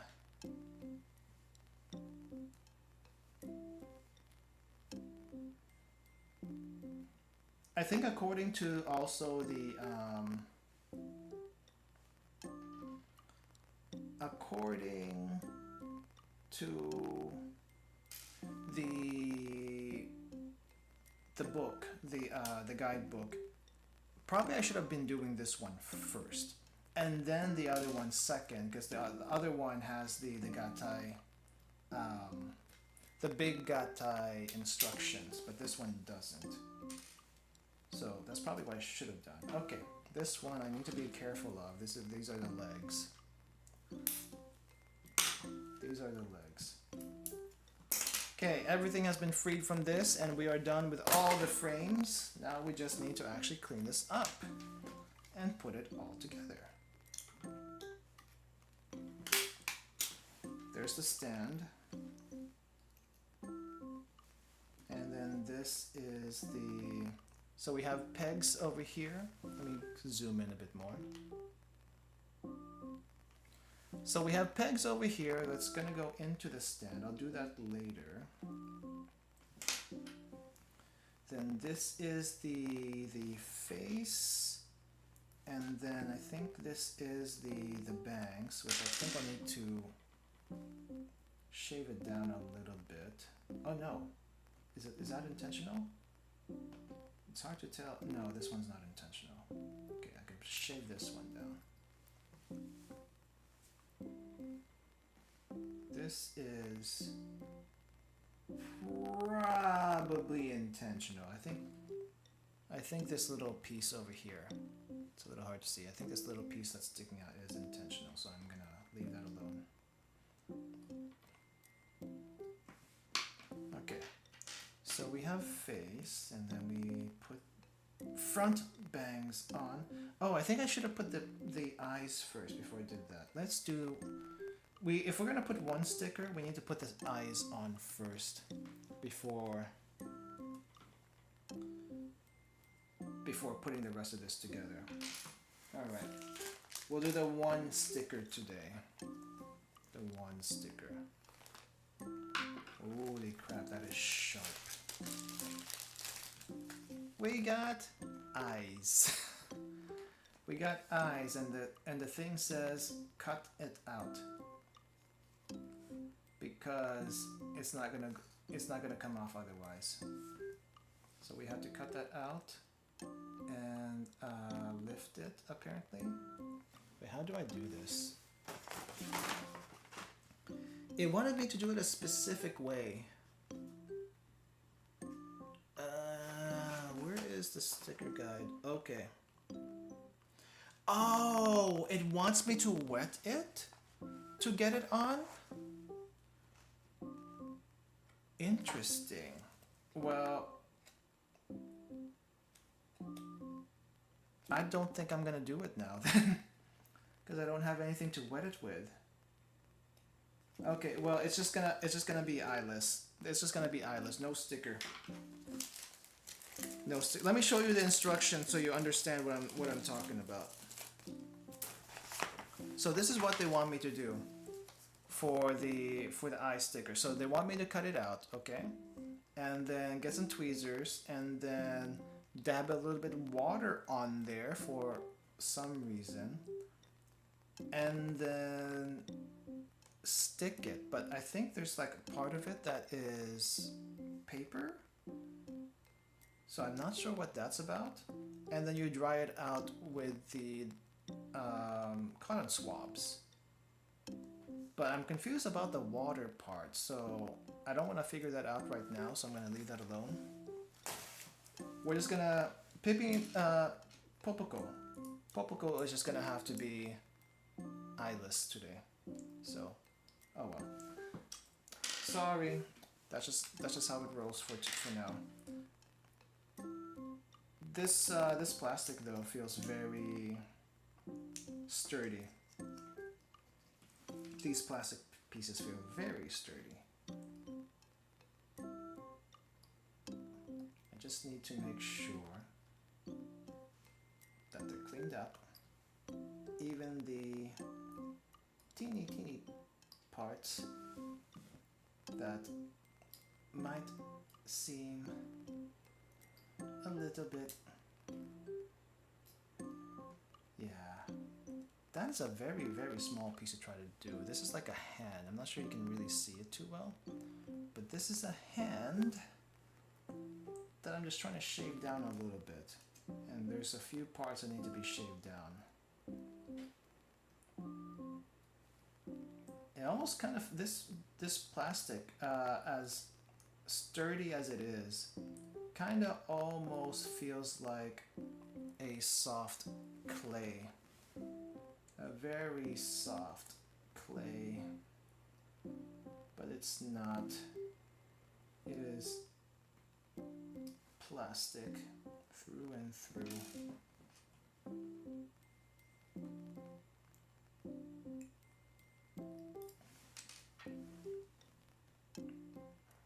Okay, I'm very confused about some of these parts, but I'm just trying to identify the parts where I can shave down and I don't have to shave down. It wasn't clear earlier how blue these parts are. Yeah, really, it really wasn't. Okay, so we got, so we have head, and then we're gonna put it on the body right here. Yep, it just kind of snaps on like that. And did I do that right? Yes, I did. Yes, I did. Okay, I did that right. And then we have arm, I think. Nope, that doesn't go there. How do you get on? Okay, it's a little weird. It's a little weird. So we have this. The body, left arm actually does not attach to the shoulder. It actually attaches lower than the shoulder because she's doing a pose here. Right arm is going to go up here, but how do you connect? How do you connect right arm? Oh, it goes like this, stretched out. This definitely needs some glue to keep a hold on it. Otherwise, it's just not gonna work.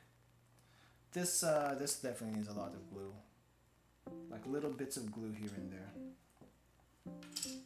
Okay, and then this. So she doesn't have a hand on this side.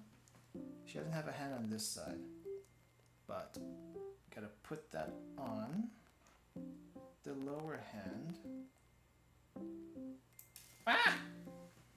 I'm gonna lose a hand if this keeps up. How can I get you in there? I think it only goes one way. I need to figure out which way that is. It only goes in one way.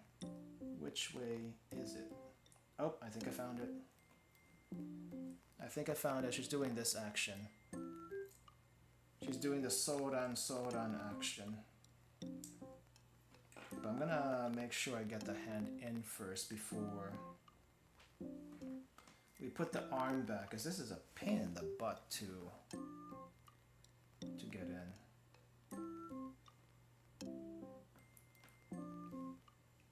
That's very small. Which way did you go? You go like that. Okay. Okay. Good thing this is hard plastic, so just kind of goes like this. It just attaches very weirdly. That throws me off. Okay, now she's doing her pose thingy. Okay. And before we attach the body, we have the legs, and the skirt goes through. Which way does the skirt go? Other way. Yeah. Skirt go this way, and as you can tell, or maybe not tell, she has no pantsu. You have to paint the pantsu on her. So just FYI. And then it goes on like this. Holy crap, she is twisted. Like literally, her body is twisted everywhere. And she falls apart very easily. Like I said, glue. This needs glue 100%. It doesn't snap very well. Or at all, if I'm being perfectly honest. It doesn't snap at all. Do some model kits need glue? Is that a thing? I'm very curious. Because if it does, I wasn't prepared for it. Okay. Yeah, she definitely 100% needs glues on these joints. Because it's just not stable. It's definitely not stable. So not only do you have to paint it, but you also have to glue her down. Literally. And so once everything is done, it kind of looks like this. And it looks blue on screen, but it's actually not blue. I think that's the contrast. That's the contrast playing tricks on the camera. And the exposure and whatnot. So it's not actually blue, it's actually a enamel color. It's like closer to white-ish, actually. Like if you look at this, these parts over here are actually supposed to be whitish. I don't know if it... Let me see if I can adjust it so it'll look more accurate on camera. Let me see. I think just close up it looks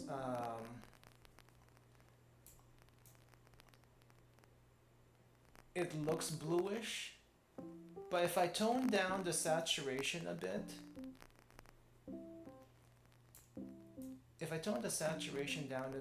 to maybe about here, then it looks closer to white even if you zoom in a bit, right? It looks closer to white. Yeah. Yeah, but no, this figure definitely falls apart very easily. Needs some glue as well as paint. as well as stickers for the eyes. So that's a little bit weird. I'm not a fan of the minifigure here, but I know it's kind of a part of some sets. But it is what it is. Let me see. Haven't heard that before, but I definitely am no expert. She falls apart so easily. It's just like cute for real, for real. Alright. Okay, so we're done with this figure. We're also done with this minifigure. However, there's one more thing I want to do. And this will be the finale for the... This will be the finale for this stream. We are gonna do the big gatai. So we need that. We need this. We're also gonna need this from the other kit. And we're also... There's a few other things I need. I have to dig around for this. Where is... Oh, here's the instruction manual. We're also going to need, surprisingly enough, this little thing. And I hope that's... I hope that's everything, but I'm pretty sure it's not. There's a few pieces for sure. Okay, I have some hands. We have some hands. Alright, how do I do the big gatai? So to do the big gatai, we have to disassemble... Not you. Okay, Popoko, I am gonna put you away. You're done for this stream. You're probably gonna go in a plastic bag, because otherwise your parts are going to be everywhere and the plastic bags are all in pieces. Well, that's great. There is no place for me to put you that I can think of. And why did I not get rid of the plastic bags from before? I'll keep the plastic frames, but the plastic bags need to go, unless it, you know, holds parts and stuff, which... Okay, you're gonna go into this plastic bag. Okay, I'm gonna remove your base, and you can fall apart here. I don't care anymore. I don't care. You're gonna go here. There we go. Spare parts go here. Anyway, where was I? Where was I? Okay, first things first. We gotta pull apart the giant mech. Well, not giant mech. We're gonna have to pull this apart, the one that I struggled to put together and then not fall apart like that. But I guess I need to be a bit more careful. Anyway, the head has to come off. We just need glue. We just need some glue.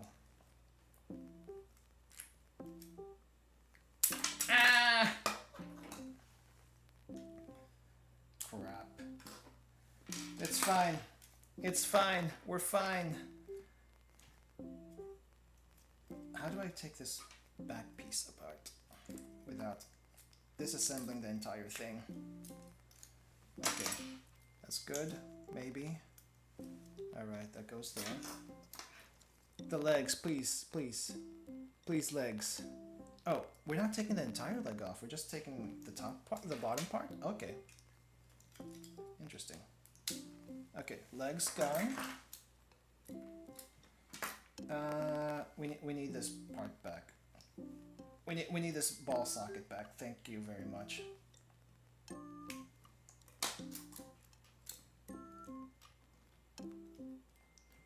Ball socket. I also need the ball socket from the other side. Please, give me that. Ow! Ow, ow, ow.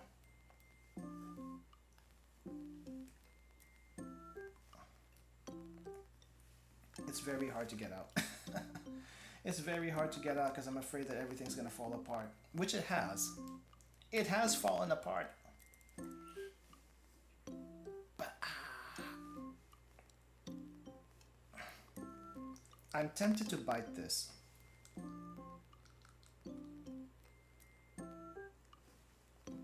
Biting does not work. I repeat, biting does not work to release the arm socket. Okay. It would help if my hands weren't so sweaty.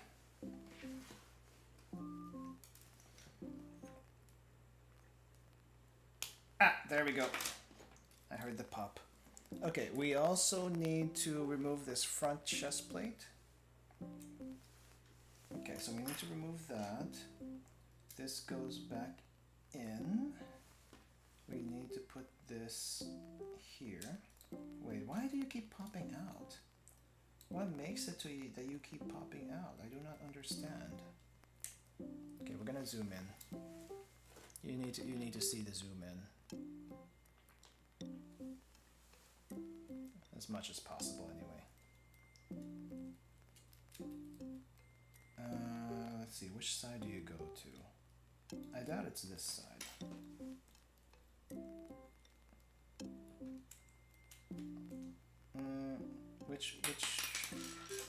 Which side do you go to? I think it's this one. Yeah, this looks right.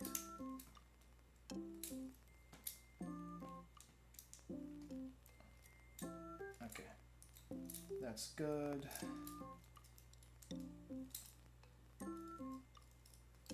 No, it's not.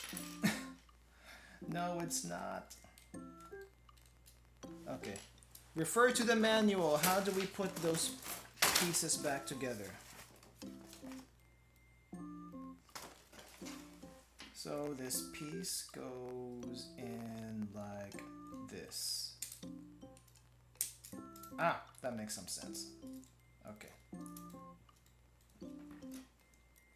Long piece in.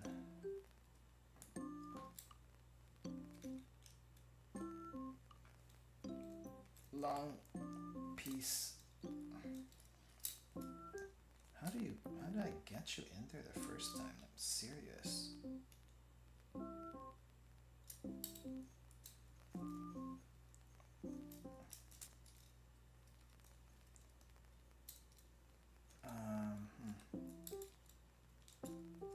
Let's see. This one does not want to go in for whatever reason. And this is on the side it's supposed to be in.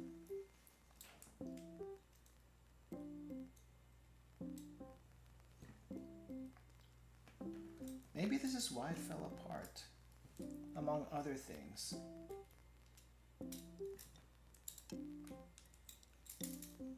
Okay. Okay, finally. All right. Is everything detached? It needs to be detached. Yes, everything is detached. It needs to be detached. Whew, okay. So, next. Remove the guns. Guns removed. Guns removed. Hand removed. We don't need these hands. Hand removed. Actually, no, we don't need the whole arm. The whole arm goes, actually. Does the whole arm go?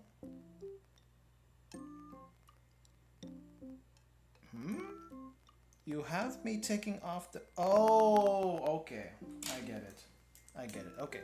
The whole arm does go. It's gonna relocate. So we take this out.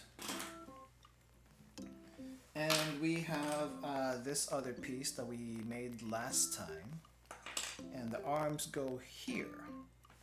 The arms go here. Alright. If the... Where's... Oh, okay. So it's like...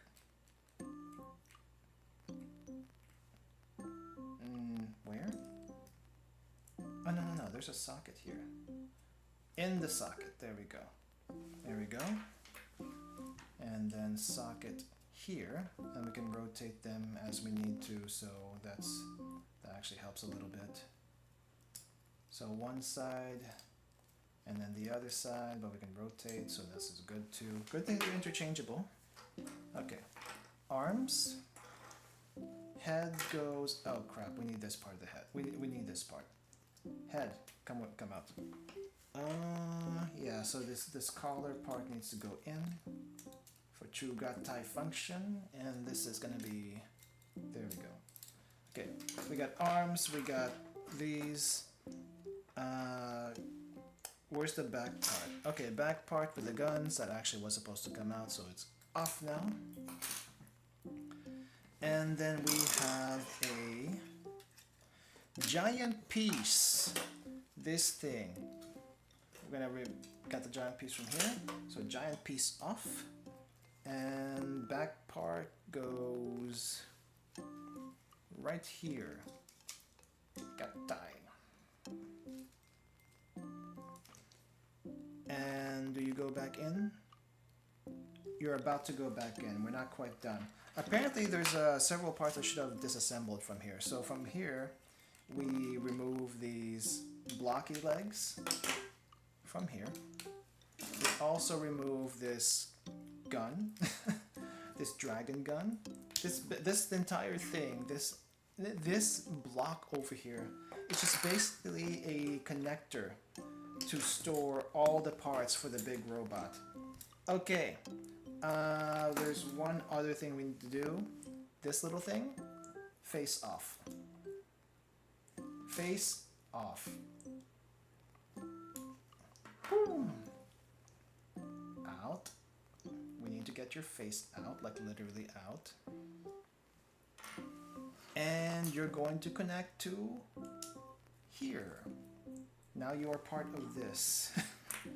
You are part of that now, and this is faceless. It's kind of grim, but it is what it is. Let me double check if I missed anything before I keep going. I feel like I didn't, but you never know. You never know. Okay, there's a few more things apparently. Or is there? No, I got it. Okay.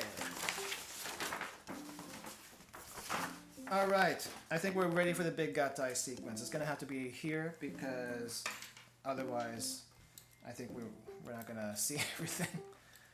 Okay, let's start with the legs. Big, giant legs in these things. And I broke the thigh. Of course something is gonna happen. Of freaking course. How do we keep on doing this? Alright.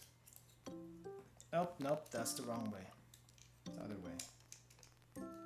So that's there. And this needs to just... How does it sit? I think it just kind of sits in. Let me disconnect you or something. I don't know. This thing on the thigh is very, very weird. I think it's supposed to go in. How are you supposed to go in? Can I just disconnect you really quick so that... Ow! That was unnecessary. Jeez. Okay, now you're back in. And then socket back in. Okay, let's try connecting the leg again. So leg. We're gonna have to reconfigure this really quick to like shomp and shomp and then please don't break apart.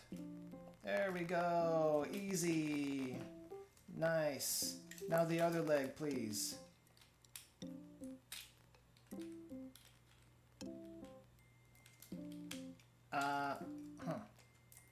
Okay, we got legs. Nice. What else are we missing? Arms. Where are my arms? Arms. Where are my hands for the arms, now that I think about it? I need hands. Did I get hands out? I have hands from somewhere else, but I don't have the other hands I'm looking for. Okay, well, let's just do this. We'll get the We'll get the hands that are fists, because that's what they showed, so I'm gonna use that. Alright, fisty arms. If it wants to, you know, if it wants to stick. Alright, fisty arms. And then got tight! Both of them at the same time. Nice. What else are we doing? We need the back. The back is connecting right here. Alright. We're not quite done yet. And then the front plate. How do you connect? Actually, how do you connect? Oh, right here. Right there, nice. And then finally, this is not the one I'm looking for. This one, the head. Except, there's another socket there's another ball joint in here that's supposed to come out. And that ball joint is supposed to be in this one over here. Okay, you got your arm bolt. Please stop dropping your ribbon. Okay. And then finally the head. There we go. There we go. Full combination right here. It is freaking done. Full combination, and you know, true to form, it is a shit. It is a piece of shit. Can I just say that this build really is a piece of shit? Because it is. It is. You know what? Let's just remove this hand, and hopefully only the hand. And then let's attach this sword. The giant one. If it lets me.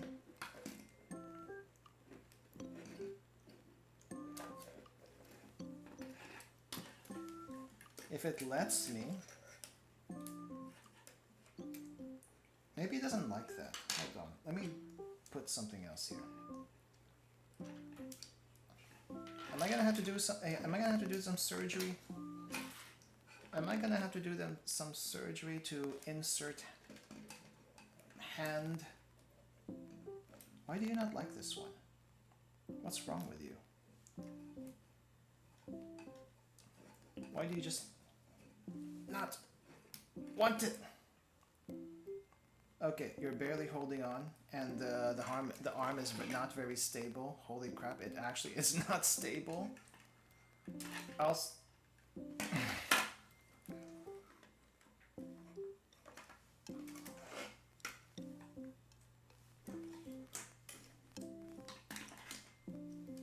Okay, we'll just lay you down like this. Okay, you are a piece of crap from a piece of crap show. Here you go. I'm gonna take a picture of it and post it on the community tab and Twitter, and we can all revel. Yeah, we can all revel in the crappiness that is this build, because holy crap, it actually is a piece of crap. The way it's put together, the way it sticks together, I feel like it was fine when I was building it, but it's also, it does not want to stay. It does not want to stay. I'm not experienced in like model making, but if I had to give a rating on how well this puts together, I'm gonna have to give it a shit out of 10. Interpret that however you want. I give it a shit out of 10. And I don't say that often. Now that's together, if anything happens, Aoi Shota has to come to your house. Yeah, Yeah, he will. He has to come because this thing is falling apart, and I don't think it can survive the King Record enemy mecha, and this hand is does not want to stay. The hand does not want to stay. Can we do anything about that? Oh, you know what? I'll just give you a gun. Will the gun work? Is the gun okay? Let me see. Let me put gun. Oh, okay, that does not work. Why does this not work? It should just stick in, unless I'm going in the wrong direction. No, it just does not. It just does not go in. Interesting. So where does this go then? What is this good for? It just does not go into the gun. Am I missing something? Oh, here's the handle. So that's a different. That's a different way. Wait, what goes in there then? Do I just? Oh, is this a dummy hand? Is this a dummy weapon? Is that what this is? Is that what's happening here? No, it can't be. Something is gonna happen. I'm just gonna put another hand in here. Hopefully it sticks. Hopefully it sticks. There we go. There we go. Now we're gonna be trying to summon a stoner sunshine or something. Okay. All right. Overall mech impressions, pretty fun to build. Doesn't hold up very well. I think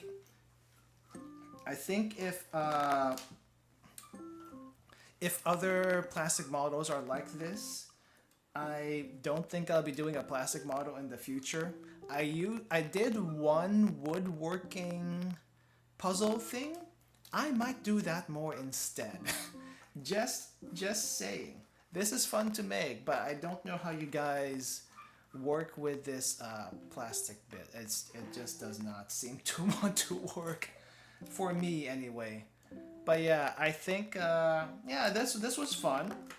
This was a fun 2-episoder for a build model, and it looks like I pretty much stretched the time to do this. So yeah, how did you guys like it? How did you like the build? I know the color is off on camera, and at this point, I think what I need to do, as much as a convenience this camera is, there's a lot of tweaking I have to do, I feel like, and I don't know if I want to do that kind of tweaking. Let's see, if I do neutral colors, it's a little better,